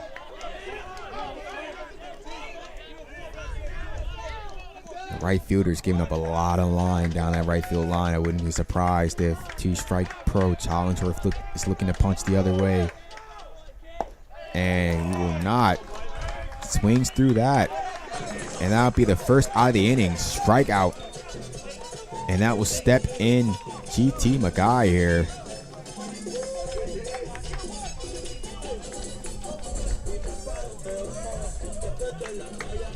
With 1 out. Seahawks are up 9-8 here. See what GT can do here. Pitch from Ewing. Strike 1.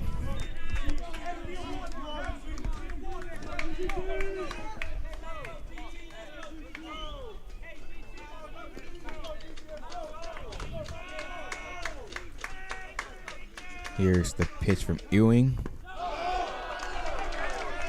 Ball 1. High tense situation like this. Got to come across as cool here. A cool demeanor at the plate in the field for both sides. Tensions rising through every pitch here in the bottom of the 7th.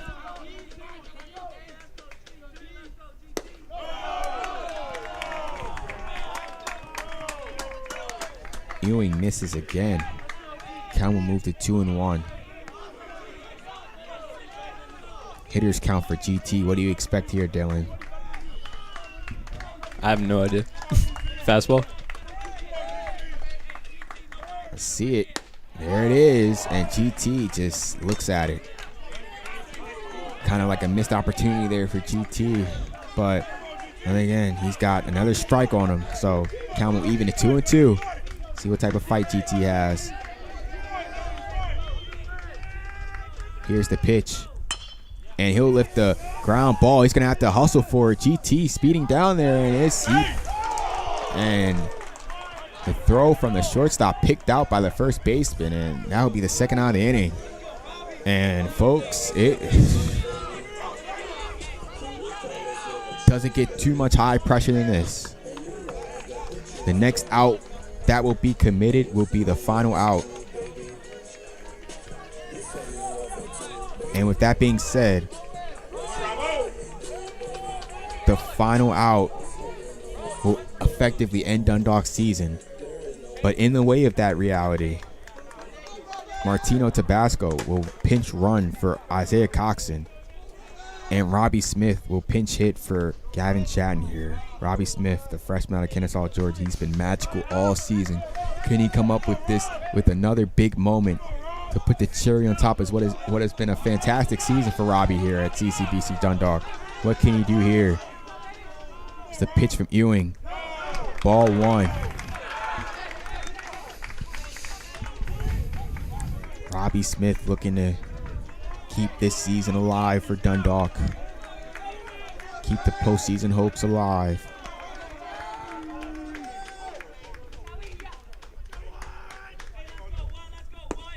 And this one will miss down for ball 2. You can only imagine how fast Robbie's heart is beating at the plate. Only advice I can say is hope that he's taking a deep breath. He keeps a clear, calm mind and trusts all the work that he's put in over this past year. Trust his approach. As here comes the 2-0 from Ewing. A big swing and a miss there by Robbie Smith. Count will go to 2-1. 2-1. 2 outs. Bottom of the 7th. Dundalk is trailing 9-8 here. Here comes the pitch by Ewing. And this one is a little tapper. Ooh, it's a tapper. It's a tapper. It's a tapper. It's a tapper. Wait a minute. It is a tapper. Wait a minute. It is a tapper. Don't go anywhere, folks. The season is still alive. It is a tapper. The home plate umpire was on it since the moment of contact. The ball has hit the plate. Robbie Smith is not out. I caught that. Everybody did not on the field did not catch that. I caught it though. I mean, it rolled right to the shortstop. Yeah, everyone could have thought that was a hit. In my line of vision, yep. I saw the umpire with his hands up. It was a foul ball. Robbie Smith is still alive, although the count will even at 2-2. You can take a deep breath. You can take the exhale, folks. Robbie Smith is still alive here, but he's gonna need to come up with something soon here. 2-2 count with 2 outs in the bottom of the 7th. Here's the pitch by Ewing. And swing and a miss. And the Dundalk comeback effort will fall short. And the Dundalk Lions can't come up with that last tying run. And the game will end on the Ewing strikeout to Smith. And effectively, the 2023 Dundalk baseball season is over here. There will be another game played this weekend, but as far as postseason is concerned,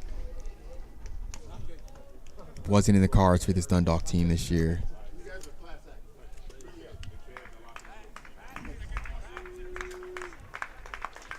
Just such a tough scene. If you're a Dundalk fan, anybody who's been around the team, such a tough team, such a well-talented team. A lot of pieces on it. A lot of great guys over there. And it's just not a good feeling sitting here in the broadcast booth.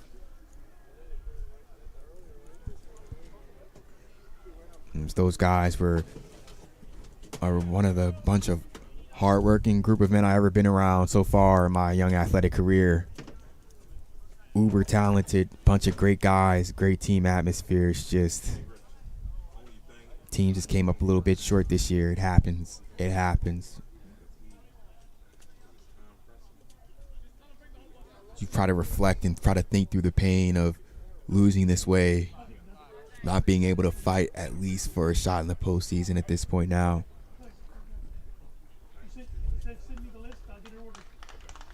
You say any of the good omens or any of the good sayings, but they went out fighting. And you know what? As a competitor, as a spectator, I can respect that. They didn't make it easy that second game after having a terrible performance the first game.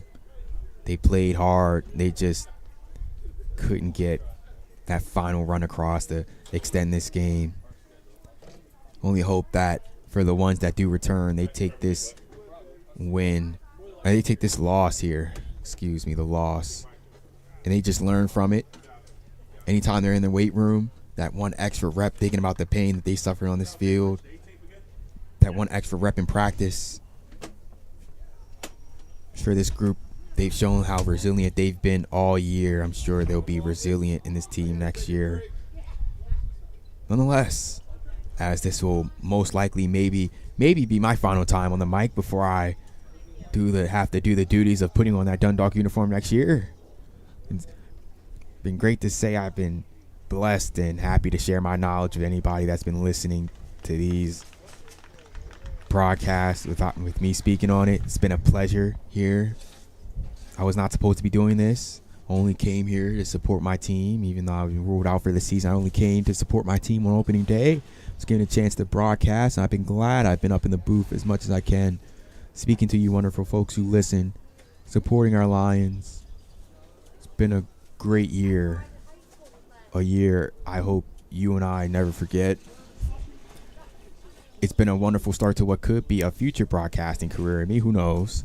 But for all of you listening at home, watching TV, or listening through your phone, It's been an honor. We thank you for all the support you've given our Dundalk Lions this whole season.